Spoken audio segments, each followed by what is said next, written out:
ਸਰਦਾਰ ਮਲਕੀਅਤ ਸਿੰਘ ਘੁੰਮਣ ਦੀ ਪੁਸਤਕ ਹੈ ਛੋਟੀ ਬਹੂ ਤੇ ਹੋਰ ਕਹਾਣੀਆਂ। ਪਹਿਲੀ ਕਹਾਣੀ ਛੋਟੀ ਬਹੂ। ਪਿੰਡ ਦੇ ਵਾਤਾਵਰਨ ਵਿੱਚ ਅੱਜ ਮਹਿਕ ਘੁਲੀ ਹੋਈ ਸੀ। ਅਮਰ ਦੇ ਘਰੋਂ ਚੰਗੇ ਪਕਵਾਨਾਂ ਦੀ ਖੁਸ਼ਬੂ ਆ ਰਹੀ ਸੀ। ਉਹਦੇ ਘਰ ਹਲਵਾਈ ਦੀ ਭੱਠੀ ਚੜ੍ਹੀ ਹੋਈ ਸੀ। ਮਾਹੌਲ 'ਚ ਰੰਗੀਨੀ ਸੀ, ਹਰ ਪਾਸੇ ਚਹਿਲ ਪਹਿਲ ਸੀ। ਪਰ ਬੜੀ ਬਹੂ ਜਿਹੜੀ ਅਮਰ ਦੀ ਪਹਿਲੀ ਪਤਨੀ ਸੀ, ਉਹਦਾ ਦਿਲ ਕੁਝ ਉਦਾਸ ਸੀ ਤੇ ਫਿਕਰ ਵੀ ਸੀ ਕਿ ਛੋਟੀ ਬਹੂ ਦੇ ਆ ਜਾਣ ਨਾਲ ਉਹਦੀ ਬੇਕਦਰੀ ਹੋ ਜਾਣੀ ਸੀ। ਇਹਨਾਂ ਸੋਚਾਂ ਵਿੱਚ ਹੀ ਦਿਨ ਢਲ ਗਿਆ ਤੇ ਸਵੇਰ ਵਾਸਤੇ ਤਿਆਰੀਆਂ ਹੋਣ ਲੱਗ ਪਈਆਂ। ਸਾਰੇ ਪਿੰਡ 'ਚ ਅਮਰ ਦੇ ਦੂਜਾ ਵਿਆਹ ਕਰਾਉਣ ਦੇ ਚਰਚੇ ਸਨ। ਬੜੀ ਬਹੂ ਦੇ ਚੰਗੇ ਸੁਭਾਅ ਕਰਕੇ ਹਰ ਇੱਕ ਨੂੰ ਉਹਦੇ ਭਵਿੱਖ ਬਾਰੇ ਚਿੰਤਾ ਸੀ। ਇਹੋ ਕਾਰਨ ਸੀ ਕਿ ਹਰ ਇੱਕ ਆਪਣੀ ਸਮਝ ਮੁਤਾਬਿਕ ਫਿਕਰ ਵਿੱਚ ਬੋਲ ਰਿਹਾ ਸੀ ਤੇ ਕਹਿ ਰਿਹਾ ਸੀ, ਜੇ ਸਹੁਰੀ ਦੇ ਇੱਕ ਜਵਾਕ ਹੋ ਜਾਂਦਾ ਤਾਂ ਕਾਹਨੂੰ ਪੈਂਦੇ ਆ ਦੂਜੇ ਵਿਆਹ ਦੇ ਸਿਆਪੇ। ਨਿੰਮ ਵਾਲੇ ਚੌਂਤਰੇ ਤੇ ਬੈਠਾ ਬਾਬਾ ਵਰਿਆਮਾ ਕਹਿ ਰਿਹਾ ਸੀ, ਬੜੀ ਬਹੂ ਦੇ ਤਾਂ ਕਰਮ ਹੀ ਫੁੱਟ ਗਏ। ਪਤਾ ਨਹੀਂ ਸਹੁਰੀ ਕਿਹੜੀ ਟੁੱਟੀ ਹੋਈ ਕਲਮ ਨਾਲ ਲਿਖਾ ਕੇ ਲਿਆਈ ਆ ਨਸੀਬ। ਪਤਾ ਨਹੀਂ ਸਹੁਰੀ ਦੀ ਕਿਸਮਤ 'ਚ ਕਿੰਨੇ ਕੁ ਦੁੱਖ ਨੇ। ਛੋਟੀ ਪਤਾ ਨਹੀਂ ਕਿਹੋ ਜਿਹੇ ਸੁਭਾਅ ਦੀ ਹੋ। ਕੋਲ ਬੈਠੇ ਤਾਏ ਥੰਮਣ ਨੇ ਹੌਕਾ ਲੈਂਦਿਆਂ ਕਿਹਾ, ਸਾਲੇ ਸ਼ਰਾਬੀ ਕੋਲੋਂ ਇੱਕ ਤਾਂ ਸਾਂਭ ਨਹੀਂ ਹੁੰਦੀ, ਚੱਲਿਆ ਦੂਜਾ ਵਿਆਹ ਕਰਾਉਣ। ਸਵੇਰ ਦੇ ਸੂਰਜ ਨੇ ਆਪਣੀਆਂ ਸੁਨਹਿਰੀ ਕਿਰਨਾਂ ਬਖੇਰੀਆਂ ਤੇ ਜੰਝ ਚੜ੍ਹਨ ਦੀਆਂ ਤਿਆਰੀਆਂ ਸ਼ੁਰੂ ਹੋਣ ਲੱਗ ਪਈਆਂ। ਰਸਮਾਂ ਰੀਤਾਂ ਕਾਰ ਵਿਹਾਰ ਪੂਰੇ ਕਰਨ ਤੋਂ ਬਾਅਦ ਅਮਰ ਖੁਸ਼ੀ ਫੁੱਲਾਂ ਨਾਲ ਸ਼ਿੰਗਾਰੀ ਕਾਰ 'ਚ ਜਾ ਬੈਠਿਆ। ਅਮਰ ਨੂੰ ਤਾਂ ਵਿਆਹ ਦੀ ਖੁਸ਼ੀ ਸੀ, ਪਰ ਬੜੀ ਬਹੂ ਜੰਝ ਚੜ੍ਹ ਗਈ ਤੇ ਜੰਝ ਚੜ੍ਹਨ ਤੋਂ ਬਾਅਦ ਮੇਲ ਵਿੱਚ ਆਈਆਂ ਕੁੜੀਆਂ ਕਤਰੀਆਂ ਨੇ ਕੰਮ ਸੰਭਾਲ ਲਿਆ। ਗਿੱਧੇ ਪਏ, ਛੱਜ ਕੁੱਟਿਆ ਗਿਆ ਤੇ ਫਿਰ ਥੱਕ ਟੁੱਟ ਕੇ ਮੇਲਣਾ ਅਮਰ ਦੀ ਜੰਝ ਦੀ ਵਾਪਸੀ ਦੀ ਉਡੀਕ ਕਰਨ ਲੱਗੀਆਂ। ਬੇਸਬਰੀ ਨਾਲ ਨਵੀਂ ਬਹੂ ਦੀ ਉਡੀਕ ਹੋਣ ਲੱਗ ਪਈ। ਸ਼ਾਮ ਢਲਣ ਦੇ ਨਾਲ ਹੀ ਕਾਰਾਂ ਦੀਆਂ ਆਵਾਜ਼ਾਂ ਆਉਣ ਲੱਗ ਪਈਆਂ। ਸਾਰਿਆਂ ਦੇ ਚਿਹਰਿਆਂ 'ਤੇ ਖੁਸ਼ੀ ਦੀ ਲਹਿਰ ਦੌੜ ਪਈ। ਸਭ ਤੋਂ ਪਹਿਲਾਂ ਦੁਲਹਨ ਨੂੰ ਆਪਣੇ ਅੰਦਰ ਲੁਕੋਈ ਫੁੱਲਾਂ ਨਾਲ ਲੱਦੀ ਅਮਰ ਦੀ ਕਾਰ ਆਈ। ਬੁੜੀਆਂ ਕੁੜੀਆਂ ਨੇ ਦਰ ਰੋਕ ਲਿਆ ਤੇ ਕਾਰ ਵਾਲੇ ਨੇ ਕਾਰ ਦੀ ਬਾਰੀ। ਘਰਾਂ ਵਿੱਚੋਂ ਲੱਗਦੀ ਤਾਈ ਰਾਮ ਕੌਰ ਨੇ ਅਮਰ ਦੀ ਮਾਂ ਦੀ ਥਾਂ ਰਸਮਾਂ ਪੂਰੀਆਂ ਕੀਤੀਆਂ। ਕਾਰ ਵਾਲੇ ਨੇ 101 ਰੁਪਏ ਲੈਣ ਤੋਂ ਬਾਅਦ ਹੀ ਕਾਰ ਦੀ ਬਾਰੀ ਖੋਲ੍ਹੀ। ਵਿਆਹ ਦੇ ਗੀਤ ਗਾਏ ਗਏ, ਸ਼ਗਨ ਪੂਰੇ ਕੀਤੇ ਗਏ, ਬਰੂਹਾਂ 'ਚ ਤੇਲ ਚੋਇਆ ਗਿਆ ਤੇ ਬਹੂ ਦੇ ਸਿਰ ਤੋਂ ਪਾਣੀ ਵਾਰ ਕੇ ਉਹਨੂੰ ਘਰ ਦੇ ਅੰਦਰ ਪ੍ਰਵੇਸ਼ ਕਰਵਾਇਆ ਗਿਆ। ਬਹੂ ਨੂੰ ਬੈਠਕ ਵਿੱਚ ਬਿਠਾਇਆ ਗਿਆ। ਛੋਟੀ ਬਹੂ ਕਮਰੇ ਦੇ ਇੱਕ ਪਾਸੇ ਡਹੇ ਪਲੰਗ 'ਤੇ ਸੁੰਗੜ ਕੇ ਬੈਠ ਗਈ। ਚਾਹ ਪਾਣੀ ਪਿਲਾਉਣ ਤੋਂ ਬਾਅਦ ਬੁੜੀਆਂ ਕੁੜੀਆਂ ਤੇ ਮੇਲਣਾ ਨੇ ਬਹੂ ਨੂੰ ਸ਼ਗਨ ਦੇਣੇ ਸ਼ੁਰੂ ਕਰਤੇ। ਮੂੰਹ ਦਿਖਾਈ ਦੇ ਕੇ ਗੰਗਾ ਪੱਤੀ ਦੀਆਂ ਤੀਵੀਆਂ ਖੁਸ਼ੀ ਆਪਣੇ ਘਰਾਂ ਨੂੰ ਜਾਂਦੀਆਂ ਰਾਹ 'ਚ ਗੱਲਾਂ ਕਰ ਰਹੀਆਂ ਸਨ। ਢਿੱਡਲਾਂ ਦੀ ਬੁੜੀ ਪ੍ਰਤਾਪੀ ਨੂੰ ਕਹਿ ਰਹੀ ਸੀ, ਨੀ ਪ੍ਰਤਾਪੀ ਭੈਣੇ, ਨੀ ਬਹੂ ਤਾਂ ਨਿਰਾ ਚੰਦ ਦਾ ਟੁਕੜਾ, ਗੋਰੀ ਚਿੱਟੀ ਦੁੱਧ ਵਰਗੀ, ਹੱਥ ਲਾਇਆ ਮੈਲੀ ਹੁੰਦੀ ਆ। ਅੱਗਿਓਂ ਪ੍ਰਤਾਪੀ ਬੋਲੀ, ਬੀਬੀ ਅਛਰ ਕੁਰੇ, ਅਮਰ ਦੇ ਤਾਂ ਭਾਗ ਖੁੱਲ੍ਹ ਗਏ, ਬਾਹਲੀ ਉਹ ਸੋਹਣੀ ਆ ਬਹੂ ਤਾਂ, ਕੋਈ ਪਿਛਲੇ ਜਨਮ ਦਾ ਪੁੰਨ ਕੀਤਾ ਮੂਹਰੇ ਆ ਗਿਆ। ਮੈਂ ਆਪਣੀ ਬੈਠਕ ਦੀ ਬਾਰੀ ਕੋਲ ਖੜੀ ਇਹ ਸਾਰਾ ਕੁਝ ਸੁਣ ਰਹੀ ਸੀ। ਮੇਰਾ ਵੀ ਜੀ ਕੀਤਾ ਵੇਖ ਆਵਾਂ ਕਿ ਕਿਹੜੀ ਕੋਮਲ ਕਲੀ ਨੂੰ ਨਿਰਦਈ ਮਾਪਿਆਂ ਨੇ ਇਸ ਸ਼ਰਾਬੀ ਬਘਿਆੜ ਦੇ ਲੜ ਬੰਨ੍ਹ ਦਿੱਤਾ ਹੈ। ਕੱਪੜੇ ਬਦਲ ਕੇ ਮੈਂ ਵੀ ਉਹਨਾਂ ਦੀ ਬੈਠਕ 'ਚ ਜਾ ਪਹੁੰਚੀ, ਜਿੱਥੇ ਲਾਲ ਸੂਟ ਤੇ ਗੋਟੇ 'ਚ ਜੜੀ ਲਾਲ ਚੁੰਨੀ 'ਚ ਲਿਪਟੀ ਛੋਟੀ ਬਹੂ ਕਿਸੇ ਸ਼ਹਿਜ਼ਾਦੀ ਤੋਂ ਘੱਟ ਨਹੀਂ ਸੀ ਲੱਗ ਰਹੀ। ਮੈਂ ਮੂੰਹ ਦਿਖਾਈ ਦੇ ਕੇ ਜਦੋਂ ਉਹਦਾ ਚਿਹਰਾ ਦੇਖਿਆ ਤਾਂ ਮੈਨੂੰ ਉਸ ਤੇ ਉਹਦੀ ਮਸਤ ਜਵਾਨੀ ਤੇ ਤਰਸ ਆਇਆ ਤੇ ਇਸ ਨਿਰਦਈ ਸਮਾਜ ਤੇ ਗੁੱਸਾ ਵੀ। ਕਿਵੇਂ ਮਾਸੂਮ ਕਲੀਆਂ ਨੂੰ ਮਸਲਣ ਲਈ ਇਹ ਢੋਂਗ ਰਚਾਉਂਦੇ ਹਨ।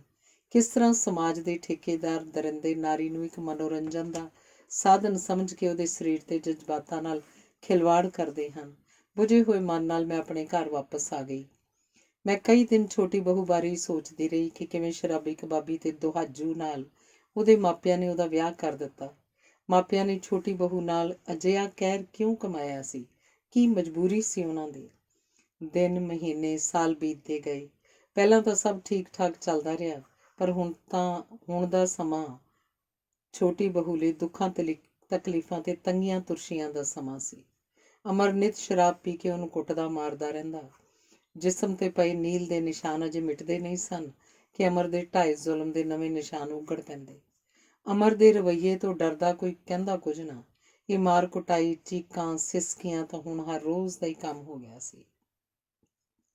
ਇਸੇ ਤਰ੍ਹਾਂ 2 ਹੋਰ ਮਨਹੂਸ ਸਾਲ ਲੰਘ ਗਏ।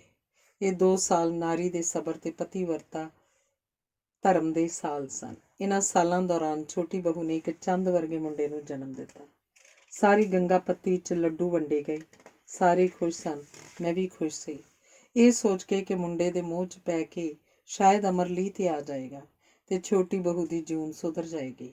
ਪਰ ਇਹ ਮੇਰਾ ਵਹਿਮ ਮਾਤਰ ਹੀ ਸੀ। ਅਮਰ ਦੀਆਂ ਆਦਤਾਂ 'ਚ ਕੋਈ ਫਰਕ ਨਾ ਪਿਆ। ਫਿਰ ਉਹੀ ਮਾਰ ਕੁਟਾਈ ਦਾ ਸਿਲਸਿਲਾ ਸ਼ੁਰੂ ਹੋ ਗਿਆ। ਇੱਕ ਦਿਨ ਛੋਟੀ ਬਹੂ ਨੇ ਦਲੇਰੀ ਕਰਕੇ ਬਰਾਬਰੀ ਕਰਨ ਦਾ ਮਨ ਬਣਾਇਆ। ਜਦੋਂ ਸ਼ਰਾਬੀ ਅਮਰ ਨੇ ਛੋਟੀ ਬਹੂ ਨੂੰ ਝਿੜਕਣਾ ਸ਼ੁਰੂ ਕੀਤਾ ਤਾਂ ਬੋਲੀ, ਮੈਂ ਤੁਹਾਡਾ ਕੀ ਵਿਗਾੜਿਆ? ਕਿਹੜੇ ਜਨਮਾਂ ਦਾ ਬਦਲਾ ਲੈ ਰਹੇ ਹੋ ਮੇਰੇ ਕੋਲੋਂ? ਇਹ ਨਿੱਤ ਦੀ ਮਾਰ ਕੁਟਾਈ ਮੇਰੇ ਕੋਲੋਂ ਨਹੀਂ ਸਹੀ ਜਾਂਦੀ। ਇਹ ਸੁਣ ਕੇ ਅਮਰ ਹੋਰ ਵੀ ਭੱਕ ਗਿਆ ਤੇ ਜੋ ਮੂੰਹ ਆਇਆ ਬਕਣ ਲੱਗ ਪਿਆ। ਜ਼ੁਬਾਨ ਬੰਦ ਰੱਖ ਕੁੱਤੀਏ, ਜੇ ਇੱਥੇ ਰਹਿਣਾ ਤਾਂ ਤੀਵੀਂ ਬਣ ਕੇ ਰਹਿ, ਨਹੀਂ ਤਾਂ ਕੀ ਮੈਨੂੰ ਮਾਰ ਦੇਂਗਾ? ਹਾਂ ਹਾਂ ਗੁੰਡੀਏ, ਇਹ ਕਹਿ ਕੇ ਤਾੜ ਕਰਦੀ ਹੋਈ ਚਪੇੜ ਉਹਨੇ ਛੋਟੀ ਬਹੂ ਦੇ ਮੂੰਹ ਤੇ ਮਾਰੀ ਤੇ ਗੁੱਸੇ 'ਚ ਅੱਗ ਬਬੂਲਾ ਹੋ ਕੇ ਬੋਲਿਆ, ਹਰਾਮਜ਼ਾਦੀਏ, ਪੂਰੇ 5,000 'ਚ ਖਰੀਦ ਕੇ ਲਿਆਇਆ। ਢੁੱਠ ਵਾਲਿਆਂ ਨੂੰ ਪੂਰੇ 5,000 ਦਿੱਤੇ ਆ। ਜੇ ਇੱਥੋਂ ਹਿੱਲਣ ਦੀ ਕੋਸ਼ਿਸ਼ ਕੀਤੀ ਲੱਤਾਂ ਵੱਢ ਦਿਆਂਗਾ ਸਾਲੀ ਦੀਆਂ। ਇਹ ਸੁਣਦੇ ਸਾਰੀ ਛੋਟੀ ਬਹੂ ਦੇ ਹੋਸ਼ ਹਵਾਸ ਗੁੰਮ ਹੋ ਗਏ। ਉਹਨੇ ਕਦੇ ਸੋਚਿਆ ਵੀ ਨਹੀਂ ਸੀ ਕਿ ਉਹਦੇ ਮਾਪੇ ਉਸ ਨਾਲ ਅਜਿਹਾ ਦਗਾ ਵੀ ਕਰ ਸਕਦੇ ਨੇ। ਉਹਨੂੰ ਆਪਣੇ ਪੈਰਾਂ ਥੱਲਿਓਂ ਜ਼ਮੀਨ ਖਿਸਕਦੀ ਜਾਪੀ। ਉਹ ਸੋਚ ਰਹੀ ਸੀ ਔਰਤ ਵੀ ਇੱਕ ਗਾਂ, ਮੱਝ ਜਾਂ ਭੇਡ ਬੱਕਰੀ ਵਾਂਗ ਹੈ, ਜਿਹਨੂੰ ਚਾਂਦੀ ਦੇ ਚੰਦ ਸਿੱਕਿਆਂ ਬਦਲੇ ਜਿਸ ਨਾਲ ਜੀ ਕੀਤਾ ਤੋਰ ਦਿੱਤਾ। ਔਰਤ ਜਿਹੜੀ ਮਰਦ ਨੂੰ ਇਸ ਜੱਗ ਦਾ ਮੂੰਹ ਦਿਖਾਉਂਦੀ ਹੈ, ਪਤਨੀ ਬਣ ਕੇ ਉਸੇ ਮਰਦ ਦੇ ਪੈਰ ਦੀ ਜੁੱਤੀ ਬਣ ਜਾਂਦੀ ਹੈ। ਔਰਤ ਨੂੰ ਕੇਵਲ ਮਨ ਪਰਚਾਵੇ ਤੇ ਬੱਚੇ ਜੰਮਣ ਦੀ ਮਸ਼ੀਨ ਸਮਝਿਆ ਜਾਂਦਾ ਹੈ। ਕੀ ਜਾਨਵਰਾਂ ਵਾਂਗ ਕੰਮ ਕਰਨਾ ਤੇ ਮਰਦਾਂ ਦੇ ਜ਼ੁਲਮ ਸਹਿਣਾ ਹੀ ਔਰਤ ਦੀ ਜ਼ਿੰਦਗੀ ਹੈ? ਇਹ ਸੋਚਣ ਤੋਂ ਬਾਅਦ ਕਈ ਵਾਰ ਉਹਦੇ ਮਨ ਅੰਦਰ ਆਤਮ ਹੱਤਿਆ ਕਰਨ ਦਾ ਖਿਆਲ ਆਇਆ, ਪਰ ਆਪਣੇ ਪੇਟ ਦੀ ਅੱਗ, ਆਪਣੇ ਬੱਚੇ ਦੇ ਮੋਹ ਜਾਲ ਨੇ ਉਹਨੂੰ ਅਜਿਹਾ ਕਰਨ ਤੋਂ ਰੋਕੀ ਰੱਖਿਆ। ਹੁਣ ਉਹ ਜ਼ੁਲਮ ਸਹਿਣ ਦੀ ਆਦੀ ਹੋ ਚੁੱਕੀ ਸੀ। ਵਕਤ ਬੀਤਦਾ ਗਿਆ, ਉਹ ਦੁੱਖ ਸਹਿੰਦੀ ਗਈ ਤੇ ਆਪਣੇ ਬੱਚੇ ਦਾ ਪਾਲਣ ਪੋਸ਼ਣ ਕਰਦੀ ਗਈ। ਕੁਝ ਸਮੇਂ ਬਾਅਦ ਫਿਰ ਉਹਨੇ ਜੋੜੇ ਮੁੰਡਿਆਂ ਨੂੰ ਜਨਮ ਦਿੱਤਾ। ਲੋੜੀਂਦੀ ਖੁਰਾਕ ਤੇ ਸੰਭਾਲ ਦੀ ਘਾਟ ਕਰਕੇ ਉਹਦੀ ਸਿਹਤ ਵਿਗੜਦੀ ਗਈ। ਕੁਝ ਕੁ ਮਹੀਨਿਆਂ 'ਚ ਉਹਦਾ ਸਰੀਰ ਇੱਕ ਪਿੰਜਰ ਜਾਪਣ ਲੱਗ ਪਿਆ। ਨਾ ਚੱਜ ਦਾ ਪਹਿਨਣ ਨੂੰ, ਨਾ ਚੱਜ ਦਾ ਖਾਣ ਨੂੰ ਸੀ ਉਹਦੇ ਲਈ ਇਸ ਘਰ 'ਚ। ਅਮਰ ਜੋ ਵੀ ਕਮਾਉਂਦਾ ਉਹ ਆਪਣੀ ਸ਼ਰਾਬ 'ਤੇ ਖਰਚ ਕਰ ਛੱਡਦਾ। ਘਰ ਦਾ ਮਾੜਾ ਮੋਟਾ ਚੁੱਲ੍ਹਾ ਜੋ ਜਲਦਾ ਤਾਂ ਉਹ ਬੜੀ ਬਹੂ ਦੀ ਮਿਹਨਤ ਸਦਕਾ ਹੀ ਜਲਦਾ। ਬੜੀ ਬਹੂ ਕਿਸੇ ਗੁਆਂਢੀ ਦੇ ਘਰ ਕੰਮ ਕਰ ਛੱਡਦੀ ਤਾਂ ਕੋਈ ਉਹਨੂੰ ਆਟਾ ਤੇ ਕੋਈ ਦੁੱਧ ਦੇ ਦਿੰਦਾ। ਛੋਟੀ ਬਹੂ ਤਾਂ ਬਸ ਜਿੰਦਾ ਲਾਸ਼ ਬਣ ਚੁੱਕੀ ਸੀ। ਉਹਦੀ ਇਹ ਹਾਲਤ ਦੇਖ ਕੇ ਤਰਸ ਖਾ ਕੇ ਗੰਗਾ ਪੱਤੀ ਦੀਆਂ ਔਰਤਾਂ ਬੱਚਿਆਂ ਵਾਸਤੇ ਉਹਨੂੰ ਕੁਝ ਨਾ ਕੁਝ ਦੇਈ ਜਾਂਦੀਆਂ। ਇਹਦੇ ਬਾਵਜੂਦ ਵੀ 3 ਬੱਚਿਆਂ ਦੀਆਂ ਜ਼ਰੂਰਤਾਂ ਪੂਰੀਆਂ ਕਰਨੀਆਂ ਉਹਦੇ ਬਸ ਦੀ ਗੱਲ ਨਹੀਂ ਸੀ। ਉਹ ਨਾ ਹੁਣ ਪੇਕੇ ਜਾਣ ਜੋਗੀ ਸੀ ਤੇ ਨਾ ਹੀ ਕੁਝ ਹੋਰ ਕਰਨ ਦੇ ਕਾਬਲ। ਪੇਕਿਆਂ ਦਾ ਰਿਸ਼ਤਾ ਤਾਂ ਉਸੇ ਦਿਨ ਖਤਮ ਹੋ ਗਿਆ ਸੀ ਜਦੋਂ ਅਮਰ ਨੇ ਉਹਦੇ ਮਾਪਿਆਂ ਨੂੰ 5,000 ਰੁਪਏ ਦੇਣ ਦੀ ਗੱਲ ਕਹੀ ਸੀ। ਸਮਾਂ ਕਦੇ ਰੁਕਦਾ ਨਹੀਂ, ਬਲਕਿ ਆਪਣੀ ਚਾਲ ਚੱਲਦਾ ਹੀ ਰਹਿੰਦਾ ਹੈ। ਛੋਟੀ ਬਹੂ ਚੁੱਪਚਾਪ ਸਾਰਾ ਕੁਝ ਸਹਿੰਦੀ ਗਈ। ਜਿੰਨਾ ਕੁ ਕੰਮ ਕਰਦੀ ਆਪਣੇ ਬੱਚਿਆਂ ਦਾ ਢਿੱਡ ਭਰਦੀ, ਕਿਸੇ ਨੂੰ ਕੁਝ ਵੀ ਨਾ ਕਹਿੰਦੀ, ਜਿਵੇਂ ਉਹਦੀ ਜ਼ਬਾਨ ਹੀ ਬੰਦ ਹੋ ਗਈ ਹੋਵੇ। ਬੱਚੇ ਆਪਣਾ ਮੂੰਹ ਮੱਥਾ ਸਵਾਰਨ ਜੋਗੇ ਹੋ ਗਏ। ਅਮਰ ਨੂੰ ਜਦੋਂ ਕੰਮ ਨਾ ਮਿਲਦਾ, ਜਦੋਂ ਉਸ ਕੋਲ ਪੈਸੇ ਮੁੱਕ ਜਾਂਦੇ ਤਾਂ ਉਹ ਘਰ ਦਾ ਸਮਾਨ ਵੇਚਣ ਲੱਗ ਜਾਂਦਾ। ਛੋਟੀ ਬਹੂ ਦੇ ਸਾਰੇ ਗਹਿਣੇ ਵੇਚ ਕੇ ਉਹ ਸ਼ਰਾਬ ਪੀ ਗਿਆ ਸੀ। ਇੱਕ ਵਾਰ ਜਦੋਂ ਛੋਟੀ ਬਹੂ ਨੇ ਆਪਣੀ ਉਂਗਲੀ 'ਚ ਪਾਈ ਸ਼ਗਨਾਂ ਦੀ ਮੁੰਦੀ ਦੇਣ ਤੋਂ ਨਾਂਹ ਕਰਤੀ ਤਾਂ ਅਮਰ ਨੇ ਉਹਦੀ ਇੰਨੀ ਮਾਰ ਕੁਟਾਈ ਕੀਤੀ ਕਿ ਉਹ ਨਿਢਾਲ ਹੋ ਕੇ ਫਰਸ਼ 'ਤੇ ਡਿੱਗ ਪਈ। ਛੋਟੀ ਬਹੂ ਦੇ ਲੱਖ ਵਿਰੋਧ ਕਰਨ ਦੇ ਬਾਵਜੂਦ ਵੀ ਅਮਰ ਨੇ ਸ਼ਗਨਾਂ ਦੀ ਮੁੰਦੀ ਨੂੰ ਸ਼ਰਾਬ ਦੇ ਪਿਆਲੇ 'ਚ ਰੋੜ ਦਿੱਤਾ। ਇਸ ਹਾਦਸੇ ਤੋਂ ਬਾਅਦ ਛੋਟੀ ਬਹੂ ਨੇ ਜ਼ਿੰਦਗੀ ਤੋਂ ਤੰਗ ਆ ਕੇ ਆਪਣੇ ਉੱਪਰ ਮਿੱਟੀ ਦਾ ਤੇਲ ਛਿੜਕ ਲਿਆ। ਉਹ ਜੇ ਆਪਣੇ ਆਪ ਨੂੰ ਅੱਗ ਲਾਉਣ ਹੀ ਲੱਗੀ ਸੀ ਕਿ ਬੜੀ ਬਹੂ ਨੇ ਰੌਲਾ ਪਾ ਕੇ ਨਿੰਮ ਦੇ ਚੌਂਤਰੇ 'ਤੇ ਬੈਠੇ ਬਾਬੇ ਵਰਿਆਮੇ ਤੇ ਤਾਏ ਥੰਮਣ ਨੂੰ ਬੁਲਾ ਲਿਆ, ਜਿਨ੍ਹਾਂ ਨੇ ਬੜੀ ਮੁਸ਼ਕਿਲ ਨਾਲ ਛੋਟੀ ਬਹੂ ਦੇ ਹੱਥੋਂ ਸੀਖਾਂ ਦੀ ਡੱਬੀ ਖੋਈ। ਬੜੀ ਬਹੂ ਨੇ ਉਹਨੂੰ ਕਮਰੇ ਅੰਦਰ ਲਿਜਾ ਕੇ ਉਹਦੇ ਤੇਲ ਨਾਲ ਭਿੱਜੇ ਕੱਪੜੇ ਬਦਲਵਾਏ, ਪਰ ਫਿਰ ਵੀ ਮਿੱਟੀ ਦੇ ਤੇਲ ਕਾਰਨ ਉਹਦਾ ਸਰੀਰ ਉਫਣ ਲੱਗ ਪਿਆ ਤੇ ਸੁੱਜ ਗਿਆ। ਭਾਵੇਂ ਇਸ ਵਾਰ ਛੋਟੀ ਬਹੂ ਆਪਣੇ ਆਪ ਨੂੰ ਖਤਮ ਨਾ ਕਰ ਸਕੀ, ਪਰ ਉਹਦੇ ਬੁਝੇ ਹੋਏ ਮਨ ਅੰਦਰੋਂ ਹਮੇਸ਼ਾ ਹੀ ਅਜਿਹੇ ਖਿਆਲ ਆਉਂਦੇ ਰਹੇ ਕਿ ਉਸ ਜ਼ਿੰਦਗੀ ਦਾ ਕੀ ਫਾਇਦਾ ਜੋ 4 ਦਿਨ ਸੁੱਖ ਨਾਲ ਨਾ ਜੀ ਜਾ ਸਕੇ। ਇਹੋ ਤਾਂ ਖਾਣ ਪੀਣ ਤੇ ਹੱਸਣ ਖੇਡਣ ਦੇ ਦਿਨ ਸਨ, ਪਰ ਵਕਤ ਦੀ ਮਾਰੀ ਨੂੰ ਕਦੋਂ ਦਿਨ ਚੜ੍ਹਦਾ ਕਦੋਂ ਰਾਤ ਪੈਂਦੀ ਪਤਾ ਹੀ ਨਾ ਚੱਲਦਾ। ਜਿੱਥੇ ਇੱਕ ਵਾਰ ਬੈਠ ਜਾਂਦੀ ਉੱਥੇ ਹੀ ਬੈਠੀ ਰਹਿੰਦੀ। ਜੇ ਰੋਣ ਲੱਗਦੀ ਤਾਂ ਰੋਈ ਜਾਂਦੀ, ਜੇ ਕਿਤੇ ਹੱਸਣ ਲੱਗ ਜਾਂਦੀ ਤਾਂ ਪਾਗਲਾਂ ਵਾਂਗ ਹੱਸਦੀ ਜਾਂਦੀ। ਅਮਰ ਨੂੰ 3 ਵਾਰਸ ਪੈਦਾ ਕਰਕੇ ਦੇਣ ਵਾਲੀ ਛੋਟੀ ਬਹੂ ਹੁਣ ਸੁੱਕ ਕੇ ਤੀਲਾ ਹੋ ਗਈ ਸੀ। ਭਰ ਜਵਾਨੀ 'ਚ ਉਹ 60 ਸਾਲ ਦੀ ਬੁੱਢੀ ਲੱਗਦੀ ਸੀ। ਉਹਦੀਆਂ ਬਲੌਰੀ ਅੱਖਾਂ ਅੰਦਰ ਧੱਸ ਗਈਆਂ ਸਨ ਤੇ ਚਿਹਰੇ ਦੀ ਸੁੰਦਰਤਾ ਨੂੰ ਝੁਰੜੀਆਂ ਨੇ ਘੇਰਾ ਪਾ ਲਿਆ ਸੀ। ਜਿਸਮ ਦੀ ਕੋਰੀ ਚਿੱਟੀ ਚਮੜੀ ਤੇ ਕਾਲਖ ਚਮਕ ਰਹੀ ਸੀ। ਇੰਜ ਲੱਗ ਰਿਹਾ ਸੀ ਜਿਵੇਂ ਉਹਦਾ ਜਿਸਮ ਹੱਡੀਆਂ ਦਾ ਇੱਕ ਪਿੰਜਰ ਹੋਵੇ। ਰੱਬ ਨੇ ਵੀ ਸ਼ਾਇਦ ਉਸ ਗਰੀਬਣੀ ਨਾਲ ਜੱਗੋਂ 13ਵੀਂ ਕੀਤੀ ਸੀ। ਸਾਰਾ ਦਿਨ ਸਾਰੀ ਰਾਤ ਉਹ ਇਹੋ ਸੋਚਦੀ ਰਹਿੰਦੀ ਸੀ ਕਿ ਉਹ ਕਿਹੜੀਆਂ ਸੱਧਰਾਂ ਲੈ ਕੇ ਇੱਥੇ ਆਈ ਸੀ ਤੇ ਸਮੇਂ ਦੀਆਂ ਜ਼ਾਲਮ ਬਾਹਾਂ ਨੇ ਕਿਵੇਂ ਉਹਦੀਆਂ ਸੱਧਰਾਂ ਕੁਚਲ ਕੇ ਉਹਦੇ ਰਗ ਰਗ ਅੰਦਰ ਜ਼ਹਿਰ ਭਰ ਦਿੱਤਾ ਸੀ। ਕੁਝ ਦਿਨਾਂ ਬਾਅਦ ਤੜਕਸਾਰ ਅਮਰ ਦੇ ਘਰੋਂ ਬੜੀ ਬਹੂ ਦੇ ਰੋਣ ਦੀ ਆਵਾਜ਼ ਆਈ। ਸ਼ਾਇਦ ਛੋਟੀ ਬਹੂ ਨੂੰ ਕੁਝ ਹੋ ਗਿਆ ਸੀ। ਰੋਣ ਦੀ ਆਵਾਜ਼ ਸੁਣ ਕੇ ਅੰਨਾਂ ਗੁਆਂਢਾਂ ਅਮਰ ਦੇ ਘਰ ਪਹੁੰਚ ਗਈਆਂ। ਛੋਟੀ ਬਹੂ ਦਾ ਮੁਰਦਾ ਸਰੀਰ ਮੰਜੇ ਤੇ ਪਾਇਆ ਹੋਇਆ ਸੀ। ਇੱਕ ਪਾਸੇ ਬੜੀ ਬਹੂ ਬੈਠੀ ਰੋ ਰਹੀ ਸੀ। ਉਹਦੀਆਂ ਅੱਖਾਂ ਦੀ ਲਾਲੀ ਦੱਸਦੀ ਸੀ ਕਿ ਉਹ ਸਾਰੀ ਰਾਤ ਸੁੱਤੀ ਨਹੀਂ। ਮਾਸੂਮ ਬੱਚੇ ਮੰਜੇ ਦੇ ਆਲੇ ਦੁਆਲੇ ਬੈਠੇ ਆਪਣੇ ਆਪ 'ਚ ਮਸਤ ਸਨ। ਛੋਟੇ ਹੋਣ ਕਰਕੇ ਸ਼ਾਇਦ ਉਹਨਾਂ ਨੂੰ ਜ਼ਿੰਦਗੀ ਤੇ ਮੌਤ ਦੇ ਫਰਕ ਦਾ ਪਤਾ ਨਹੀਂ ਸੀ। ਜੇ ਪਤਾ ਹੁੰਦਾ ਤਾਂ ਉਹ ਵੀ ਰੋ ਰੋ ਕੇ ਬੇਹਾਲ ਹੋ ਰਹੇ ਹੁੰਦੇ। ਪਿੰਡ ਦੇ ਹਰ ਘਰ 'ਚ ਸੋਗ ਸੀ, ਪਰ ਅਮਰ ਦੀ ਸਿਹਤ 'ਤੇ ਕੋਈ ਅਸਰ ਨਹੀਂ ਸੀ। ਰੋਜ਼ ਵਾਂਗ ਅੱਜ ਵੀ ਉਹ ਸ਼ਰਾਬ ਦੇ ਨਸ਼ੇ 'ਚ ਧੁੱਤ ਸੀ। ਛੋਟੀ ਬਹੂ ਦੇ ਦੁਖਦਾਈ ਅੰਤ ਸਮੇਂ ਵੀ ਉਹ ਘਰ ਨਹੀਂ ਸੀ। ਵੱਡੀ ਬਹੂ ਦੇ ਦੱਸਣ ਮੁਤਾਬਕ ਉਹ ਸਾਜਰੀ ਠੇਕੇ ਵੱਲ ਚਲਾ ਗਿਆ ਸੀ। ਬੜੀ ਮੁਸ਼ਕਿਲ ਨਾਲ ਬਾਬੇ ਵਰਿਆਮੇ ਤੇ ਤਾਈ ਥੰਮਣ ਨੇ ਉਹਨੂੰ ਲੱਭ ਕੇ ਲਿਆਂਦਾ ਸੀ। ਅਮਰ ਨੂੰ ਸ਼ਰਾਬੀ ਹਾਲਤ ਵਿੱਚ ਆਉਂਦਾ ਦੇਖ ਕੇ ਘਰਾਂ 'ਚੋਂ ਲੱਗਦੀ ਤਾਈ ਰਾਮ ਕੌਰ ਨੇ ਦੋਨੋਂ ਹੱਥ ਜੋੜ ਕੇ ਅਮਰ ਦੇ ਢਿੱਡ 'ਚ ਦੁਹੱਥੜ ਮਾਰੀ ਤੇ ਰੋਂਦੀ ਹੋਈ ਉੱਚੀ ਆਵਾਜ਼ 'ਚ ਬੋਲੀ, ਕੁਲੱਛਣਿਆ, ਜਿਉਂਦੀ ਨੂੰ ਤਾਂ ਸੁੱਖ ਨਹੀਂ ਦਿੱਤਾ, ਹੁਣ ਮਰੀ ਹੋਈ ਦੀ ਮਿੱਟੀ ਤਾਂ ਸਮੇਟ ਲੈ। ਅਮਰ ਤੇ ਸ਼ਾਇਦ ਇਹਦਾ ਕੋਈ ਅਸਰ ਨਹੀਂ ਸੀ। ਉਹ ਮਦਹੋਸ਼ੀ ਦੀ ਹਾਲਤ ਵਿੱਚ ਟਿਕਟਿਕੀ ਲਗਾ ਕੇ ਛੋਟੀ ਬਹੂ ਦੇ ਮੂੰਹ ਵੱਲ ਵੇਖ ਰਿਹਾ ਸੀ। ਧੰਨਵਾਦ। ਅਗਲੀ ਕਹਾਣੀ ਹੈ ਪੀਲੀ ਮਲਾਈ। ਉਹਦੇ ਨਾਲ ਰਿਸ਼ਤਾ ਨਾ ਖੂਨ ਦਾ ਸੀ ਨਾ ਦੋਸਤੀ ਦਾ, ਸਿਰਫ ਦੁੱਧ ਦਾ ਰਿਸ਼ਤਾ ਸੀ। ਯਾਨੀ ਕਿ ਅਸੀਂ ਉਸ ਕੋਲੋਂ ਦੁੱਧ ਲੈਂਦੇ ਸਾਂ। ਜਦੋਂ ਹੋਰ ਕੋਈ ਘਰ ਨਾ ਹੁੰਦਾ ਤਾਂ ਮੈਂ ਦੁੱਧ ਲੈਣ ਚਲੀ ਜਾਂਦੀ ਸੀ। ਜਿਸ ਦਿਨ ਮੈਂ ਪਹਿਲੀ ਵਾਰ ਦੁੱਧ ਲੈਣ ਗਈ, ਉਹਨੇ ਝੁੱਕ ਕੇ ਮੇਰੇ ਪੈਰਾਂ ਨੂੰ ਹੱਥ ਲਾਇਆ। ਮੈਂ ਬੜੀ ਸੰਕੋਚ ਜਿਹੇ ਨਾਲ ਉਸ ਵੱਲ ਤੱਕਿਆ। ਉਮਰ 20-22 ਸਾਲ ਦੇ ਨੇੜੇ ਤੇੜੇ, ਛੀਟਕਾ ਜਿਹਾ, ਛੋਟੀਆਂ ਛੋਟੀਆਂ ਭੂਰੀਆਂ ਅੱਖਾਂ ਵਾਲਾ ਦਰਮਿਆਨੇ ਕੱਦ ਦਾ ਮੁੰਡਾ ਸੀ ਉਹ। ਉਹਦੀ ਡੇਅਰੀ ਦਾ ਸਾਰਾ ਘਰ ਦੁੱਧ ਲੈਣ ਆਏ ਹੋਏ ਆਦਮੀ, ਤੀਵੀਆਂ ਤੇ ਬੱਚਿਆਂ ਨਾਲ ਭਰਿਆ ਪਿਆ ਸੀ, ਪਰ ਉਹ ਇਕੱਲਾ ਹੀ ਫੁਰਤੀ ਨਾਲ ਸਭ ਨੂੰ ਭੁਗਤਾਈ ਜਾ ਰਿਹਾ ਸੀ। ਉਹਦੇ ਬੁੱਢੇ ਮਾਪਿਓ ਵੀ ਨੇੜੇ ਤੇੜੇ ਰਹਿ ਕੇ ਉਹਦੇ ਕੰਮ ਦੀ ਨਿਗਰਾਨੀ ਕਰ ਰਹੇ ਸਨ। ਮੈਨੂੰ ਉਹਨੇ ਸਭ ਤੋਂ ਬਾਅਦ ਵਿੱਚ ਦੁੱਧ ਦਿੱਤਾ। ਇਸ ਮੱਝ ਦਾ ਦੁੱਧ ਅਸੀਂ ਘਰ ਲਈ ਵਰਤਦੇ ਹਾਂ। ਬੜੀ ਦੇਰ ਇੰਤਜ਼ਾਰ ਕਰਨ ਦਾ ਮੇਰਾ ਸਾਰਾ ਗਿਲਾ ਜਾਂਦਾ ਰਿਹਾ ਉਹਦੀ ਇਹ ਗੱਲ ਸੁਣ ਕੇ। ਫਿਰ ਕਾਫੀ ਦਿਨਾਂ ਬਾਅਦ ਜਦੋਂ ਮੈਨੂੰ ਦੁੱਧ ਲਿਆਉਣ ਦਾ ਮੌਕਾ ਮਿਲਿਆ ਤਾਂ ਉਹਨੇ ਇੰਨੇ ਦਿਨ ਨਾ ਆਉਣ ਦਾ ਗਿਲਾ ਕੀਤਾ ਤੇ ਮੇਰੀ ਸਿਹਤ ਤੇ ਘਰ ਦਾ ਹਾਲ ਚਾਲ ਪੁੱਛਿਆ। ਇਸ ਵਾਰ ਵੀ ਉਹ ਮੇਰੇ ਪੈਰਾਂ ਨੂੰ ਹੱਥ ਲਾਉਣਾ ਨਹੀਂ ਸੀ ਭੁੱਲਿਆ।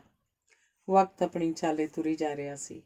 ਡੈਰੀ ਤੇ ਜਾਣ ਦੇ ਮੌਕੇ ਮੈਨੂੰ ਭਾਵੇਂ ਘੱਟ ਹੀ ਮਿਲਦੇ ਸਨ, ਪਰ ਜਦੋਂ ਵੀ ਜਾਂਦੀ ਜਿਵੇਂ ਮੇਰਾ ਆਪਾ ਇੱਕ ਨਿੱਘ ਜਿਹੇ 'ਚ ਲਪੇਟਿਆ ਜਾਂਦਾ। ਇੱਕ ਦਿਨ ਮੈਨੂੰ ਮਨ ਹੀ ਮਨ ਬੜੀ ਸ਼ਰਮ ਜਿਹੀ ਮਹਿਸੂਸ ਹੋਈ। ਅੱਜ ਤੱਕ ਮੈਂ ਉਸ ਮੁੰਡੇ ਦਾ ਨਾਂ ਵੀ ਨਹੀਂ ਸੀ ਪੁੱਛਿਆ।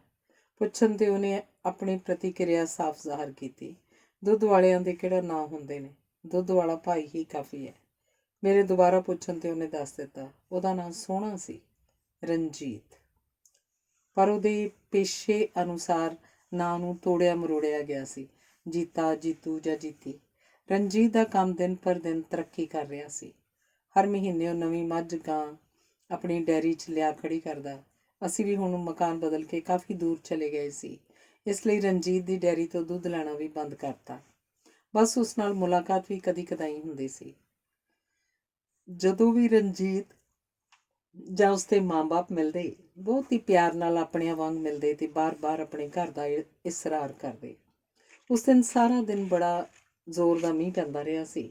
ਜਦ ਪੂਰਾ ਜ਼ੋਰ ਲੱਗ ਚੁੱਕਣ ਮਗਰੋਂ ਸ਼ਾਮ ਨੂੰ ਮੀਂਹ ਬੰਦ ਹੋਇਆ, ਸਭ ਪਾਸੇ ਪਾਣੀ ਪਾਣੀ ਦਿਖਾਈ ਦੇ ਰਿਹਾ ਸੀ। ਸ਼ਾਮ ਅਜੀਬ ਤਰ੍ਹਾਂ ਦੀ ਠੰਡੀ ਠੰਡੀ ਲੱਗ ਰਹੀ ਸੀ। ਅਚਾਨਕ ਰਣਜੀਤ ਹਲਕਾ ਜਿਹਾ ਦਰਵਾਜ਼ਾ ਖੜਕਾ ਕੇ ਅੰਦਰ ਲੰਘ ਆਇਆ।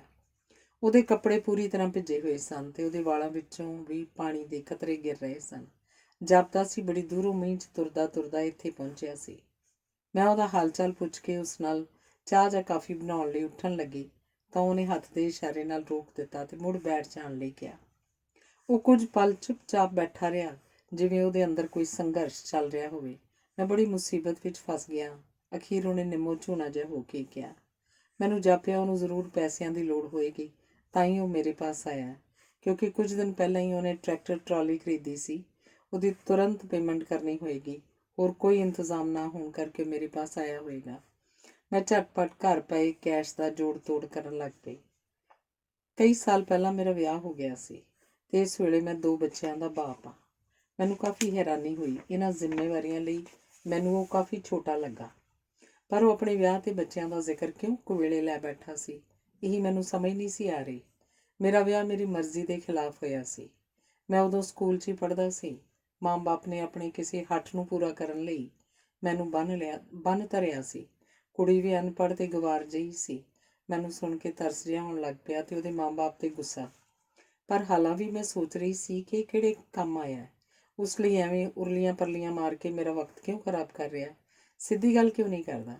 ਮੈਂ ਦੁਖੀ ਤਾਂ ਬੜਾ ਹੋਇਆ, ਪਰ ਫਿਰ ਸੋਚ ਕੇ ਵਿਚਾਰ ਕੇ ਇਸ ਨਤੀਜੇ 'ਤੇ ਪਹੁੰਚਿਆ ਕਿ ਮੈਂ ਆਪਣੀ ਪੜ੍ਹਾਈ ਜਾਰੀ ਰੱਖਾਂ ਤੇ BA ਕਰਕੇ ਕਿਸੇ ਨੌਕਰੀ ਦੀ ਤਲਾਸ਼ 'ਚ ਘਰੋਂ ਨਿਕਲ ਜਾਵਾਂ, ਭਾਵੇਂ ਮਾਂ ਬਾਪ ਆਪਣੇ ਕੀਤੇ ਦੀ ਸਜ਼ਾ ਪਾਉਣ।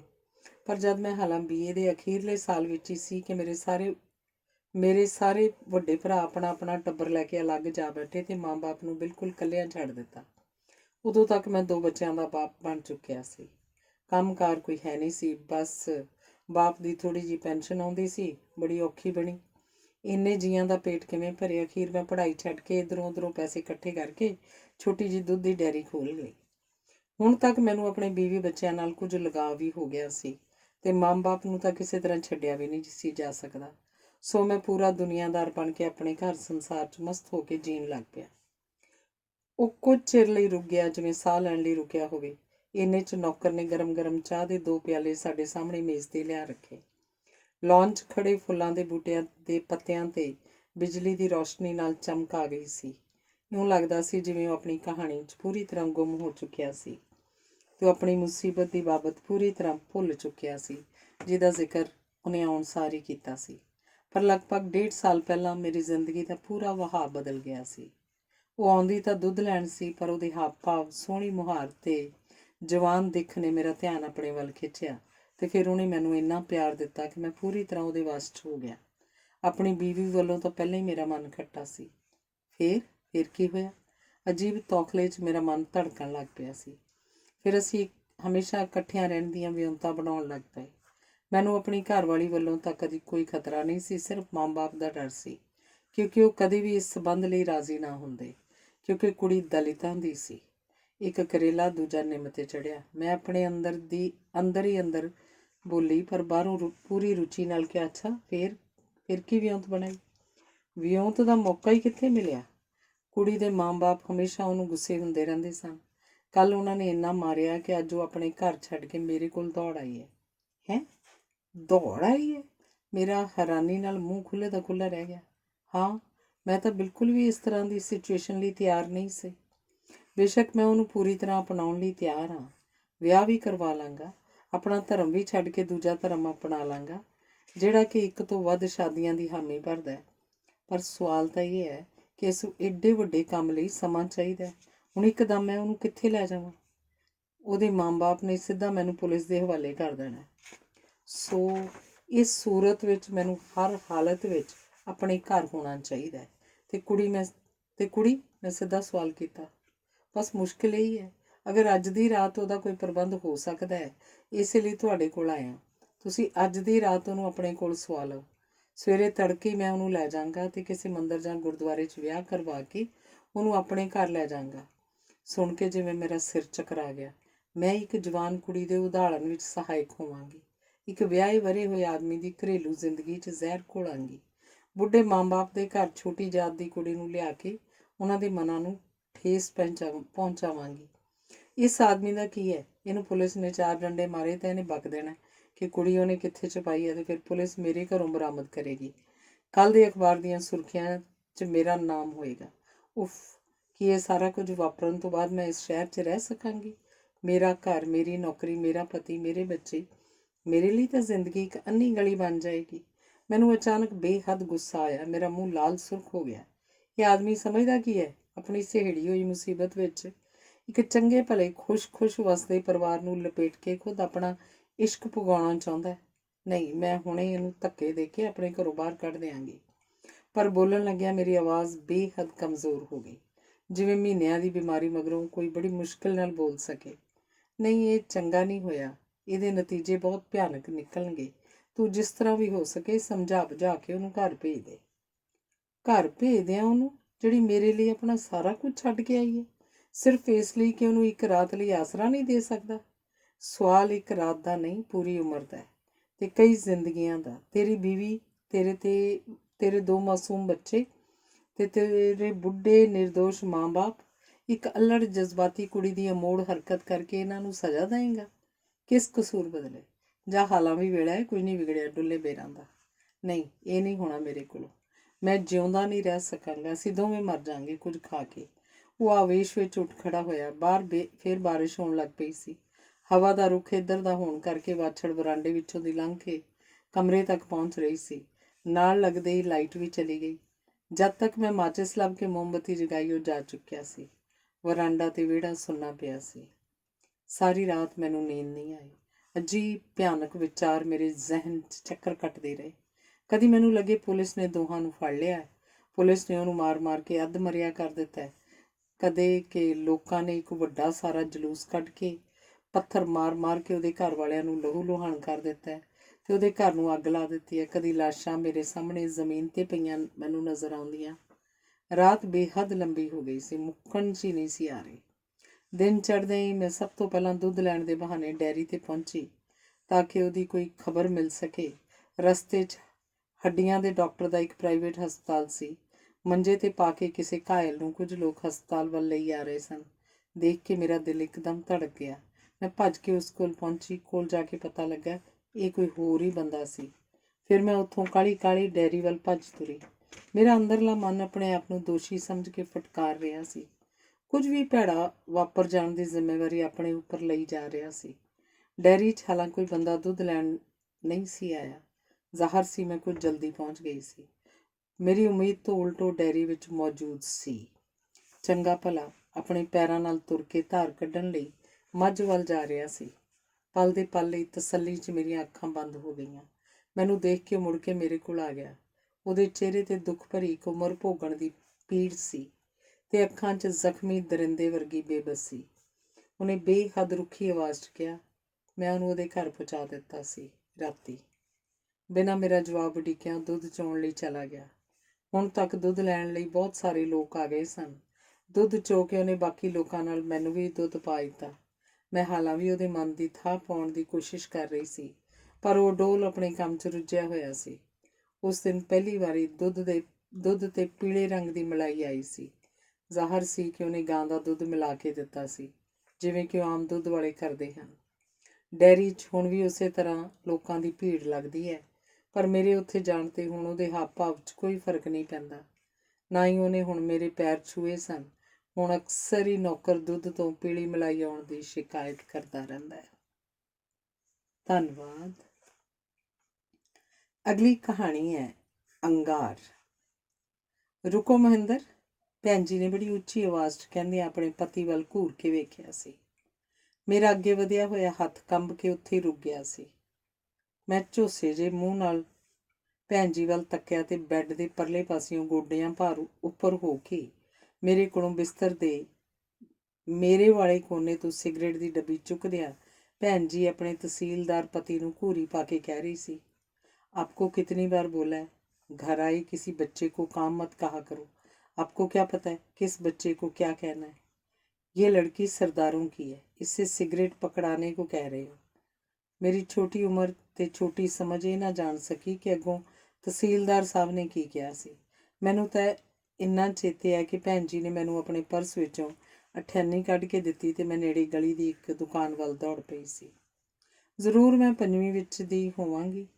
ਸਾਡੀ ਕਲਾਸ ਟੀਚਰ ਸੀ ਸੰਤੋਸ਼ ਭੈਣ ਜੀ, ਜਿਨ੍ਹਾਂ ਦੇ ਪਤੀ ਤਹਿਸੀਲਦਾਰ ਸੀ, ਜਿਨ੍ਹਾਂ ਨੂੰ ਸਾਡਾ ਸਕੂਲ, ਜਿਹੜਾ ਕਿਸੇ ਰਾਜੇ ਦੇ ਕਿਲੇ ਦਾ ਇੱਕ ਹਿੱਸਾ ਸੀ, ਦੇ ਦੂਜੇ ਹਿੱਸੇ 'ਚ ਇੱਕ ਪਾਸੇ ਵੱਡਾ ਸਾਰਾ ਕਈ ਕਮਰਿਆਂ ਦਾ ਇੱਕ ਘਰ ਰਹਿਣ ਲਈ ਮਿਲਿਆ ਹੋਇਆ ਸੀ। ਪਤਾ ਨਹੀਂ ਅਸੀਂ ਛੋਟੇ ਹੁੰਦੇ ਸਾਂ ਜਾਂ ਸਾਡੇ ਘਰ ਕੱਚੇ ਜਿਹੇ ਨਿੱਕੇ ਹੁੰਦੇ ਸਨ, ਜਿਸ ਕਰਕੇ ਸਾਨੂੰ ਆਪਣੇ ਸੰਤੋਸ਼ ਭੈਣ ਜੀ ਦਾ ਘਰ ਬਹੁਤ ਵੱਡਾ ਲੱਗਦਾ ਸੀ।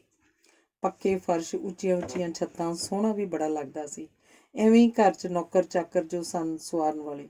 ਉਸ ਦਿਨ ਮੇਰਾ ਡਰਾਇੰਗ ਦਾ ਪੇਪਰ ਸੀ, ਪਰ ਮੇਰੇ ਕੋਲ ਰੰਗਾਂ ਦੀ ਡੱਬੀ ਨਹੀਂ ਸੀ। ਅੱਗੇ ਪਿੱਛੇ ਤਾਂ ਜਮਾਤ ਵਿੱਚ ਕੁੜੀਆਂ ਕੋਲੋਂ ਮੰਗ ਲਓ, ਪਰ ਪੇਪਰਾਂ 'ਚ ਕੋਈ ਕੁੜੀ ਆਪਣੀ ਚੀਜ਼ ਕਿੱਥੇ ਦਿੰਦੀ ਸੀ।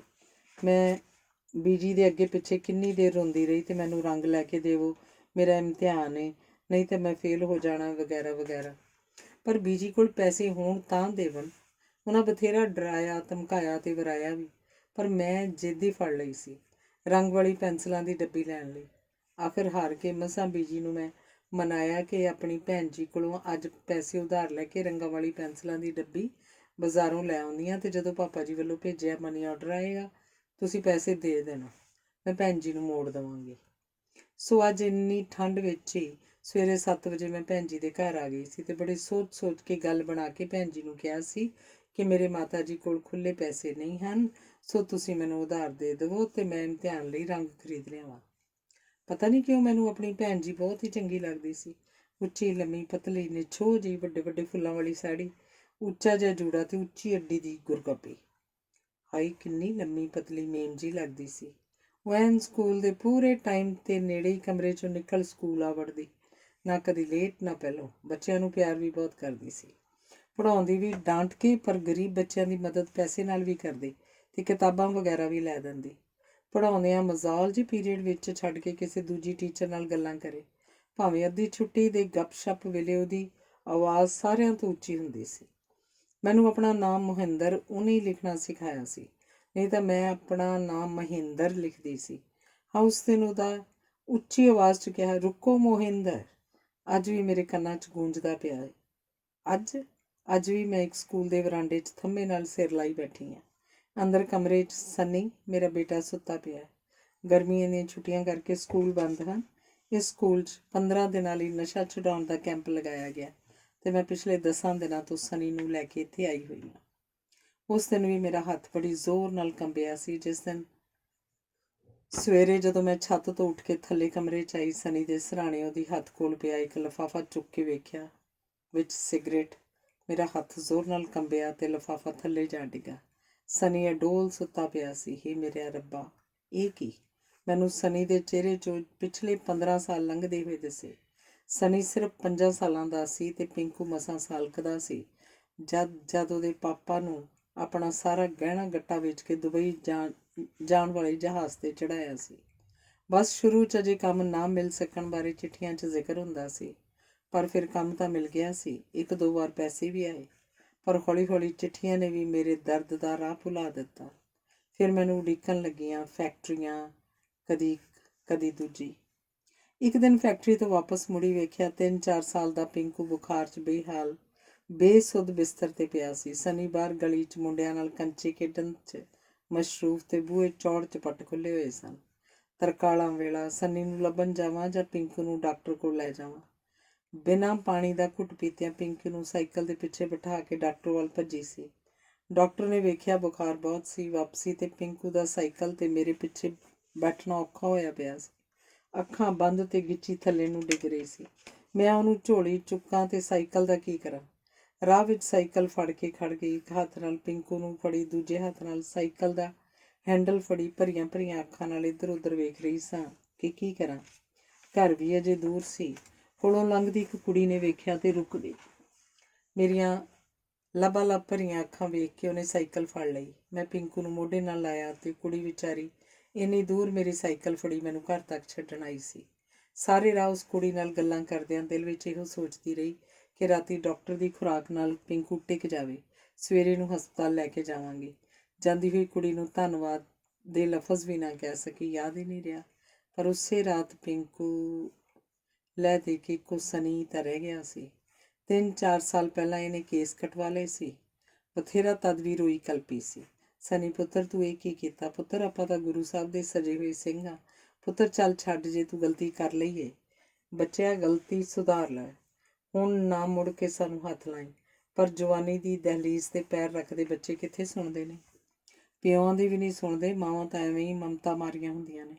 ਜੇ ਬੱਚੇ ਨੂੰ ਕਦੀ ਚੰਡ ਮਾਰ ਵੀ ਦੇਣ ਤਾਂ ਆਪ ਹੀ ਮੂੰਹ ਪਲੋਸ ਕੇ ਬੱਚੇ ਨੂੰ ਚੁੰਮਣ ਲੱਗ ਪੈਂਦੀਆਂ ਨੇ। ਹਾਏ ਬੱਚਿਆ, ਕਿਉਂ ਜ਼ਿੱਦ ਕਰਦਾ ਹੈ ਮਾਰ ਖਾਣ ਵਾਸਤੇ? ਹਾਏ ਹਾਏ, ਮੇਰੇ ਸੜੇ ਹੱਥਾਂ ਨੂੰ ਆਰਾਮ ਨਹੀਂ ਲੱਗਦਾ। ਐਡਾ ਵੱਡਾ ਮੁੰਡਾ ਕੁੱਟ ਧਰਿਆ। ਆਪੇ ਵਕੀਲ, ਆਪੇ ਜੱਜ ਬਣ ਜਾਂਦੀਆਂ ਨੇ। ਇਹੋ ਜਿਹੀਆਂ ਮਾਵਾਂ ਦੇ ਬੱਚੇ ਕਿਉਂ ਸੁਣਨਗੇ, ਕਿਉਂ ਮੰਨਣਗੇ? ਤੇ ਹੁਣ ਹੁਣ ਸਿਗਰਟ ਉਹਦੇ ਸਿਰਹਾਣੇ ਵੇਖ ਕੇ ਮੇਰੀ ਤਾਂ ਜ਼ੁਬਾਨ ਹੀ ਠੱਕੀ ਗਈ।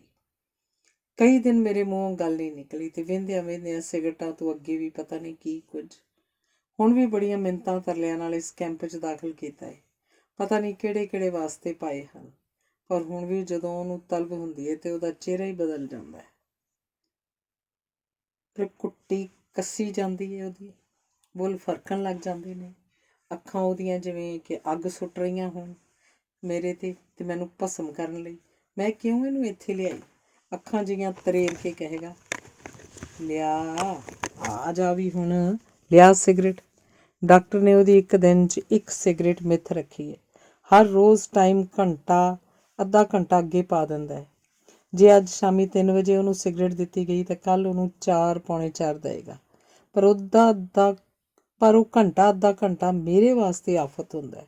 ਉਹ ਕਈ ਵਾਰ ਮੈਨੂੰ ਡਾਕਟਰ ਕੋਲ ਭੇਜੇਗਾ, ਹੋਂਠ ਚਿੱਥੇਗਾ, ਕਈ ਵਾਰੀ ਮੂੰਹ 'ਚ ਮੈਨੂੰ ਗਾਲਾਂ ਵੀ ਕੱਢੇਗਾ, ਪਰ ਡਾਕਟਰ ਨੂੰ ਆਉਂਦਿਆਂ ਦੇਖ ਟਿਕ ਜਾਂਦਾ ਹੈ। ਪਹਿਲੇ ਦਿਨ ਮੈਨੂੰ ਸਿਗਰਟ ਲਿਆਉਣ ਵਾਸਤੇ ਕਿਹਾ ਸੀ ਡਾਕਟਰ ਨੇ। ਭਾਈ ਕੋਲੋਂ ਸਿਗਰਟ ਦੀ ਡੱਬੀ ਫੜਦਿਆਂ ਮੇਰੇ ਕੰਨਾਂ 'ਚ ਬੜੇ ਜ਼ੋਰ ਦੀ ਆਵਾਜ਼ ਆਈ ਸੀ, ਰੁਕੋ ਮੋਹਿੰਦਰ। ਸੱਚੀ ਮੇਰਾ ਹੱਥ ਕੰਬ ਗਿਆ ਸੀ। ਡੱਬੀ ਧਰਤੀ 'ਤੇ ਜਾ ਪਈ ਸੀ, ਪਰ ਉਸੇ ਹੱਥ ਨਾਲ ਡੱਬੀ ਡਾਕਟਰ ਨੂੰ ਲਿਆ ਕੇ ਦਿੱਤੀ ਸੀ। ਮੈਂ ਕਿੰਨੀ ਦੇਰ ਤੱਕ ਆਪਣੇ ਹੱਥ ਨੂੰ ਵੇਖਦੀ ਰਹੀ ਸੀ। ਪਤਾ ਨਹੀਂ ਉਹ ਛੋਟਾ ਜਿਹਾ ਹੱਥ ਕੰਬਦਿਆਂ ਹੀ ਇੰਨਾ ਬੁੱਢਾ ਹੋ ਗਿਆ। ਡਾਕਟਰ ਨੇ ਡੱਬੀ ਆਪਣੇ ਕੋਲ ਰੱਖੀ ਹੈ। ਰੋਜ਼ ਇੱਕ ਸਿਗਰਟ ਸਨੀ ਨੂੰ ਦਿੰਦਾ ਹੈ। ਉਸ ਤੋਂ ਬਾਅਦ ਦਵਾਈ ਖਾ ਕੇ ਸਨੀ 2 ਘੰਟੇ ਸੁੱਤਾ ਰਹਿੰਦਾ ਹੈ। ਸ਼ਾਇਦ ਆਦਤ ਛੁਡਾਉਣ ਦਾ ਇਹੀ ਤਰੀਕਾ ਹੋਣਾ ਹੈ। ਜਦ ਵੀ ਸਨੀ ਸੁੱਤਾ ਹੁੰਦਾ ਹੈ, ਮੈਂ ਸਕੂਲ ਦੇ ਕਮਰਿਆਂ ਦੀਆਂ ਬਾਰੀਆਂ 'ਚ ਝਾਕ ਕਈ ਵਾਰ ਵੇਖ ਕੇ ਆਉਂਦੀ ਹਾਂ। ਸ਼ਾਇਦ ਕਿਸੇ ਕਮਰੇ 'ਚ ਬਲੈਕ ਬੋਰਡ ਕੋਲ ਖੜੀ, ਹੱਥ ਵਿੱਚ ਚੌਕ ਫੜੀ, ਕਿਤੇ ਕੋਈ ਸੰਤੋਸ਼ ਭੈਣ ਜੀ ਦਿਸ ਪਵੇ। ਪਰ ਨਹੀਂ, ਜੇ ਇਹਨਾਂ ਸਕੂਲਾਂ 'ਚ ਕਿਤੇ ਕੋਈ ਸੰਤੋਸ਼ ਭੈਣ ਜੀ ਹੁੰਦੀ ਤਾਂ ਇਹਨਾਂ ਸਕੂਲਾਂ ਵਿੱਚ ਇਹ ਕੈਂਪ ਕਾਹਨੂੰ ਲੱਗਣੇ ਸੀ?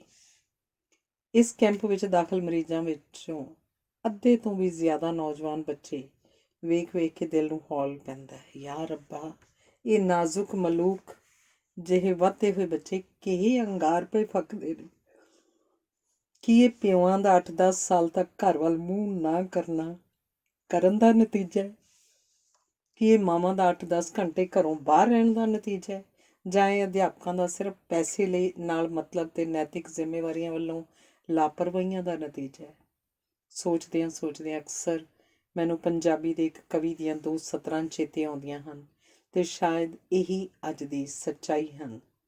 ਅਸਾਂ ਬੀਜੇ ਤੁਸਾਂ ਬੀਜੇ, ਕਿਸੇ ਬੀਜੇ ਚਲੋ ਛੱਡੋ, ਕਰੋ ਝੋਲੀ ਭਰੋ ਅੰਗਾਰ, ਲਓ ਬਹਾਰ ਆਈ ਹੈ। ਧੰਨਵਾਦ। ਅਗਲੀ ਕਹਾਣੀ ਹੈ ਛਮਕਾਂ। ਛੋਟਾ ਜਿਹਾ ਹੋਸਟਲ ਸੀ। 20 ਦੇ ਕਰੀਬ ਬੱਚੇ, 2 ਹਾਲ ਰੂਮ, ਇੱਕ ਵਿੱਚ 5ਵੀਂ ਤੱਕ ਦੇ ਛੋਟੇ ਬੱਚੇ, ਦੂਜੇ 'ਚ 6ਵੀਂ ਤੋਂ 8ਵੀਂ ਕਲਾਸ ਦੀਆਂ ਕੁੜੀਆਂ। ਇੱਕ ਸਾਈਡ ਵਾਰਡਨ ਦਾ ਰੂਮ ਤੇ ਰਸੋਈ, ਲੈਟਰਿਨ ਤੇ ਬਾਥਰੂਮ ਦੋਨੋਂ ਹਾਲ ਰੂਮਸ ਦੇ ਵਿਚਕਾਰ। ਤਨੂ ਇੱਕ ਅਜਿਹਾ ਬੱਚਾ ਸੀ ਜੋ ਕੁੜੀਆਂ ਨਾਲ ਸੀ।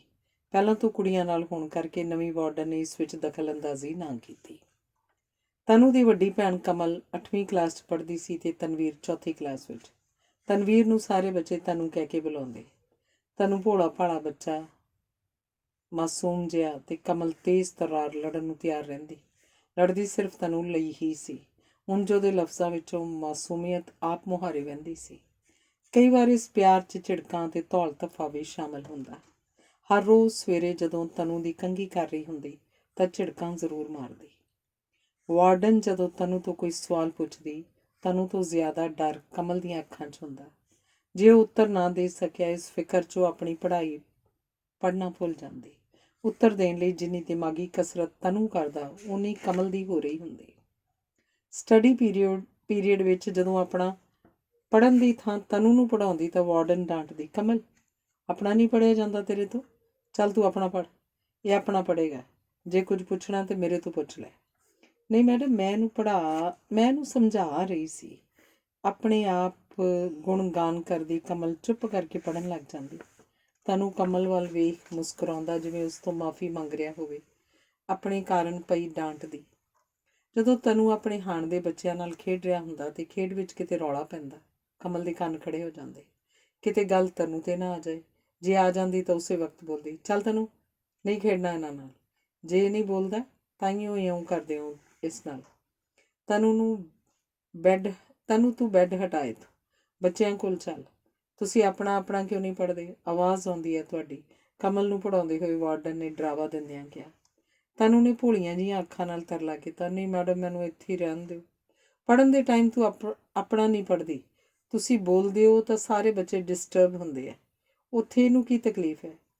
ਤੈਨੂੰ ਤੋਂ ਪਹਿਲਾਂ ਕਮਲ ਦੀਆਂ ਅੱਖਾਂ 'ਚ ਹੰਝੂ ਆ ਗਏ। ਮੈਡਮ ਪਲੀਜ਼, ਇਹ ਮੇਰੇ ਬਿਨਾਂ ਨਹੀਂ ਰਹਿ ਸਕਦਾ, ਪਲੀਜ਼ ਇਹਨੂੰ ਮੇਰੇ ਨਾਲ ਰਹਿਣ ਦਿਓ। ਦੇਖੋ, ਆਪਣਾ ਆਪਣਾ ਪੜ੍ਹੋ ਚੁੱਪਚਾਪ, ਹੋਰ ਬੱਚੇ ਵੀ ਹੈ, ਇਹ ਤਾਂ ਧਿਆਨ ਰੱਖੋ। ਚੰਗਾ ਮੈਡਮ, ਹੁਣ ਅਸੀਂ ਨਹੀਂ ਬੋਲਦੇ, ਜੇ ਬੋਲੇ ਤਾਂ ਭੇਜ ਦੇਣਾ। ਸਤੰਬਰ ਟੈਸਟ ਚੱਲ ਰਹੇ ਸਨ। ਕਮਲ ਦੇ ਅਜੇ ਅੱਧੇ ਪੇਪਰ ਹੀ ਹੋਏ ਸਨ। ਤਨੂੰ ਦਾ ਵੀ ਅੱਜ ਆਖਰੀ ਪੇਪਰ ਸੀ। ਘਰੋਂ ਪ੍ਰਿੰਸੀਪਲ ਮੈਡਮ ਦੇ ਆਫਿਸ 'ਚ ਫੋਨ ਆ ਗਿਆ ਕਿ ਕਮਲ ਦੀ ਮੰਮੀ ਬਿਮਾਰ ਹੈ ਅਤੇ ਕਮਲ ਤੇ ਤਨੂੰ ਨੂੰ ਉਹਨਾਂ ਦੇ ਦਾਦਾ ਜੀ ਨਾਲ ਭੇਜ ਦਿਓ। ਕਮਲ ਦੇ ਦਾਦਾ ਜੀ ਦੁਪਹਿਰੇ ਲੈਣ ਆਏ ਤਾਂ ਕਮਲ ਨੇ ਆਪਣੇ ਦਾਦਾ ਜੀ ਨੂੰ ਦਫ਼ਤਰ ਵਿੱਚ ਸਵਾਲੀਆ ਨਿਗਾਹ ਨਾਲ ਦੇਖਿਆ ਤਾਂ ਪ੍ਰਿੰਸੀਪਲ ਮੈਡਮ ਨੇ ਆਖਿਆ, ਬੇਟੇ ਤੇਰੇ ਮੰਮੀ ਬਿਮਾਰ ਹੈ, ਤੁਸੀਂ ਚਲੇ ਜਾਓ ਘਰ। ਕੀ ਹੋਇਆ ਮੇਰੀ ਮੰਮੀ ਨੂੰ? ਕਮਲ ਦਾ ਹੌਕਾ ਨਿਕਲ ਗਿਆ ਅਤੇ ਤਨੂੰ ਦੀਆਂ ਵੀ ਅੱਖਾਂ 'ਚ ਹੰਝੂ ਆ ਗਏ। ਬੱਚਿਆਂ ਦਾ ਦਾਦਾ ਦੋਵਾਂ ਨੂੰ ਨਾਲ ਲੈ ਗਿਆ। ਪੇਪਰਾਂ ਤੋਂ ਬਾਅਦ ਹਫ਼ਤੇ ਦੀਆਂ ਛੁੱਟੀਆਂ ਹੋਈਆਂ। ਛੁੱਟੀਆਂ ਤੋਂ ਬਾਅਦ ਦਾਦਾ ਜੀ ਹੀ ਛੱਡਣ ਆਏ। ਇਹਨਾਂ ਦੇ ਮੰਮੀ ਕਿਵੇਂ ਨੇ ਦਾਦਾ ਜੀ? ਵਾਰਡਨ ਨੇ ਪੁੱਛਿਆ। ਹੁਣ ਤਾਂ ਠੀਕ ਨੇ ਜੀ, ਦਾਦਾ ਜੀ ਨੇ ਦੱਬਵੀਂ ਆਵਾਜ਼ 'ਚ ਕਿਹਾ। ਅਗਲੇ ਦਿਨ ਹੀ ਕਮਲ ਨੂੰ ਬੁਖਾਰ ਹੋ ਗਿਆ। ਸਾਰੇ ਬੱਚੇ ਸਕੂਲ ਚਲੇ ਗਏ। ਕਮਲ ਕਮਰੇ 'ਚ ਹੀ ਸੀ। ਲੈ ਕਮਲ, ਦਵਾਈ ਲੈ ਲਾ। ਵਾਰਡਨ ਨੇ ਗੋਲੀਆਂ ਕਮਲ ਦੇ ਹੱਥ 'ਤੇ ਰੱਖੀਆਂ। ਪਾਣੀ ਦਾ ਗਲਾਸ ਫੜਾਇਆ। ਕਮਲ, ਤੈਨੂੰ ਇੱਕ ਗੱਲ ਕਹਾਂ? ਵਾਰਡਨ ਨੇ ਕਿਹਾ। ਯੈਸ ਮੈਮ, ਹੌਲੀ ਜੀ ਕਮਲ ਨੇ ਕਿਹਾ। ਤੂੰ ਇੰਨੀ ਚੰਗੀ ਐ, ਸਾਫ਼ ਦਿਲ, ਲੜਿਆ ਨਾ ਕਰ, ਚੰਗੀ ਤਰ੍ਹਾਂ ਪੜ੍ਹਿਆ ਕਰ। ਵਾਰਡਨ ਦੀ ਗੱਲ ਸੁਣ ਕੇ ਕਮਲ ਦੀਆਂ ਅੱਖਾਂ ਭਰ ਆਈਆਂ। ਕੀ ਗੱਲ ਕਮਲ, ਮੰਮੀ ਯਾਦ ਆ ਗਏ?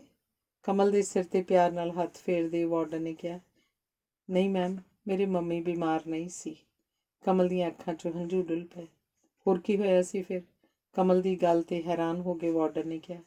ਦੱਸਾਂ ਮੈਡਮ? ਆਪਣੇ ਆਪ ਨੂੰ ਸੰਭਾਲਦੇ ਕਮਲ ਨੇ ਅੱਗੇ ਕਿਹਾ। ਪਾਪਾ ਬਹੁਤ ਸ਼ਰਾਬ ਪੀਂਦੇ ਆ, ਮੰਮੀ ਨਾਲ ਝਗੜਾ ਕਰਦੇ ਰਹਿੰਦੇ ਆ, ਤਾਈਓ ਤਾਂ ਸਾਨੂੰ ਹੋਸਟਲ 'ਚ ਪਾਇਆ ਮੰਮੀ ਨੇ, ਨਹੀਂ ਤਾਂ ਵੈਨ ਸਾਡੇ ਪਿੰਡੋਂ ਆਉਂਦੀ ਹੈ, 10 ਕਿਲੋਮੀਟਰ ਤਾਂ ਹੈ ਸਾਡਾ ਪਿੰਡ।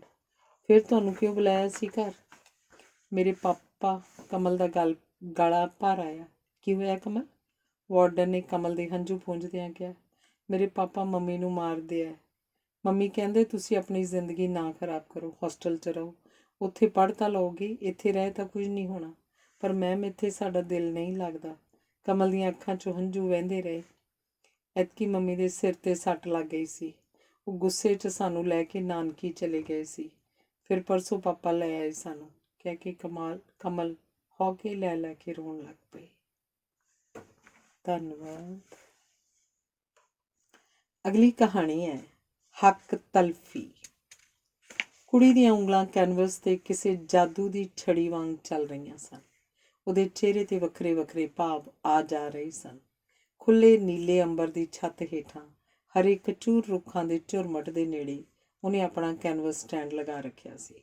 ਅੱਜ ਉਹ ਆਪਣੇ ਇਸ ਚਿੱਤਰ ਵਿੱਚ ਸਭ ਕੁਝ ਉਲੀਕ ਦੇਣਾ ਚਾਹੁੰਦੀ ਸੀ ਜੋ ਪਿਛਲੇ ਦਿਨਾਂ ਵਿੱਚ ਕਿਸੇ ਚੱਲ ਚਿੱਤਰ ਵਾਂਗ ਵਾਪਰ ਗਿਆ ਸੀ। ਕਾਰਗਿਲ, ਦਰਾਸ, ਟਾਈਗਰ ਹਿੱਲ ਤੇ ਤੋਪਾਂ ਨਾਲ ਝੰਬੀਆਂ ਜਿੰਦਾਂ, ਜਿਵੇਂ ਕਿਸੇ ਤੇਜ਼ ਤੂਫਾਨੀ ਝੱਖੜ ਦੇ ਫੁੰਡੇ ਪੰਖੇਰੂ। ਕੁਝ ਆਰ ਤੇ ਕੁਝ ਪਾਰ ਦੇ ਮਿਲੇ ਜੁਲੇ ਚਿਹਰੇ, ਕਾਲੇ ਮੰਡਰਾਉਂਦੇ ਜੰਗੀ ਬੱਦਲ ਜਿਨ੍ਹਾਂ ਨੇ ਅੰਬਰ ਦਾ ਉਜਲਾ ਉਜਲਾ ਮੂੰਹ ਵੀ ਧੂੰਆਂਧਾਰ ਕਰ ਦਿੱਤਾ ਸੀ। ਚੋਟੀਆਂ 'ਤੇ ਡਟੇ ਵੀਰ ਜਵਾਨ, ਜੈ ਹਿੰਦ ਦੇ ਗੂੰਜਦੇ ਨਾਅਰੇ, ਸੂਰਜ ਦੀਆਂ ਕਿਰਨਾਂ ਦੀ ਤੁਰੀ ਆਉਂਦੀ ਲੋ ਜੋ ਕਾਲੇ ਗੁਬਾਰ ਨੂੰ ਧਰਤੀ ਤੀਕ ਪਹੁੰਚਣ ਤੋਂ ਪਹਿਲਾਂ ਹੀ ਬੁੱਕਲ 'ਚ ਸਮੇਟ ਲਈ ਸੀ। ਉਹ ਲੋਕ ਜੋ ਦਰਾਸ ਸੈਕਟਰ ਤੋਂ ਪਲਾਇਨ ਕਰ ਰਹੇ ਸਨ, ਜਿਨ੍ਹਾਂ ਦੇ ਚਿਹਰੇ ਕਿਸੇ ਦਹਿਸ਼ਤ ਕਾਰਨ ਡੌਰ ਭੌਰ ਸਨ, ਜਿਨ੍ਹਾਂ ਦਾ ਆਪਣੇ ਹੀ ਦੇਸ਼ ਵਿੱਚ ਉਜਾੜਾ ਹੋ ਗਿਆ। ਭਰੀਆਂ ਅੱਖਾਂ ਨਾਲ ਉਹ ਆਪਣੇ ਮਾਲ ਅਸਬਾਬ ਗੱਡੀਆਂ 'ਚ ਲੱਦ ਦੂਰ ਦੁਰੇਡੇ ਆਪਣੇ ਰਿਸ਼ਤੇਦਾਰਾਂ ਦੇ ਘਰਾਂ 'ਚ ਪਨਾਹ ਲੈ ਰਹੇ ਸਨ। ਦਰਦ ਭਰੇ ਡੁੱਲ ਡੁੱਲ ਪੈਂਦੇ ਨੈਣ ਘਰਾਂ ਦੀਆਂ ਦੇਹਲੀਆਂ ਨੂੰ ਟੱਪਦੇ ਹੋਏ, ਮੱਛੀ ਵਾਂਗ ਤੜਪਦੇ ਬਜ਼ੁਰਗ ਆਪਣੀ ਮਿੱਟੀ ਨੂੰ ਮੁੜ ਮੁੜ ਨੀਝ ਲਾਲਾ ਤੱਕਦੇ ਹੋਏ। ਸ਼ਹਾਦਤ ਦੇ ਡੁੱਲੇ ਸੰਧੂਰੀ ਰੰਗ ਜੋ ਚੋਟੀਆਂ 'ਤੇ ਝੂਲ ਰਹੇ ਜੇਤੂ ਝੰਡਿਆਂ ਵਿੱਚੋਂ ਜੈ ਹਿੰਦ ਦਾ ਨਾਅਰਾ ਬਣ ਗੂੰਜ ਰਹੇ ਸਨ। ਜਿਨ੍ਹਾਂ ਰੰਗਾਂ ਵਿੱਚ ਭੈਣ ਦੀ ਰੱਖੜੀ ਦੇ ਪਿਆਰ ਦਾ ਗੂੜਾ ਰੰਗ, ਮਾਂ ਦੀ ਮਮਤਾ ਦੇ ਦੁੱਧ ਦਾ ਰੰਗ, ਪਤਨੀ ਦੀਆਂ ਸੱਧਰਾਂ ਤੇ ਉਮੰਗਾਂ ਦੇ ਸ਼ੋਖ ਰੰਗ, ਅਣਭੋਲ ਜਿਹੇ ਬੱਚਿਆਂ ਦੇ ਪਿਆਰ ਤੇ ਦੁਲਾਰ ਦੇ ਰੰਗ ਵੀ ਸ਼ਾਮਿਲ ਸਨ। ਇਹਨਾਂ ਸਾਰੇ ਰੰਗਾਂ ਨੂੰ ਉਹ ਕੈਨਵਸ 'ਤੇ ਉਤਾਰ ਲੈਣਾ ਚਾਹੁੰਦੀ ਸੀ, ਬਣਾਉਣੀ ਚਾਹੁੰਦੀ ਸੀ ਇੱਕ ਸਾਕਾਰ ਕਿਰਤ ਚਿੱਤਰ ਦੇਣੇ ਚਾਹੁੰਦੀ ਸੀ ਸਾਰੇ ਵੰਨ ਸੁਵੰਨੇ ਰੰਗ ਕੈਨਵਸ ਦੀ ਹਿੱਕ 'ਤੇ। ਉਹਦੀਆਂ ਉਂਗਲਾਂ ਬੜੀ ਤੇਜ਼ੀ ਨਾਲ ਘੁੰਮ ਰਹੀਆਂ ਸਨ। ਹਿੰਦੁਸਤਾਨੀ ਲੋਕਾਂ ਦੇ ਦਿਲ 'ਚੋਂ ਫੁੱਟ ਰਹੇ ਦਰਦ ਦੇ ਰੰਗ ਉੱਭਰ ਆਉਣ ਲੱਗੇ ਤਾਂ ਉਹਦਾ ਖਿਆਲ ਉਡਾਰੀ ਮਾਰ ਕਿਸੇ ਹੋਰ ਬੰਨੇ ਜਾ ਬੈਠਾ। ਉਹਦੀਆਂ ਮੋਟੀਆਂ ਹਰਨੋਟੀਆਂ ਅੱਖਾਂ ਸਾਵਣ ਭਾਦੋਂ ਵਾਂਗ ਵਰਨ ਲੱਗੀਆਂ। ਇੱਕ ਟੱਕ ਰੁੱਖਾਂ ਦੇ ਝੁੰਡ ਵੱਲ ਵੇਖਦਿਆਂ ਉਹਨੇ ਠੰਡੀ ਆਹ ਭਰੀ, ਇਹ ਰੁੱਖ ਕਿੰਨੇ ਸ਼ਾਂਤ ਨੇ, ਇਹਨਾਂ 'ਚ ਕੋਈ ਹਲਚਲ ਨਹੀਂ। ਇਹਨਾਂ ਦਾ ਰੰਗ ਰੂਪ ਕਿੰਨਾ ਸੋਹਣਾ, ਉਜਲਾ ਸਵਾਰਥ ਤੋਂ ਰਹਿਤ। ਇਹ ਬੰਦਿਆਂ ਵਾਂਗ ਉੱਲੂ ਸਿੱਧਾ ਕਰਨ ਵਾਲੇ ਨਹੀਂ, ਇਹ ਤਾਂ ਸਗੋਂ ਦਇਆਵਾਨ ਹਨ, ਮਨੁੱਖ ਦੇ ਹਮਦਰਦ, ਦੇਣ ਹੀ ਦੇਣ ਵਾਲੇ। ਸਾਨੂੰ ਜੀਵਨ ਦਾਨ ਬਦਲੇ ਵਿੱਚ ਕੀ ਲੈਂਦੇ ਹਨ? ਕਾਰਬਨ ਡਾਈਆਕਸਾਈਡ, ਮਹਾਨਤਾ ਦੇ ਪੁੰਜ। ਦਰਵੇਸ਼ ਹਨ ਦਰਵੇਸ਼, ਪਰ ਮਨੁੱਖ ਤਾਂ ਕਿਸੇ ਦੇ ਦੁੱਖ ਦੇ ਅਹਿਸਾਸ 'ਚ ਉਪਜੀ ਖੁਸ਼ੀ ਦੀ ਕਿਰਨ ਨੂੰ ਵੀ ਹਨੇਰੇ 'ਚ ਦਫਨ ਕਰ ਦੇਣਾ ਚਾਹੁੰਦੇ ਹਨ। ਉਹਦੀ ਕੈਨਵਸ ਦੇ ਰੰਗ ਉਦੋਂ ਬਦਲਣ ਲੱਗੇ ਜਦੋਂ ਉਹਨੂੰ ਕੱਲ੍ਹ ਵਾਲੇ ਘਰ ਵਿੱਚ ਵਾਪਰੇ ਦੁਖਾਂਤ ਦਾ ਦ੍ਰਿਸ਼ ਨਜ਼ਰੀ ਆਉਣ ਲੱਗਾ। ਉਹ ਘਰ ਜਿੱਥੇ ਕੁਝ ਦਿਨ ਪਹਿਲਾਂ ਸ਼ਹੀਦ ਗੁਰਮੁਖ ਸਿੰਘ ਨੂੰ ਬੰਦ ਬਕਸੇ 'ਚ ਲਿਆਂਦਾ ਗਿਆ ਸੀ। ਉਹਦੀ ਮਾਂ ਦੀਆਂ ਆਂਦਰਾਂ ਕੱਟੀਆਂ ਗਈਆਂ ਸਨ, ਭੈਣ ਦੇ ਕੀਰਦਿਆਂ ਨੇ ਪੱਥਰ ਪਾੜੇ ਸਨ, ਪਤਨੀ ਦੀਆਂ ਟੁੱਟੀਆਂ ਚੂੜੀਆਂ ਦੀ ਗੁੰਜਾਰ ਪਈ ਸੀ।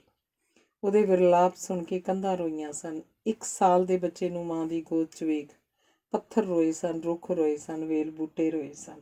ਪਰ ਉੱਥੇ ਕੱਲ੍ਹ ਸਭ ਕੁਝ ਬਦਲ ਗਿਆ ਸੀ। ਇੱਕ ਕਹਿਰ ਟੁੱਟ ਪਿਆ ਸੀ। ਇੱਕ ਚਿੱਠੀ ਆਉਣ 'ਤੇ ਪਰਿਵਾਰ ਵਾਲਿਆਂ ਦਾ ਪੂਰਾ ਰਵੱਈਆ ਬਦਲ ਗਿਆ ਸੀ। ਚਿੱਠੀ ਕੀ ਸੀ? ਸ਼ਹੀਦ ਦੀ ਪਤਨੀ ਨੂੰ ਸਰਕਾਰੀ ਨੌਕਰੀ ਮਿਲ ਗਈ ਸੀ। ਕੋਹਰਾਮ ਮਚ ਗਿਆ ਸੀ। ਘਰ 'ਚ ਵਿਹਲਾ ਰਹਿਣ ਵਾਲਾ ਜੇਠ ਪ੍ਰੀਤਮ ਸਿੰਘ ਜ਼ੋਰ ਨਾਲ ਚੀਖ ਰਿਹਾ ਸੀ, ਮੈਂ ਲਵਾਂਗਾ ਇਹ ਨੌਕਰੀ। ਇਹ ਕਿਉਂ ਲਏਗੀ? ਮੈਂ ਮਰਦਾ, ਮੇਰਾ ਹੱਕ ਬਣਦਾ। ਇਹ ਔਰਤ ਏ, ਇਹਨੂੰ ਸਾਡੀ ਮੰਨਣੀ ਪਏਗੀ। ਕੱਲ੍ਹ ਦੀ ਆਈ, ਅੱਜ ਪ੍ਰਧਾਨ ਬਣ ਬੈਠੇ। ਜੇ ਸਾਡੀ ਗੱਲ ਨਹੀਂ ਮੰਨਦੀ ਤਾਂ ਜਾਵੇ ਜਿੱਥੇ ਜਾਂਦੀ ਹੈ, ਸਾਡੀ ਬਲਾ ਤੋਂ। ਜੀਤਾਂ ਉੱਚੀ ਰੋ ਰਹੀ ਸੀ। ਮਾਸੂਮ ਪੁੱਤਰ ਉਹਦੀ ਝੋਲੀ 'ਚ ਪਿਆ ਮਾਂ ਦਾ ਮੂੰਹ ਵੇਖ ਰਿਹਾ ਸੀ। ਇਹ ਮੇਰਾ ਹੱਕ ਏ, ਹੱਕ ਤਲਫੀ ਨਾ ਕਰੋ। ਮੈਂ ਹੱਕ ਤਲਫੀ ਨਹੀਂ ਕਰਨ ਦੇਵਾਂਗੀ, ਉਹ ਤੜਪ ਕੇ ਬੋਲੀ। ਜੀਤਾਂ ਦੇ ਮੋਢੇ 'ਤੇ ਕਿਰਪਾਨ ਦਾ ਵਾਰ, ਲਹੂ ਦਾ ਪਰਨਾਲਾ। ਜੇ ਦੇਵਰ ਦੇ ਮਜ਼ਬੂਤ ਹੱਥ ਨਾ ਰੋਕਦੇ ਤਾਂ ਅਨਰਥ ਹੋ ਜਾਣਾ ਸੀ। ਇੱਕ ਸ਼ਹਾਦਤ ਦੇ ਨਾਲ 2 ਹੋਰ ਸ਼ਹਾਦਤਾਂ। ਅੱਜ ਉਹ ਸ਼ਹੀਦ ਦੀ ਵਿਧਵਾ ਹਸਪਤਾਲ 'ਚ ਪਈ ਜ਼ਖਮਾਂ ਨਾਲ ਤੜਪ ਰਹੀ ਸੀ। ਉਹਦਾ ਹੀ ਕਸੂਰ ਸੀ ਨਾ ਕਿ ਉਹ ਸ਼ਹੀਦ ਦੀ ਵਿਧਵਾ ਸੀ। ਉਹਦਾ ਪਤੀ ਆਪਣੀ ਇਸ ਧਰਤੀ ਮਾਂ ਲਈ, ਆਪਣੇ ਇਸ ਦੇਸ਼ ਦੀ ਆਨ ਸ਼ਾਨ ਲਈ ਸਿਰ ਧੜ ਦੀ ਬਾਜੀ ਲਾ ਗਿਆ ਸੀ। ਛੱਡ ਗਿਆ ਸੀ ਤਾਂ ਆਪਣੀ ਵਿਧਵਾ ਪਤਨੀ ਤੇ 1 ਸਾਲ ਦੇ ਬਾਪ ਬਾਹਰੇ ਬੱਚੇ ਨੂੰ, ਜੋ ਸਾਰੇ ਦੁੱਖਾਂ ਦਰਦਾਂ ਤੋਂ ਬੇਖਬਰ ਬਚਪਨ ਦੇ ਪੰਘੂੜੀ ਹੱਥ ਪੈਰ ਮਾਰ ਰਿਹਾ ਸੀ। ਕੁੜੀ ਦੇ ਚੱਲਦੇ ਹੱਥਾਂ ਦੀ ਹਰਕਤ ਰੁਕ ਗਈ ਸੀ। ਆਲਾ ਦੁਆਲਾ ਸੁੰਨਸਾਨ ਜਾਪਣ ਲੱਗ ਗਿਆ ਸੀ। ਹਰੇ ਭਰੇ ਰੁੱਖਾਂ ਦੀ ਹਰਿਆਵਲ, ਕਾਲਾ ਡਰਾਉਣਾ ਜੰਗਲ ਜਾਪ ਰਿਹਾ ਸੀ। ਸਾਰੇ ਰੰਗ ਬਦਲੇ। ਰੰਗ ਤੇ ਬੁਰਸ਼ ਇੱਕ ਪਾਸੇ ਰੱਖ ਉਹ ਸੋਚ ਵਿੱਚ ਡੁੱਬ ਗਈ। ਕੀ ਔਰਤ ਹੋਣਾ ਗੁਨਾਹ ਹੈ? ਔਰਤ ਦਾ ਕੋਈ ਹੱਕ ਕਿਉਂ ਨਹੀਂ? ਮਰਦ ਸਮਾਜ ਆਪਣਾ ਹੀ ਹੱਕ ਕਿਉਂ ਜਮਾਉਂਦਾ ਹੈ? ਕੁਰਬਾਨੀ ਤਾਂ ਔਰਤ ਦੀ ਵੀ ਘੱਟ ਨਹੀਂ। ਉਹ ਜਨਮਦਾਤੀ ਹੈ, ਹਰ ਰਿਸ਼ਤੇ ਨੂੰ ਪਿਆਰ ਦਾ ਪਾਣੀ ਪਾ ਸਿੰਜਦੀ ਹੈ। ਘਰ ਨੂੰ ਜੰਨਤ ਬਣਾਉਣ ਵਾਲੀ ਔਰਤ ਨੂੰ ਹੀ ਕਹਿ ਦਿੱਤਾ ਜਾਂਦਾ ਹੈ, ਤੇਰਾ ਘਰ ਨਹੀਂ, ਤੇਰਾ ਕੋਈ ਹੱਕ ਨਹੀਂ, ਤੇਰਾ ਘਰ ਹੋ ਵੀ ਕਿਵੇਂ ਸਕਦਾ ਹੈ? ਸਕੂਲ ਵਿੱਚ ਬੱਚੇ ਦੇ ਦਾਖਲੇ ਸਮੇਂ ਪਿਤਾ ਦੇ ਨਾਂ ਦੀ ਅਹਿਮੀਅਤ ਹੈ। ਇਹ ਕੁਰਬਾਨੀਆਂ ਦੀ ਪੁਤਲੀ ਔਰਤ ਕਿਸੇ ਹੱਕ ਦੇ ਕਾਬਿਲ ਨਹੀਂ ਸਮਝੀ ਜਾਂਦੀ। ਜੇ ਦਾਜ ਨਾ ਲਿਆਵੇ ਤਾਂ ਸਾੜ ਦਿੱਤੀ ਜਾਂਦੀ ਹੈ, ਜੇ ਪਸੰਦ ਨਾ ਆਵੇ ਤਾਂ ਛੁੱਟੜ ਬਣਾ ਦਿੱਤੀ ਜਾਂਦੀ ਹੈ, ਜੇ ਵਿਧਵਾ ਬਣ ਜਾਏ ਤਾਂ ਦੌਲਤ ਪਿੱਛੇ ਕਤਲ ਕਰ ਦਿੱਤੀ ਜਾਂਦੀ ਹੈ। ਵਿਚਾਰੀ ਜੀਤਾਂ ਵਾਂਗ ਉਹਦੇ ਸਾਰੇ ਹੱਕ ਖੋਹ ਲਏ ਜਾਂਦੇ ਹਨ ਜੋ ਉਹਦੇ ਪਤੀ ਦੀ ਹੋਂਦ ਵਿੱਚ ਉਹਦੇ ਆਪਣੇ ਸਨ। ਚਿੱਤਰਕਾਰ ਕੁੜੀ ਹੀ ਇਸ ਸੋਚ ਨੇ ਕੈਨਵਸ ਦੇ ਰੰਗਾਂ ਨੂੰ ਬਦਲਣਾ ਸ਼ੁਰੂ ਕਰ ਦਿੱਤਾ। ਕੈਨਵਸ 'ਤੇ ਉੱਭਰ ਰਹੇ ਰੰਗਾਂ 'ਚ ਕਈ ਹੋਰ ਰੰਗ ਆ ਸ਼ਾਮਲ ਹੋਏ। ਬਰਫੀਲੀਆਂ ਚੋਟੀਆਂ 'ਚ ਫੈਲੇ ਲਹੂ ਦੇ ਲਾਲ ਧੱਬਿਆਂ ਵਿੱਚ ਬੁਰਸ਼ ਕੁਝ ਹੋਰ ਵੀ ਰੂਪਮਾਨ ਕਰਨ ਲੱਗੇ। ਇੱਕ ਸ਼ਹੀਦ ਦੀ ਵਿਧਵਾ ਦਾ ਵਜੂਦ ਸੀ ਜੋ ਕਿਰਪਾਨ ਦੇ ਵਾਰ ਨਾਲ ਲਹੂ ਲੁਹਾਨ ਸੀ। ਉਹਦੇ ਬਦਨ ਤੇ ਲਹੂ ਦੀ ਇੱਕ ਬੂੰਦ ਧਰਤੀ ਤੇ ਡੁੱਲੇ ਸ਼ਹਾਦਤ ਦੇ ਲਹੂ 'ਚ ਰਸਦੀ ਜਾ ਰਹੀ ਸੀ। ਉਹਨੇ ਹੱਕ ਲਈ ਆਪਣੀ ਝੋਲੀ ਅੱਡੀ ਹੋਈ ਸੀ। ਹੱਕ ਤਲਫੀ ਕਰਨ ਵਾਲਿਆਂ ਅੱਗੇ ਤਰਲੇ ਪਾ ਰਹੀ ਸੀ। ਆਪਣੀ ਕੈਨਵਸ 'ਤੇ ਉਭਰੇ ਵੰਨ ਸੁਵੰਨੇ ਰੰਗਾਂ ਨੂੰ ਇੱਕ ਟੱਕ ਵੇਖਦੀ ਹੋਈ ਇਹ ਸੋਚਣ ਲੱਗੀ, ਕਿ ਮੇਰੇ ਉਹ ਸਾਰੇ ਰੰਗ ਔਰਤ ਨਾਲ ਹੱਕ ਤਲਫੀ ਰੋਕ ਦੇਣਗੇ, ਬਦਲ ਦੇਣਗੇ ਇਸ ਸੋਚ ਨੂੰ ਕਿ ਜੇ ਔਰਤ ਪ੍ਰਤੀ ਮਰਦਾਂ ਦੇ ਦਿਲ 'ਚ ਜੋ ਮੇਰੇ ਸਿਰਜੇ ਇਹ ਰੰਗ ਲੋਕਾਂ ਦੀ ਸੋਚ ਦੇ ਰੰਗਾਂ ਨੂੰ ਬਦਲ ਦੇਣ ਤਾਂ ਸ਼ਹੀਦਾਂ ਦੇ ਲਹੂ ਨੂੰ ਅਮਰ ਤਾਂ ਹੋ ਲੈਣ ਦਿਓ। ਖੋਵੋ ਨਾ ਹੱਕ ਕੋਈ ਕਿਸੇ ਨਾਰ ਦਾ ਅੱਜ, ਲਹੂ ਸ਼ਹਾਦਤਾਂ ਦੇ ਖਿੜ ਜਾਣ ਫੁੱਲ ਬਣ ਕੇ, ਰੂਪ ਬਦਲ ਜਾਏ ਗੁਲੋ ਗੁਲਜ਼ਾਰ ਦਾ ਅੱਜ। ਕਿਸੇ ਆਦੜੀ ਦੀ ਮਿੱਠੀ ਮਿੱਠੀ ਹੇਕ ਸੁਣ ਉਹਦੀਆਂ ਨਜ਼ਰਾਂ ਚਿੱਤਰ ਤੋਂ ਹਟੀਆਂ ਤੇ ਉਹ ਗੀਤ ਦੇ ਬੋਲਾਂ ਵਿੱਚ ਖੋ ਗਈ। ਧੰਨਵਾਦ। ਅਗਲੀ ਕਹਾਣੀ ਅਗਨੀ ਪ੍ਰੀਖਿਆ। ਆ ਵੇਖ ਭਲਾ ਕੰਧ ਦੇ ਪਰਲੇ ਪਾਸੇ ਕੀ ਰੌਲਾ ਜਿਹਾ ਪੈ ਰਿਹਾ। ਮੈਂ ਆਪਣੇ 10 ਕੁ ਸਾਲ ਦੇ ਬੱਚੇ ਨੂੰ ਕਿਹਾ, ਜੋ ਵਿਹੜੇ 'ਚ ਫੁੱਲਾਂ ਨੂੰ ਪਾਣੀ ਦਿੰਦਾ ਹੋਇਆ ਖੇਡ ਵੀ ਰਿਹਾ ਸੀ। ਪਤਾ ਨਹੀਂ, ਲੱਗਦਾ ਕੋਈ ਸਮਾਨ ਜਿਹਾ ਰੱਖ ਰਹੇ ਨੇ।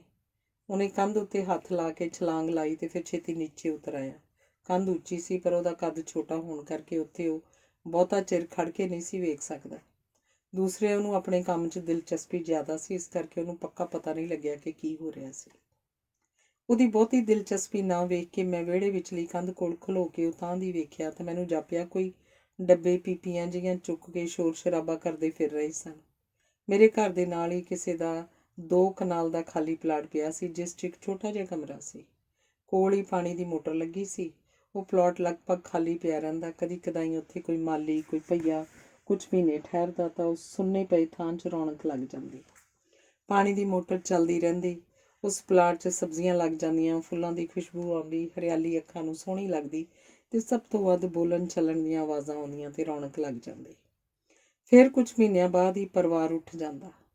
ਕਿਸੇ ਦਾ ਪਲਾਟ ਦੇ ਮਾਲਕ ਨਾਲ ਕਿਸੇ ਗੱਲੋਂ ਝਗੜਾ ਹੋ ਜਾਂਦਾ ਕਿ ਸਬਜ਼ੀਆਂ ਉਗਾਉਂਦੇ ਉਹ ਹਨ ਤੇ ਪਲਾਟ ਦਾ ਮਾਲਕ ਮੁਫਤ ਤੋੜ ਕੇ ਲੈ ਜਾਂਦਾ। ਕਿਸੇ ਦਾ ਝਗੜਾ ਹੋ ਜਾਂਦਾ ਕਿ ਬਿਜਲੀ ਦਾ ਬਿੱਲ ਵੀ ਉਹੀ ਭਰੇਗਾ ਜੋ ਪਲਾਟ 'ਚ ਰਹਿ ਰਿਹਾ, ਤੇ ਗਰੀਬ ਇੰਨਾ ਖਰਚਾ ਦੇਣ ਲਈ ਤਿਆਰ ਨਾ ਹੁੰਦਾ, ਕਿਉਂਕਿ ਸਬਜ਼ੀਆਂ ਦਾ ਮਾਲਕ ਬਿਨਾਂ ਪੈਸੇ ਦਿੱਤੇ ਸਾਂਝ ਪਾ ਲੈਂਦਾ। ਫਿਰ ਮੋਟਰ ਦਾ ਖਰਚਾ ਗਰੀਬ ਬੰਦਾ ਇਕੱਲਾ ਕਿਵੇਂ ਭਰੇ, ਤੇ ਪਲਾਟ ਫਿਰ ਖਾਲੀ ਹੋ ਜਾਂਦਾ। ਉਹੀ ਸਬਜ਼ੀਆਂ ਹੌਲੀ ਹੌਲੀ ਸੜ ਕੇ ਕੂੜੇ ਦਾ ਢੇਰ ਬਣ ਜਾਂਦੀਆਂ। ਉਹੀ ਥਾਂ ਵੀਰਾਨ ਹੋ ਜਾਂਦੀ। ਉੱਥੇ ਲੱਗੇ ਹੋਏ ਦਰਖਤਾਂ ਤੇ ਪੰਛੀ ਆਲਣੇ ਪਾ ਲੈਂਦੇ। ਬੇਰੀਆਂ 'ਤੇ ਲੱਗੇ ਬੇਰਾਂ ਨੂੰ ਕਾਟੂਆਂ ਖਾਣਾ ਸ਼ੁਰੂ ਕਰ ਦਿੰਦੀਆਂ ਜਾਂ ਟੁੱਟ ਕੇ ਧਰਤੀ 'ਤੇ ਡਿੱਗਣੇ ਸ਼ੁਰੂ ਹੋ ਜਾਂਦੇ। ਅਨਾਰ ਤੇ ਅਮਰੂਦ ਤੋਤੇ ਟੁੱਕ ਟੁੱਕ ਕੇ ਸੁੱਟੀ ਜਾਂਦੇ। ਨਿੰਮ ਦੀਆਂ ਨਮੌਲੀਆਂ ਟੁੱਟਦੀਆਂ ਰਹਿੰਦੀਆਂ, ਗਿਰਦੀਆਂ ਰਹਿੰਦੀਆਂ। ਉਹਨਾਂ ਨੂੰ ਸਾਫ਼ ਕੋਈ ਨਾ ਕਰਦਾ ਤੇ ਉਹੀ ਥਾਂ ਕੰਧ ਉੱਤੋਂ ਵੇਖਦਿਆਂ ਉਜਾੜ ਜਾਪਣ ਲੱਗ ਪੈਂਦੀ। ਪਰ ਅੱਜ ਜਾਪਦਾ ਸੀ ਕੋਈ ਨਵਾਂ ਪਰਿਵਾਰ ਇੱਥੇ ਰਹਿਣ ਲਈ ਆ ਗਿਆ ਸੀ। ਇਹ ਤਾਂ ਆਪਣੇ ਨਵੇਂ ਗੁਆਂਢੀ ਆਏ ਲੱਗਦੇ ਨੇ। ਅਸੀਂ ਸਾਰੇ ਜਣੇ ਹੱਸ ਪਏ। ਚਲੋ ਗੁਆਂਢ ਵਸ ਗਿਆ, ਫਿਰ ਰੌਣਕ ਹੋ ਜਾਏਗੀ। ਜਦੋਂ ਇਹ ਥਾਂ ਵਿਹਲੀ ਹੋ ਜਾਂਦੀ, ਸਾਰੇ ਗਲੀ ਮੁਹੱਲੇ ਵਾਲੇ ਉਹਦੇ ਮਾਲਕ ਨੂੰ ਫਿਰ ਟੋਕਣਾ ਸ਼ੁਰੂ ਕਰ ਦਿੰਦੇ, ਤੁਸੀਂ ਇੱਥੇ ਮਕਾਨ ਬਣਾ ਲਓ ਜਾਂ ਇਹ ਥਾਂ ਵੇਚ ਦਿਓ। ਇੱਥੇ ਖਾਲੀ ਥਾਂ 'ਤੇ ਗੰਦ ਪੈਣਾ ਸ਼ੁਰੂ ਹੋ ਜਾਂਦਾ। ਸਾਰੇ ਟੋਕਣਾ ਸ਼ੁਰੂ ਕਰ ਦਿੰਦੇ। ਤੇ ਫਿਰ ਜਦੋਂ ਕੋਈ ਉੱਥੇ ਰਹਿਣ ਲੱਗ ਜਾਂਦਾ ਤਾਂ ਸਭ ਨੂੰ ਮੌਜ ਲੱਗ ਜਾਂਦੀ, ਕਿਉਂਕਿ ਇਹ ਗਰੀਬ ਲੋਕਾਂ ਦੇ ਘਰਾਂ 'ਚ ਕੰਮ ਵੀ ਕਰ ਦਿੰਦੇ ਤੇ ਵੇਲੇ ਕੁ ਵੇਲੇ ਇੱਥੋਂ ਸਬਜ਼ੀਆਂ ਵੀ ਮਿਲ ਜਾਂਦੀਆਂ। ਇਸ ਲਈ ਮਾਲਕ ਨੂੰ ਇਹ ਪਲਾਟ ਕਿਸੇ ਨਾ ਕਿਸੇ ਨੂੰ ਦੇਣਾ ਪੈ ਹੀ ਜਾਂਦਾ। ਹੁਣ ਫਿਰ ਕੋਈ ਭਈਏ ਦਾ ਪਰਿਵਾਰ ਆਇਆ ਲੱਗਦਾ। 5-6 ਛੋਟੇ ਛੋਟੇ ਬੱਚੇ ਉੱਚੀ ਉੱਚੀ ਬੋਲਦੇ ਫਿਰ ਰਹੇ ਸਨ। ਕਈ ਦਿਨ ਲੰਘ ਗਏ। ਸ਼ੋਰ ਸ਼ਰਾਬਾ ਸੁਣਦਾ ਤਾਂ ਕਿਸੇ ਵਸਦੇ ਹੋਏ ਘਰ ਦਾ ਅਹਿਸਾਸ ਹੁੰਦਾ। ਇੱਕ ਦਿਨ ਮੇਰੇ ਘਰ ਦੀ ਘੰਟੀ ਵੱਜੀ। ਮੈਂ ਗੇਟ 'ਤੇ ਜਾ ਕੇ ਵੇਖਿਆ। ਧੋਤੀ ਨੂੰਮਾਂ ਸਾੜੀ ਪਾਈ ਇੱਕ ਔਰਤ ਖੜੀ ਸੀ। ਸਾਂਵਲਾ ਜਿਹਾ ਰੰਗ, ਲੰਮੇ ਚੀਰ 'ਚ ਭਰਿਆ ਗਾੜਾ ਗਾੜਾ ਸੰਧੂਰ, ਖੂਬ ਲਿਪਸਟਿਕ ਤੇ ਬਿੰਦੀ ਲਾਈ ਹੋਈ, ਬਾਹਾਂ ਚੂੜੀਆਂ ਨਾਲ ਭਰੀਆਂ ਹੋਈਆਂ। ਬਹੁਤੀ ਵੱਡੀ ਉਮਰ ਦੀ ਨਹੀਂ ਸੀ ਲੱਗਦੀ, ਆਹੀ ਕੋਈ 30 ਸਾਲ ਦੀ। ਮੈਨੂੰ ਵੇਖ ਕੇ ਥੋੜ੍ਹਾ ਜਿਹਾ ਮੁਸਕਰਾਈ ਤੇ ਹੱਥ ਜੋੜੇ। ਹਾਂ, ਕੀ ਗੱਲ ਹੈ? ਮੈਂ ਪੁੱਛਿਆ। ਹਮ ਇੱਧਰ ਆਏ हैं जी, आपके साथ वाले घर में बर्फ़ मिल जाएगी? ਹਾਂ ਲੈ ਜਾ। ਮੈਂ ਅੰਦਰ ਆਉਂਦਿਆਂ ਹੀ ਉਹਨੂੰ ਪੁੱਛਦੀ ਵੀ ਆਈ, ਕਹਾਂ ਕੇ ਰਹਿਣੇ ਵਾਲੇ ਹੋ ਤੁਮ? ਪਤਾ ਹੋਣ ਦੇ ਬਾਵਜੂਦ ਵੀ ਮੈਂ ਪੁੱਛ ਲਿਆ। यूपी के जी। ਕਿਹੜਾ ਜ਼ਿਲ੍ਹਾ? ਮੈਂ ਫਿਰ ਸਵਾਲ ਕੀਤਾ। मुजफ्फरनगर। क्या काम करते हो? मेरा मर्द तो जी लोहे की फैक्ट्री में काम करता है, मैं घरों का काम कर देती हूँ। मैनू भी काम करवाने वाली औरत की ज़रूरत सी। मेरा काम कर देंगी तू? मैं बर्फ़ उड़ाने ही उन्होंने पूछ लिया। हाँ बीबी जी, हमने तो काम करके ही खाना है, आ जाया करूँगी कल से। मेरी समस्या भी हल हो गई छेती। तो उस तो बाद वो औरत हर रोज़ मेरे घर आउंदी। सीता नाम सी ਉਹਦਾ। ਵਿਹਲੀ ਹੋ ਕੇ ਕਈ ਵਾਰ ਮੇਰੀ ਵੇਲ ਤਕਾਉਂਦਿਆਂ ਗੱਲਾਂ ਕਰਨ ਬਹਿ ਜਾਂਦੀ। ਇੱਥੇ ਕਿਉਂ ਆਏ ਹੋ ਤੁਸੀਂ ਆਪਣਾ ਗਾਮ ਛੋੜ ਕਰ? ਕਾਰਨ ਪਤਾ ਹੁੰਦਿਆਂ ਵੀ ਮੈਂ ਉਹਦੇ ਨਾਲ ਗੱਲਾਂ ਕਰਨ ਵਾਸਤੇ ਇੱਕ ਦਿਨ ਪੁੱਛਿਆ। ਮੈਂ ਵੀ ਥੋੜ੍ਹੀ ਥੋੜ੍ਹੀ ਉਹਦੀ ਬੋਲੀ ਬੋਲ ਲੈਂਦੀ ਸੀ ਤੇ ਉਹ ਆਪਣੀ ਗੱਲ ਸਮਝਾਉਣ ਲਈ ਵਿੱਚ ਵਿੱਚ ਪੰਜਾਬੀ ਦੇ ਸ਼ਬਦ ਬੋਲਣ ਲੱਗ ਜਾਂਦੀ ਸੀ। जी पेट के लिए जहाँ कहाँ भी जाना पड़ जाता है, ज़मीन कम थी जी, इतने बड़े परिवार के लिए खाएं कहाँ से? परिवार छोटा रखा करो ना। मैं ਉਹਦੇ 5-6 ਛੋਟੇ ਨਿਆਣਿਆਂ ਨੂੰ ਵੇਖ ਕੇ ਜੋ ਸੋਚਿਆ ਸੀ ਕਹਿਤਾ। ही। वो हंस पई। कैसे करें जी, ये तो भगवान की मर्जी है। अब फिर कह के ਉਹ ਚੁੱਪ ਕਰ ਗਈ। ਮੈਂ ਉਹਦਾ ਅਧੂਰਾ ਫਿਕਰਾ ਸਮਝ ਗਈ। ਤੂੰ ਆਪਣੇ ਘਰ ਵਾਲੇ ਨੂੰ ਸਮਝਾ ਕੇ ਸਾਨੂੰ ਹੋਰ ਬੱਚਾ नहीं चाहिए। कौन सुनता है जी, आदमी लोग कहाँ सुनते हैं। उनको तो पीने के लिए बस शराब और दाल भात चाहिए खाने को। उसका बच्चों के साथ या परिवार के साथ कोई मतलब नहीं। बच्चों को रोटी कहाँ से दूँ, ज़्यादा काम कर करके पीठ दुखती रहती है। ਮੈਨੂੰ ਉਹਦੀ ਬੇਵਸੀ ਸਾਫ਼ ਦਿਸ ਰਹੀ ਸੀ। ਕਿੰਨੀਆਂ ਹੀ ਉਹਦੇ ਵਰਗੀਆਂ ਔਰਤਾਂ ਇੱਥੇ ਨਰਕ ਭਰੀ ਜ਼ਿੰਦਗੀ ਜਿਉਣ ਲਈ ਮਜਬੂਰ ਹਨ। ਉਹਦਾ ਮੇਰੇ ਘਰ ਆਉਣ ਜਾਣਾ ਚੱਲਦਾ ਰਿਹਾ। ਮੈਨੂੰ ਹੋਰ ਵੀ ਘਰ ਦੀਆਂ ਗੱਲਾਂ ਦੱਸ ਕੇ ਆਪਣਾ ਦੁੱਖ ਸੁੱਖ ਸਾਂਝਾ ਕਰਨ ਦੀ ਕੋਸ਼ਿਸ਼ ਕਰਦੀ। ਇੱਕ ਦਿਨ ਉਹਦੇ ਘਰੋਂ ਬੜੇ ਸ਼ੋਰ ਸ਼ਰਾਬੇ ਤੇ ਚੀਕਾਂ ਦੀ ਆਵਾਜ਼ ਆ ਰਹੀ ਸੀ। ਮੈਂ ਕੰਧ ਉੱਤੋਂ ਵੇਖਿਆ, ਆਦਮੀ ਬੱਚਿਆਂ ਨੂੰ ਕੁੱਟੀ ਜਾ ਰਿਹਾ ਸੀ। ਇੱਕ ਪਤਲੀ ਜਿਹੀ ਛੜੀ ਉਹਦੇ ਹੱਥ 'ਚ ਸੀ। ਜਿਹੜਾ ਵੀ ਸਾਹਮਣੇ ਆਉਂਦਾ ਉਸੇ ਦੇ ਮਾਰਦਾ ਤੇ ਬੱਚੇ ਰੋਂਦੇ ਕਰਲਾਉਂਦੇ ਇੱਧਰ ਉੱਧਰ ਭੱਜ ਰਹੇ ਸਨ। ਮੈਥੋਂ ਰੋਂਦੇ ਕਰਲਾਉਂਦੇ ਬੱਚੇ ਵੇਖੇ ਨਹੀਂ ਸੀ ਜਾ ਰਹੇ। ਨੰਗੇ ਪਿੰਡਿਆਂ ਤੇ ਛਟੀ ਦੇ ਨਿਸ਼ਾਨ ਪੈ ਰਹੇ ਸਨ। ਮੈਨੂੰ ਬੜਾ ਹੀ ਗੁੱਸਾ ਆਇਆ। ਦਿਲ ਕਰੇ ਇਹ ਸੋਟੀ ਖੋਹ ਕੇ ਇਸੇ ਦੇ ਮਾਰਾਂ। ਪਤਾ ਨਹੀਂ ਮੇਰੇ ਕੋਲੋਂ ਕਿਵੇਂ ਜ਼ੋਰ ਦੀ ਆਖਿਆ ਗਿਆ, ਕੀ ਹੋ ਗਿਆ ਭਈਆ, क्यों बच्चों ਨੂੰ मारी जा रहे हैं। ये जी काम नहीं करते, कोई नहाते नहीं, स्कूल जाते, वेले फिरे सारी दिहाड़ी, तो तू मार देने ने कसाइयां वांग कुट्टन लग्या होया। मैं इनको कहाँ से खिलाऊं। उन्हें बेबसी जाहिर की। पहला नहीं सी पता कि इन्हां नूं रोटी भी देनी पऊ। मेरे मूँह गुस्से 'ਚ सच पता नहीं किवें कह हो गया, जे जम्मे ने तो रोटी तो तैनूं ही देनी पऊ। हुणे ਉਹ ਕੀ ਕੰਮ ਕਰਨ। ਭੋਰਾ ਭਰ ਜਵਾਕ ਨੇ, ਕਿਵੇਂ ਲੱਗਿਆ ਉਹਨਾਂ ਨੂੰ ਮਾਰਨ। ਪਹਿਲਾਂ ਤਾਂ ਪਲਟਨ ਇਕੱਠੀ ਕਰ ਲਈ, ਹੁਣ ਮਾਰ ਮਾਰ ਕੇ ਜਾਨ ਕੱਢਣੀ ਹੈ ਇਹਨਾਂ ਦੀ। ਮੇਰੀ ਗੱਲ ਸੁਣ ਕੇ ਉਹ ਮਾਰਨੋਂ ਹਟ ਗਿਆ ਤੇ ਚੁੱਪਚਾਪ ਪਰੇ ਡਏ ਢਿੱਲੇ ਜਿਹੇ ਮੰਜੇ ਤੇ ਜਾ ਬੈਠਾ। ਬੱਚੇ ਸਹਿਮੇ ਹੋਏ ਰੋਂਦੇ ਹੋਏ ਇੱਕ ਪਾਸੇ ਖੜੇ ਸਨ। ਮੈਂ ਕੰਧ ਤੋਂ ਪਰੇ ਹੋ ਗਈ, ਪਰ ਬੱਚਿਆਂ ਦੀਆਂ ਹੌਲੀ ਹੌਲੀ ਮੱਧਮ ਹੋ ਰਹੀਆਂ ਚੀਕਾਂ ਮੈਨੂੰ ਕਿੰਨੀ ਦੇਰ ਸੁਣਦੀਆਂ ਰਹੀਆਂ। ਤੇ ਉਸ ਤੋਂ ਬਾਅਦ ਕਈ ਦਿਨ ਮੈਨੂੰ ਲੱਗਿਆ ਜਿਵੇਂ ਉਹ ਭਈਆ ਘਰ ਹੀ ਹੁੰਦਾ ਸੀ। ਕਦੀ ਬੱਚਿਆਂ ਨਾਲ ਉੱਚੀ ਉੱਚੀ ਬੋਲ ਰਿਹਾ ਹੁੰਦਾ, ਕਦੀ ਸਬਜ਼ੀਆਂ ਨੂੰ ਪਾਣੀ ਲਾ ਰਿਹਾ ਹੁੰਦਾ, ਕਦੀ ਗੋਡੀ ਕਰ ਰਿਹਾ ਹੁੰਦਾ। ਸ਼ਾਮ ਨੂੰ ਘੰਟੀ ਵੱਜੀ। ਮੈਂ ਗੇਟ ਖੋਲ੍ਹਿਆ। ਸਜੀ ਫੱਬੀ ਸੀਤਾ ਸੂਟ ਪਾਈ ਖੜੀ ਸੀ, ਤਾਜ਼ੀ ਬਿੰਦੀ ਲਿਪਸਟਿਕ ਲਾਈ ਹੋਈ, ਮਾਂਗ 'ਚ ਤਾਜ਼ਾ ਤਾਜ਼ਾ ਸੰਧੂਰ ਭਰਿਆ ਹੋਇਆ। ਕਿਵੇਂ ਚਮਕਦੀ ਆਉਣੀ ਆ ਅੱਜ, ਮੈਂ ਹੱਸ ਕੇ ਸਵਾਲ ਕੀਤਾ। ਕੁਝ ਨਹੀਂ ਜੀ, ਉਹ ਹੱਸ ਕੇ ਅੰਦਰ ਨੂੰ ਜਾਂਦੀ ਫਿਰ ਖਲੋ ਗਈ। ਮੇਰੇ ਸੂਟ ਕੈਸਾ ਲੱਗਦੇ ਹੈ ਜੀ। ਵਧੀਆ ਲੱਗਦਾ है। मेरे घर वाले ने सिला के दिया है, कहता पंजाबी सूट डाला कर, कैसे लगत है जी। चंगा लगता है, सोहनी लगदी है। मैं भी हस पई। गल सुन सीता, तेरा घर वाला हुण घरे क्यों हुंदा सारा दिन, काम ते नहीं जाता। नहीं जी, फैक्ट्री वालों ने निकाल दिया, काम ज़्यादा लेते हैं, पैसे कम देते थे, तो जे बोला कहीं और काम ढूंढ लेंगे। उसके पैसे जितने बनते थे ना, वो इकट्ठे दे दिए थे फैक्ट्री वालों ने, उन्हीं में ये सूट लेकर आया था। मैं देखिਆ ਬੇਰੁਜ਼ਗਾਰੀ ਦਾ ਉਹਦੇ 'ਤੇ ਕੋਈ ਅਸਰ ਨਹੀਂ ਸੀ। ਇਹਨਾਂ ਲੋਕਾਂ ਦੀ ਜ਼ਿੰਦਗੀ ਇਵੇਂ ਚੱਲਦੀ ਹੈ, ਜੋ ਕਮਾ ਲੈਂਦੇ ਨੇ ਖਾ ਲੈਂਦੇ ਨੇ, ਬਹੁਤਾ ਫਿਕਰ ਨਹੀਂ ਕਰਦੇ। ਬਹੁਤਾ ਮਿਲ ਜਾਂਦਾ ਬਹੁਤਾ ਖਰਚ ਲੈਂਦੇ ਨੇ, ਥੋੜ੍ਹਾ ਮਿਲਦਾ ਤਾਂ ਵੀ ਬਹੁਤਾ ਫਿਕਰ ਨਹੀਂ ਕਰਦੇ। ਬੜੇ ਅਜੀਬ ਲੋਕ ਨੇ। ਬੱਚਿਆਂ ਦਾ ਕੋਈ ਫਿਕਰ ਹੀ ਨਹੀਂ। ਕਈ ਦਿਨ ਸੀਤਾ ਉਸੇ ਤਰ੍ਹਾਂ ਬਣ ਸੰਵਰ ਕੇ ਆਉਂਦੀ ਰਹੀ, ਬੜੀ ਖੁਸ਼। ਫਿਰ ਮੈਂ ਇੱਕ ਦਿਨ ਉਹਨਾਂ ਦੇ ਘਰੋਂ ਚੀਕ ਚਿਹਾੜੇ ਦੀ ਆਵਾਜ਼ ਸੁਣੀ। ਸੀਤਾ ਵੀ ਉੱਚੀ ਉੱਚੀ ਬੋਲਦੀ ਸੁਣ ਰਹੀ ਸੀ। ਸੋਚਿਆ ਅੱਜ ਫੇਰ ਮਾਰਦਾ ਹੋਊ ਬੱਚਿਆਂ ਨੂੰ ਉਹਦਾ ਘਰ ਵਾਲਾ। ਚਲੋ ਸੀਤਾ ਹੈ ਘਰ, ਛੁਡਾ ਲਏਗੀ ਅੱਜ ਤਾਂ। ਫਿਰ ਮੈਨੂੰ ਸੀਤਾ ਦਾ ਖਿਆਲ ਆਇਆ ਕਿਤੇ ਉਹਨਾਂ ਦੀ ਆਪਸ 'ਚ ਲੜਾਈ ਨਾ ਹੁੰਦੀ ਹੋਵੇ, ਪਰ ਮੈਂ ਬਹੁਤਾ ਧਿਆਨ ਨਾ ਦਿੱਤਾ। 2 ਕੁ ਘੰਟੇ ਬਾਅਦ ਰੌਲਾ ਗੋਲਾ ਸ਼ਾਂਤ ਹੋ ਗਿਆ। ਅਗਲੇ ਦਿਨ ਸੀਤਾ ਕੰਮ ਕਰਨ ਨਾ ਆਈ। ਸੋਚਿਆ ਕੁਝ ਦੁਖਦਾ ਹੋਣਾ। ਉਸ ਤੋਂ ਅਗਲੇ ਦਿਨ ਵੀ ਨਹੀਂ। ਮੈਂ ਉਡੀਕ ਕੇ ਕੰਧ ਉੱਤੋਂ ਆਵਾਜ਼ ਮਾਰ ਦਿੱਤੀ, ਸੀਤਾ ਸੀਤਾ। ਹਾਂਜੀ।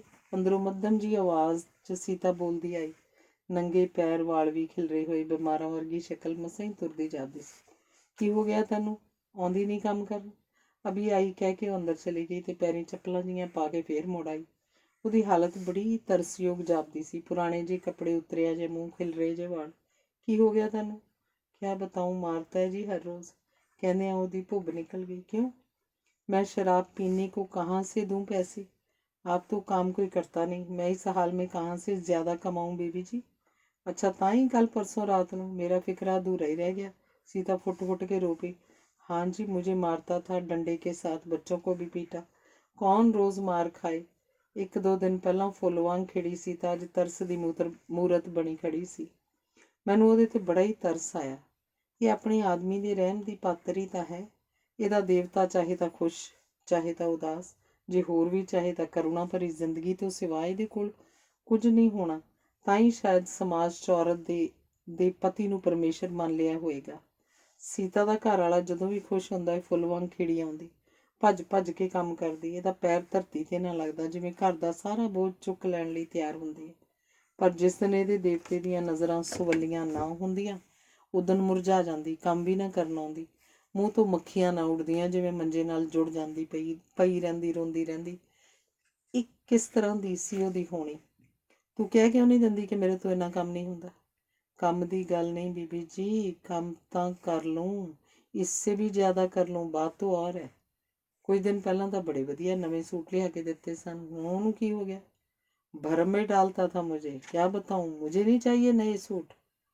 हो के गया गलता दस, क्या करूँ जी, किसी औरत के पास जाता है, काम मैं करती हूँ, पैसा उसको देता है, जो आप कमाता था वो भी उसी को देता था। अब काम कोई करता नहीं है तो मैं उस औरत के लिए तो नहीं कमाती, मैं अपने बच्चों के लिए काम करती हूँ, उस औरत के लिए मैं क्यों काम करूँ, इसकी शराब पीने के लिए कहाँ से पैसे दूँ? ये तो बड़ी माड़ी गल है। जवाब दे देती हूँ तो मुझे मारता है, लड़ता है, कहता है घर से निकल जाओ मेरे। वो ਜ਼ਮੀਨ 'ਤੇ ਬੈਠੀ ਰੋਈ ਜਾ ਰਹੀ ਸੀ। ਮੈਂ ਉਹਨੂੰ ਧਰਵਾਸ ਦੇਣ ਦੇ ਨਾਲ ਦਲੇਰੀ ਦੇਣ ਦੀ ਕੋਸ਼ਿਸ਼ ਵੀ ਕਰ ਰਹੀ ਸੀ। ਤੂੰ ਕਿਉਂ ਨਿਕਲੇ ਘਰੋਂ? ਕਹਿ ਉਸੇ ਕੋਲ ਰਹਿ ਜਾ ਕੇ ਤੂੰ ਆਪਣਾ ਕਮਾ ਕੇ ਖਾ। ਇਸੇ ਤਰ੍ਹਾਂ ਦਿਨ ਲੰਘਦੇ ਗਏ। ਕਦੀ ਉਹ ਖੁਸ਼ ਹੁੰਦੀ, ਕਦੀ ਮੁਰਝਾਈ ਹੋਈ, ਕਦੀ ਹੱਸਦੀ ਆਉਂਦੀ, ਕਦੀ ਰੋਂਦੀ, ਕਦੀ ਕੁੱਟ ਖਾ ਲੈਂਦੀ, ਫਿਰ ਉਸੇ ਦਾ ਕੰਮ ਕਰਦੀ, ਉਹਦੇ ਬੱਚੇ ਪਾਲਦੀ, ਉਹਦੀ ਰੋਟੀ ਪਕਾਉਂਦੀ, ਉਹਦੇ ਕੱਪੜੇ ਧੋਂਦੀ। ਜਦੋਂ ਉਹਨੂੰ ਬੁਲਾਉਂਦਾ ਉਹ ਖੁਸ਼ ਹੋ ਜਾਂਦੀ, ਜਦੋਂ ਪੈਸੇ ਦੇਣ ਤੋਂ ਨਾਂਹ ਕਰ ਦਿੰਦੀ ਤਾਂ ਉਹਦੀ ਲੜਾਈ ਹੋ ਜਾਂਦੀ। ਇਸੇ ਤਰ੍ਹਾਂ ਜ਼ਿੰਦਗੀ ਦੇ ਰੱਥ ਨੂੰ ਤੋਰੀ ਜਾ ਰਹੀ ਸੀ ਤਾਂ ਇੱਕ ਦਿਨ ਸ਼ਾਮ ਜਿਹੀ ਨੂੰ ਉਹ ਮੇਰੇ ਕੋਲ ਆਈ। बीबी जी, कुछ पैसे चाहिए उधार, जब मेरे पास होंगे आपको वापस कर दूंगी। तेनू की लोड़ पैगी? सुखता है, इसने मेरे घर वाले ने फैक्ट्री वालों का लोहा चोरी कर लिया था, जिसके साथ उस औरत के कोई गहना बनवा दिया था इसने। उनको मालूम पड़ गया, उन्होंने इसको पैसे वापस करने को कहा था और फैक्ट्री से निकाल दिया था। फिर मेरे पास आया कि आगे से ऐसा काम नहीं करूँगा, एक बार मेरी लाज रख ले। ਤਾਂ ਤੂੰ ਸੱਚ ਮੰਨ ਲਿਆ ਹੋਣਾ, ਉਹਦੀਆਂ ਗੱਲਾਂ ਦਾ ਤਰਸ ਆ ਗਿਆ होना ਤੈਨੂੰ। नहीं जी, मैंने बोल दिया था जिसके लिए गहने लेकर आया है उसी से मांग जा, जिससे मर्जी मांग, मैं नहीं दूंगी कहाँ से, मेरे पास है ही नहीं। फिर देखो जी, बात यहाँ तक रह जाती तो ठीक थी। उन्होंने पुलिस को केस दे दिया और वो पकड़ कर ले गए थाने। अब वो कहते हैं कल तक पैसे मोड़ देगा तो छोड़ देंगे। रहन दे तू 4 दिन, बहन दे थाने च, आपे सुरत टिकाने आ जाओ। बीबी जी देखो, आदमी है ना मेरा, कैसे कुटवा दूँ, पुलिस वाले मार मार कर नकारा कर देंगे। मेरा तो आदमी है ना, उस औरत का क्या जाता है जी, वो तो कोई और ढूंढ लेगी खाने के लिए। मेरे बच्चे छोटे हैं, उनका आसरा तो है ना, किसी से तो नहीं कुटवाया जाता। मेरे मूँह 'ਚ ਕੋਈ ਸ਼ਬਦ ਨਹੀਂ ਸੀ। ਜਿਹੜੀ ਔਰਤ ਜਿਸ ਆਦਮੀ ਤੋਂ ਰੋਜ਼ ਕਸਾਈਆਂ ਵਾਂਗ ਕੁੱਟ ਖਾਂਦੀ ਸੀ, ਉਹਨੂੰ ਤੱਤੀ ਵਾਹ ਵੀ ਨਹੀਂ ਸੀ ਲੱਗਣ ਦੇਣਾ ਚਾਹੁੰਦੀ। ਮੈਨੂੰ ਸਮਝ ਨਹੀਂ ਆ ਰਹੀ ਸੀ ਕੀ ਆਖਾਂ। ਮੈਂ ਉਹਨੂੰ ਸਿਰ ਤੋਂ ਪੈਰਾਂ ਤੱਕ ਦਇਆ ਦੀ ਮੂਰਤ ਬਣੀ ਵੇਖਿਆ। ਬੀਬੀ ਜੀ, ਮੈਂ ਆਪਕੇ ਪੈਸੇ ਜਲਦੀ ਵਾਪਸ ਕਰ ਦੂੰਗੀ। ਸੀਤਾ ਦੀਆਂ ਅੱਖਾਂ ਭਰੀਆਂ ਹੋਈਆਂ ਸਨ। ਉਹ ਤਾਂ ਮੇਰੇ ਅੱਗੇ ਹੱਥ ਜੋੜੀ ਖੜੀ ਸੀ। ਸੀਤਾ, ਤੂੰ ਕਿੰਨੇ ਕੁ ਯੁੱਗ ਇਸੇ ਤਰ੍ਹਾਂ ਅਗਨੀ ਪ੍ਰੀਖਿਆ ਦਿੰਦੀ ਰਹੇਂਗੀ? ਮੈਂ ਆਪਣੇ ਮਨ 'ਚ ਸੋਚ ਰਹੀ ਸੀ। ਧੰਨਵਾਦ। ਅਗਲੀ ਕਹਾਣੀ ਹੈ ਗਵਾਚੀ ਹੋਂਦ। ਦਿਨ ਚੜ੍ਹਿਆਂ ਕੁਝ ਸਮਾਂ ਬਤੀਤ ਹੋ ਚੁੱਕਾ ਹੈ, ਪਰ ਮਹਿਰਾ ਸਾਹਿਬ ਦੇ ਘਰ ਦੇ ਮਖਮਲੀ ਘਾਹ ਉੱਤੇ ਹੁਣ ਚੜ੍ਹਦੇ ਸੂਰਜ ਦੀਆਂ ਸੁਨਹਿਰੀ ਕਿਰਨਾਂ ਨਹੀਂ ਪਹੁੰਚਦੀਆਂ। ਉਹਨਾਂ ਦੇ ਘਰ ਦੇ ਪੂਰਬ ਵੱਲ ਉੱਚੀਆਂ ਉੱਚੀਆਂ ਇਮਾਰਤਾਂ ਦਾ ਨਿਰਜੀਵ ਜੰਗਲ ਉੱਗ ਆਇਆ ਹੈ। ਹੁਣ ਦਿਨ ਚੜ੍ਹਨ ਤੋਂ ਕੁਝ ਚਿਰ ਬਾਅਦ ਧੁੱਪ ਦਾ ਇੱਕ ਉਦਾਸ ਜਿਹਾ ਟੁਕੜਾ ਨਵੇਲੀ ਦੁਲਹਨ ਦੀ ਅੰਗੂਠੀ 'ਚ ਜੜੇ ਪੰਨੇ ਵਰਗੇ ਹਰੇ ਘਾਹ 'ਤੇ ਉਤਰ ਕੇ ਖਿਲਰੇ ਪਾਣੀ ਵਾਂਗ ਫੈਲਣ ਲੱਗ ਪੈਂਦਾ ਹੈ। ਅਜੇ ਸ਼ਹਿਰ ਦੀਆਂ ਅਸੁਭਾਵਿਕ ਆਵਾਜ਼ਾਂ ਦਾ ਕੰਨ ਚੁਭੂਆਂ ਸ਼ੋਰ ਸ਼ੁਰੂ ਨਹੀਂ ਹੋਇਆ। ਚਾਰੇ ਪਾਸੇ ਸ਼ਾਂਤੀ ਦਾ ਸਾਮਰਾਜ ਹੈ। ਗਰਮੀ ਦੇ ਮੌਸਮ ਵਿੱਚ ਖਿੜਨ ਵਾਲੇ ਫੁੱਲ, ਖਾਸ ਕਰਕੇ ਮੋਂਗਰਾ ਅਤੇ ਰਜਨੀਗੰਧਾ, ਭਰਪੂਰ ਜੋ ਬਣਦੇ ਹਨ। ਮੋਂਗਰੇ ਦੀ ਭਿੰਨੀ ਭਿੰਨੀ ਸੁਗੰਧ ਨਾਲ ਹਵਾ ਮਹਿਕ ਰਹੀ ਹੈ। ਟੈਲੀਫੋਨ ਦੀ ਤਾਰ 'ਤੇ ਬੈਠੀ ਬੁਲਬੁਲ ਦਾ ਸੁਰੀਲਾ ਸਵਰ ਵਾਤਾਵਰਨ ਨੂੰ ਸੰਗੀਤਮਈ ਕਰ ਰਿਹਾ ਹੈ। ਸੂਰਜ ਨਿਕਲਦਿਆਂ ਹੀ ਸ਼ਹਿਦ ਦੀਆਂ ਅਣਗਿਣਤ ਛੋਟੀਆਂ ਛੋਟੀਆਂ ਮੱਖੀਆਂ ਫੋਟੋਲਿਕਾ ਦੇ ਅੱਖਾਂ ਖੋਲ੍ਹਦੇ ਫੁੱਲਾਂ ਦਾ ਰਸ ਪੀਣ ਲਈ ਪਹੁੰਚ ਜਾਂਦੀਆਂ ਹਨ। ਹਰ ਰੋਜ਼ ਜਦੋਂ ਤੀਕਰ ਮਹਿਰਾ ਸਾਹਿਬ ਤੇ ਅੰਜਲੀ ਜੀ ਆਪਣੀ ਚਾਹ ਮੁਕਾਉਂਦੇ ਹਨ, ਉਦੋਂ ਤੱਕ ਛੋਟੀਆਂ ਮਧੂਮੱਖੀਆਂ ਪਰਾਗ ਕਣ ਇਕੱਠੇ ਕਰਕੇ ਆਪਣੇ ਛੱਤਿਆਂ ਵੱਲ ਮੁੜ ਜਾਂਦੀਆਂ ਹਨ। ਸ਼ਾਇਦ ਬਹੁਤੀ ਗਰਮੀ ਇਹਨਾਂ ਤੋਂ ਸਹੀ ਨਹੀਂ ਜਾਂਦੀ। ਛੋਟੀਆਂ ਮਧੂਮੱਖੀਆਂ ਦੇ ਜਾਣ ਤੋਂ ਬਾਅਦ ਹੀ ਅੰਜਲੀ ਜੀ ਕੁਝ ਸਮੇਂ ਲਈ ਫੁੱਲਾਂ ਦੀਆਂ ਕਿਆਰੀਆਂ ਨੂੰ ਸੰਵਾਰਦੇ ਹਨ। ਉਹ ਉਹਨਾਂ ਦਾ ਰੋਜ਼ਾਨਾ ਦਾ ਮਨ ਚਾਹਿਆ ਕੰਮ ਹੈ। ਪਰ ਅੱਜ ਜਦ ਚਾਹ ਪੀਣ ਤੋਂ ਬਾਅਦ ਉਹ ਬਾਗਬਾਨੀ ਲਈ ਨਹੀਂ ਉੱਠੇ ਤਾਂ ਮਹਿਰਾ ਸਾਹਿਬ ਨੂੰ ਕੁਝ ਹੈਰਾਨੀ ਹੋਈ। ਕੀ ਗੱਲ ਹੈ, ਤੁਹਾਡੀ ਤਬੀਅਤ ਤਾਂ ਠੀਕ ਹੈ? ਮਹਿਰਾ ਸਾਹਿਬ ਨੇ ਅਖਬਾਰ ਤੋਂ ਨਜ਼ਰ ਚੁੱਕ ਕੇ ਪਤਨੀ ਵੱਲ ਦੇਖਦਿਆਂ ਹੋਇਆਂ ਪੁੱਛਿਆ। ਅੰਜਲੀ ਜੀ ਕਿਸੇ ਡੂੰਘੀ ਚਿੰਤਾ 'ਚ ਡੁੱਬੇ ਹੋਏ ਸਨ। ਚਾਹ ਦਾ ਖਾਲੀ ਕੱਪ ਉਹਨਾਂ ਦੀ ਉਂਗਲੀ 'ਚ ਅਧੂਰੀ ਗੱਲ ਵਾਂਗ ਲਟਕ ਰਿਹਾ ਸੀ। ਮਹਿਰਾ ਸਾਹਿਬ ਦਾ ਪ੍ਰਸ਼ਨ ਸੁਣ ਕੇ ਉਹ ਚੌਂਕ ਗਏ। ਕੱਪ ਮੇਜ਼ 'ਤੇ ਰੱਖ ਕੇ ਉਹਨਾਂ ਨੇ ਹੌਲੀ ਜਿਹੀ ਕਿਹਾ, ਸੁਣੋ ਜੀ, ਇਹ ਰਿਸ਼ਤਾ ਹੱਥੋਂ ਨਾ ਨਿਕਲਣ ਦਿਓ। ਚੰਗਾ ਖਾਨਦਾਨ ਹੈ, ਪੜ੍ਹਿਆ ਲਿਖਿਆ ਲੜਕਾ ਹੈ, ਘਰ 'ਚ ਹਰ ਪ੍ਰਕਾਰ ਦੀ ਸੁੱਖ ਸੁਵਿਧਾ ਹੈ। ਮਹਿਰਾ ਸਾਹਿਬ ਇੰਝ ਧਿਆਨ ਨਾਲ ਅਖਬਾਰ ਪੜ੍ਹਨ ਲੱਗ ਪਏ ਸਨ ਜਿਵੇਂ ਪਤਨੀ ਦੇ ਬੋਲਾਂ 'ਚ ਆਵਾਜ਼ ਨਾ ਹੋਵੇ। ਪਤੀ ਦੇ ਕੰਨ 'ਤੇ ਜੂੰ ਨਾ ਰੀਂਗਦੀ ਵੇਖ ਕੇ ਅੰਜਲੀ ਜੀ ਨੇ ਆਪਣੀ ਗੱਲ ਦੁਹਰਾਈ। ਮਹਿਰਾ ਸਾਹਿਬ ਪਲ ਭਰ ਅੰਜਲੀ ਜੀ ਵੱਲ ਵੇਖਦੇ ਇਸ ਤਰ੍ਹਾਂ ਵੇਖਦੇ ਰਹੇ ਜਿਵੇਂ ਉਹਨਾਂ ਨੂੰ ਪਛਾਣਨ ਦੀ ਕੋਸ਼ਿਸ਼ ਕਰ ਰਹੇ ਹੋਣ। ਫਿਰ ਇੱਕ ਲੰਬਾ ਸਾਹ ਲੈ ਕੇ ਉਹਨਾਂ ਨੇ ਕਿਹਾ, ਲੜਕਿਆਂ ਦਾ ਕਾਲ ਨਹੀਂ ਪੈ ਗਿਆ। ਕਿਸਮਤ 'ਚ ਹੋਏਗਾ ਤਾਂ ਇਹ ਤੋਂ ਵੀ ਚੰਗਾ ਵਰ ਮਿਲ ਜਾਏਗਾ।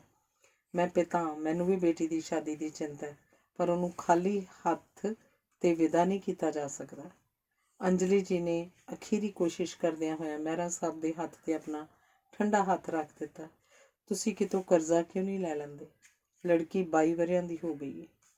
ਕਦੇ ਇਸ ਹੱਥ ਦੀ ਮਾੜੀ ਜੀ ਛੋਹ ਨਾਲ ਹੀ ਮਹਿਰਾ ਸਾਹਿਬ ਰੋਮਾਂਚਿਤ ਹੋ ਜਾਇਆ ਕਰਦੇ ਸਨ, ਪਰ ਅੱਜ ਉਹਨਾਂ ਨੇ ਪਤਨੀ ਦਾ ਹੱਥ ਇੰਝ ਝਟਕ ਦਿੱਤਾ ਜਿਵੇਂ ਉਹ ਕੋਈ ਲਿਜ਼ਾ ਨਿਰਜੀਵ ਜੰਤੂ ਹੋਵੇ।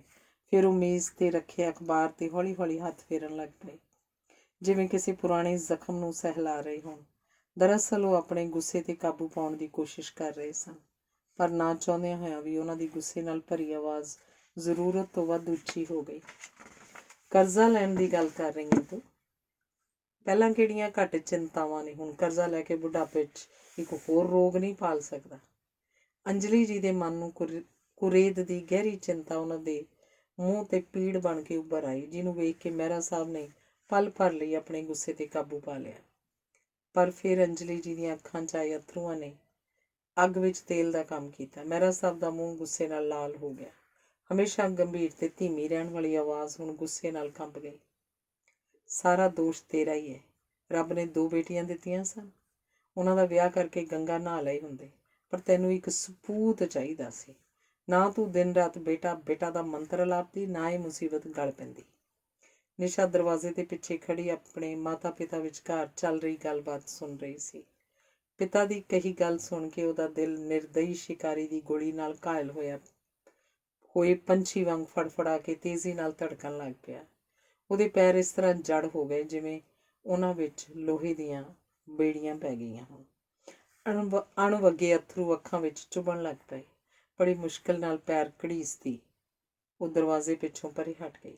ਨਿਸ਼ਾ ਹਰ ਰੋਜ਼ ਚਿੱਤਰਕਲਾ ਸਿੱਖਣ ਲਈ ਸ਼ਾਮ ਦੀ ਕਲਾਸ ਵਿੱਚ ਜਾਂਦੀ ਸੀ, ਪਰ ਅੱਜ ਰਾਤ ਉਹਨੇ ਆਪਣੇ ਮਾਤਾ ਪਿਤਾ ਨਾਲ ਕਿਸੇ ਰਿਸ਼ਤੇਦਾਰ ਦੇ ਘਰ ਖਾਣੇ 'ਤੇ ਜਾਣਾ ਸੀ, ਇਸ ਲਈ ਉਹ ਸਵੇਰ ਦੀ ਕਲਾਸ 'ਚ ਜਾਣ ਵਾਲੀ ਸੀ। ਨਾਸ਼ਤਾ ਕਰਨ ਵਾਸਤੇ ਡਾਈਨਿੰਗ ਰੂਮ ਵੱਲ ਜਾਂਦਿਆਂ ਬਾਹਰੋਂ ਆਉਂਦੀ ਹੋਈ ਪਿਤਾ ਦੀ ਉੱਚੀ ਆਵਾਜ਼ ਸੁਣ ਕੇ ਉਹ ਅੱਧ ਭਿੜੇ ਦਰਵਾਜ਼ੇ ਦੇ ਪਿੱਛੇ ਖੜੀ ਹੋ ਗਈ। ਪਿਤਾ ਦੇ ਕਹੇ ਸ਼ਬਦ ਨਿਸ਼ਾ ਦੇ ਦਿਲ ਵਿੱਚ ਖੂੰਡੇ ਤੀਰ ਵਾਂਗ ਚੁੱਭ ਗਏ, ਤੇ ਉਹ ਇੱਕ ਮੁਸੀਬਤ ਸੀ। ਕਣਚਾਹੀ ਸੰਤਾਨ, ਬੇਟੇ ਦੀ ਜਗ੍ਹਾ ਪੈਦਾ ਹੋਣ ਵਾਲੀ ਬੇਟੀ।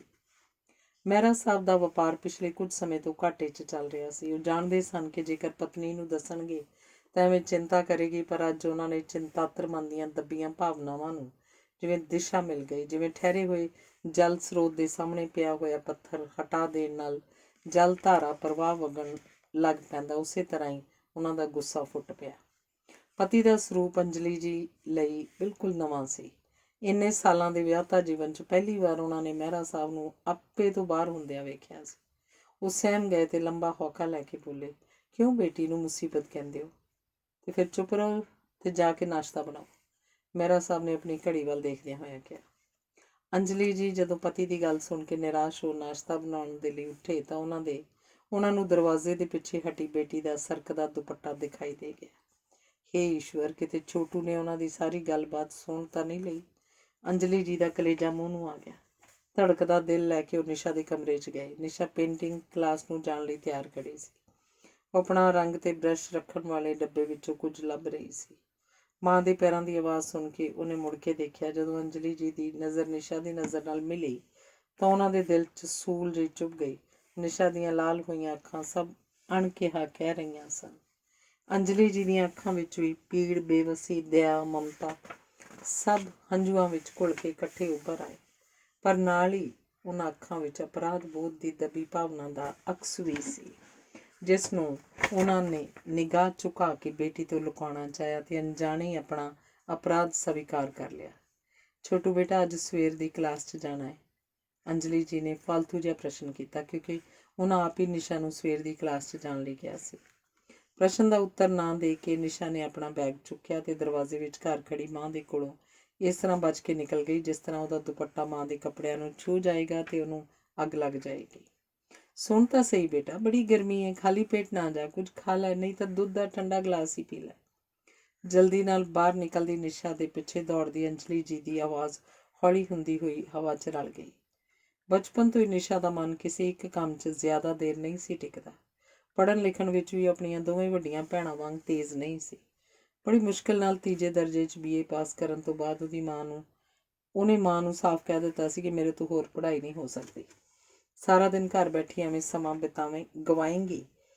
ਇਹ ਸੋਚ ਕੇ ਅੰਜਲੀ ਜੀ ਨੇ ਇਹਨੂੰ ਚਿੱਤਰ ਕਲਾ ਸਿੱਖਣ ਲਈ ਸ਼ਹਿਰ ਦੇ ਪ੍ਰਸਿੱਧ ਆਰਟ ਕਾਲਜ ਨਵ ਕਲਾ ਕੇਂਦਰ 'ਚ ਦਾਖਲ ਕਰਵਾ ਦਿੱਤਾ ਸੀ।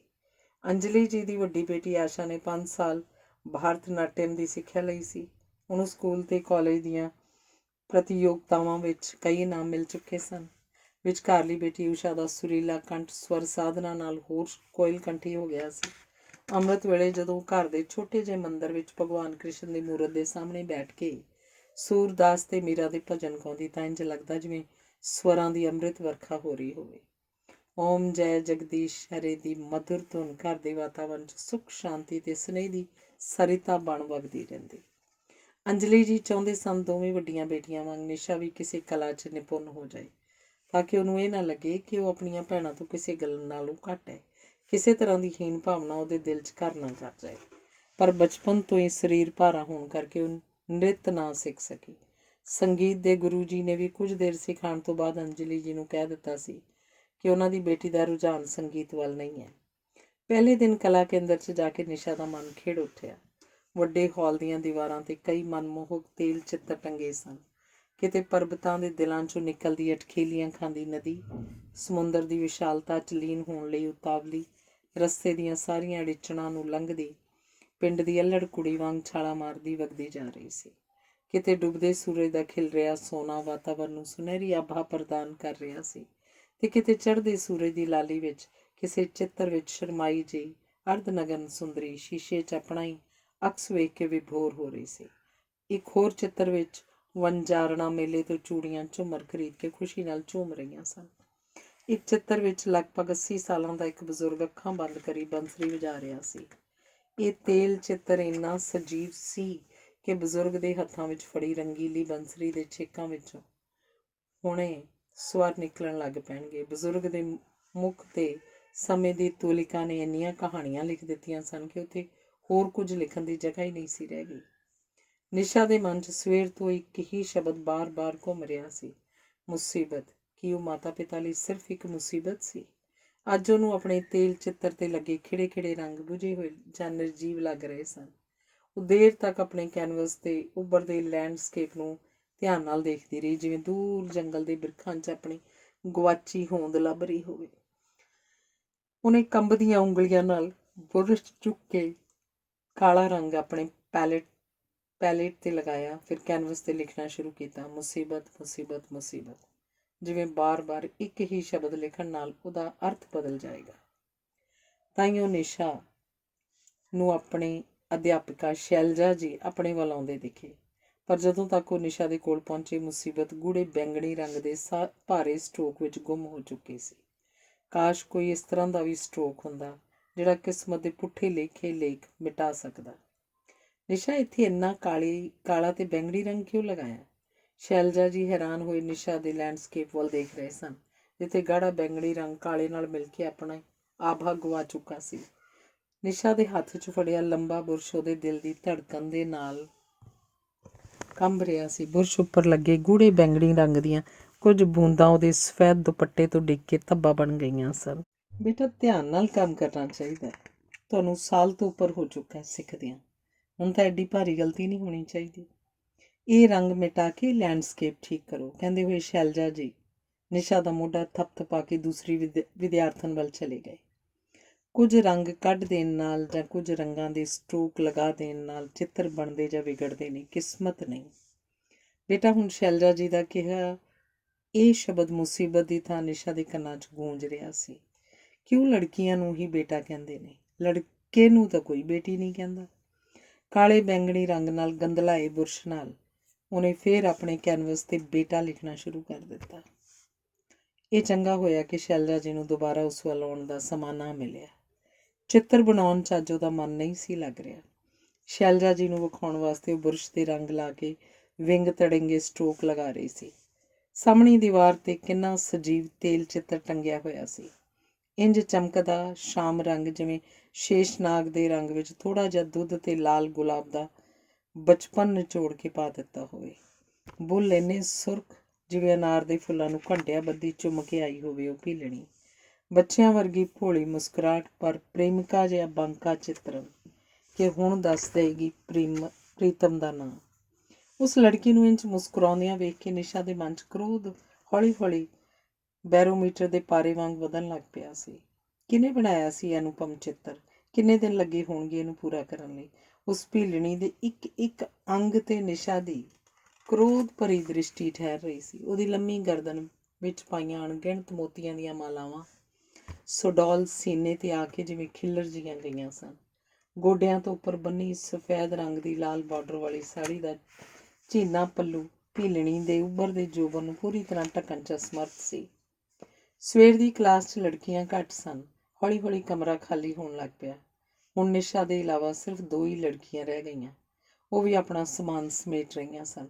ਅੱਛਾ ਬੱਚਿਓ, ਮੈਂ ਹੁਣ ਫੈਬਰਿਕ ਪੇਂਟਿੰਗ ਦੀ ਕਲਾਸ ਲੈਣ ਲਈ ਜਾ ਰਹੀ ਹਾਂ। ਤੁਸੀਂ ਜਾਣ ਲੱਗਿਆ ਪੱਖਾ ਬੰਦ ਕਰ ਦੇਣਾ, ਕਹਿ ਕੇ ਸ਼ੈਲਜਾ ਜੀ ਚਲੇ ਗਏ। ਨਿਸ਼ਾ ਨੇ ਘੜੀ ਵੱਲ ਦੇਖਿਆ। ਉਸਦੇ ਕੰਮ ਦਾ ਸਮਾਂ ਵੀ ਪੂਰਾ ਹੋਣ ਵਾਲਾ ਸੀ।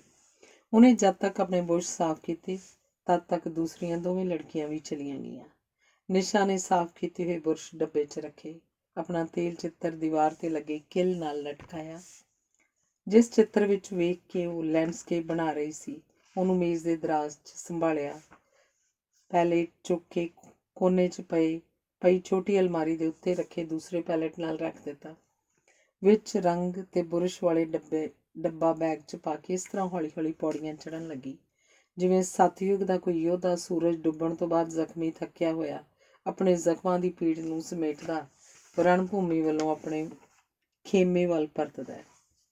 ਅਜੇ ਉਹ 3-4 ਪੌੜੀਆਂ ਚੜ੍ਹੀ ਸੀ ਕਿ ਠੀਕ ਤਰ੍ਹਾਂ ਗਰੀਸ ਕੀਤੇ ਪੱਖੇ ਦੀ ਖੜਖੜ ਨੇ ਉਹਨੂੰ ਸੁਚੇਤ ਕੀਤਾ ਕਿ ਉਹ ਆਪਣੇ ਈਜ਼ਲ ਦੇ ਉੱਤੇ ਚੱਲਦਾ ਪੁਰਾਣਾ ਪੱਖਾ ਬੰਦ ਕਰਨਾ ਭੁੱਲ ਗਈ ਸੀ।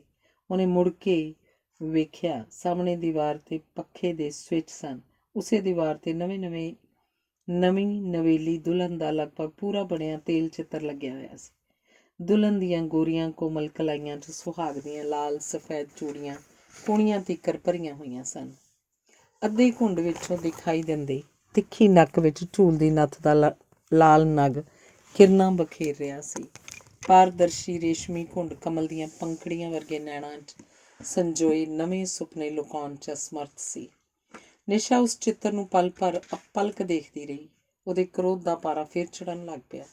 ਨਿਸ਼ਾ ਚੜ੍ਹੀਆਂ ਪੌੜੀਆਂ ਉਲਟੇ ਪੈਰੀਂ ਉਤਰ ਗਈ। ਹੌਲੀ ਜਿਹੀ ਉਹਨੇ ਆਪਣਾ ਬੈਗ ਖੋਲ੍ਹਿਆ, ਉਸ 'ਚੋਂ ਪੈਨਸਿਲ ਬਾਕਸ ਕੱਢਿਆ ਜਿਸ 'ਚ ਸਿੱਕਾ ਤਿੱਖਾ ਕਰਨ ਲਈ ਇੱਕ ਧਾਰੀ ਬਲੇਡ ਰੱਖਿਆ ਹੋਇਆ ਸੀ।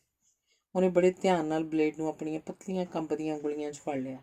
ਫਿਰ ਨੱਪੇ ਹੋਏ ਕਦਮ ਰੱਖਦੀ ਹੋਈ ਦੁਲਹਨ ਦੇ ਨਜ਼ਦੀਕ ਗਈ ਤੇ ਬਲੇਡ ਦੀ ਇੱਕੋ ਵਾਰ ਨਾਲ ਦੁਲਹਨ ਦੀ ਸੁਹਾਗ ਦੀਆਂ ਚੂੜੀਆਂ ਨਾਲ ਭਰੀ ਸੱਜੀ ਬਾਂਹ 'ਤੇ ਲੰਬਾ ਕੱਟ ਲਾ ਦਿੱਤਾ। ਫਿਰ ਉਹ ਪਲ ਭਰ ਲਈ ਖੜੀ ਦੁਲਹਨ ਦੀਆਂ ਅੱਖਾਂ 'ਚ ਦੇਖਦੀ ਰਹੀ, ਜਿਨ੍ਹਾਂ 'ਚੋਂ ਸੁਪਨੇ ਲੋਪ ਹੋ ਕੇ ਹੈਰਾਨੀ ਤੇ ਪੀੜ ਉੱਭਰ ਆਈ ਸੀ।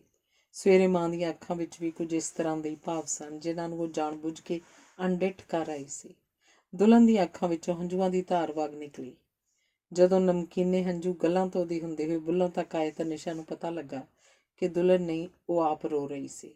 ਪਰ ਹੰਝੂਆਂ ਦੀ ਨਦੀ ਵੀ ਕੁੰਠਾ ਤੇ ਕ੍ਰੋਧ ਦੀ ਤਪਸ਼ ਨਾਲ ਵੱਧਦੇ ਬੈਰੋਮੀਟਰ ਦੇ ਪਾਰੇ ਨੂੰ ਥੱਲੇ ਲਿਆਉਣ 'ਚ ਕਾਮਯਾਬ ਨਾ ਰਹੀ।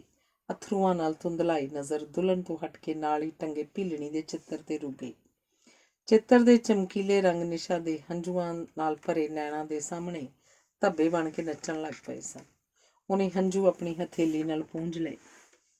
ਹੁਣ ਰੰਗ ਬਿਰੰਗੀਆਂ ਮਾਲਾਵਾਂ ਨਾਲ ਭਰੀ ਭੀਲਣੀ ਦੀ ਲੰਮੀ ਗਰਦਨ ਉਹਨੂੰ ਸਾਫ਼ ਦਿਖ ਰਹੀ ਸੀ। ਨਾਲ ਹੀ ਦੁਲਹਨ ਦੀ ਜ਼ਖਮੀ ਬਾਂਹ ਨੂੰ ਵੇਖ ਕੇ ਭੀਲਣੀ ਦੀਆਂ ਅੱਖਾਂ 'ਚ ਉਭਰਿਆ ਭਾਵ ਵੀ ਜਿਵੇਂ ਉਹ ਪੁੱਛ ਰਹੀ ਹੋਵੇ, ਤੂੰ ਇੰਜ ਕਿਉਂ ਕੀਤਾ? ਬਲੇਡ ਦੇ ਦੂਸਰੇ ਵਾਰ ਨਾਲ ਭੀਲਣੀ ਦੀ ਲੰਬੀ ਗਰਦਨ ਧੜ ਤੋਂ ਅਲੱਗ ਹੋ ਗਈ। ਨਿਸ਼ਾ ਨੂੰ ਲੱਗਿਆ ਰੰਗ ਬਿਰੰਗੇ ਮੋਤੀ ਪੂਰੇ ਕਮਰੇ 'ਚ ਫੈਲ ਗਏ ਹੋਣ। ਭੀਲਣੀ ਦੀਆਂ ਪ੍ਰਸ਼ਨ ਕਰਦੀਆਂ ਅੱਖਾਂ ਪੀੜ ਨਾਲ ਫੈਲ ਗਈਆਂ। ਪੈਨਸਲਾਂ ਵਾਲੇ ਡੱਬੇ 'ਚ ਬਲੇਡ ਰੱਖ ਕੇ ਨਿਸ਼ਾ ਨੇ ਡੱਬਾ ਆਪਣੇ ਬੈਗ 'ਚ ਪਾਇਆ, ਪੱਖੇ ਦਾ ਸਵਿੱਚ ਬੰਦ ਕੀਤਾ, ਫਿਰ ਗਿਣੇ ਚੁਣੇ ਪੈਰ ਰੱਖਦੀ ਹੋਈ ਭੀੜੀਆਂ ਪੌੜੀਆਂ ਚੜ੍ਹ ਗਈ। ਸ਼ਾਮ ਦੀ ਕਲਾਸ ਸਮੇਂ ਸਾਰੇ ਕਲਾ ਕੇਂਦਰ 'ਚ ਖਲਬਲੀ ਮਚੀ ਹੋਈ ਸੀ। ਸਾਰੇ ਹੈਰਾਨ ਸਨ। ਪ੍ਰਸਿੱਧੀ ਪ੍ਰਾਪਤ ਕਲਾ ਕੇਂਦਰ ਦੇ ਕਈ ਸਾਲਾਂ ਦੇ ਇਤਿਹਾਸ ਵਿੱਚ ਇਸ ਤੋਂ ਪਹਿਲਾਂ ਇੰਜ ਕਦੇ ਨਹੀਂ ਸੀ ਹੋਇਆ।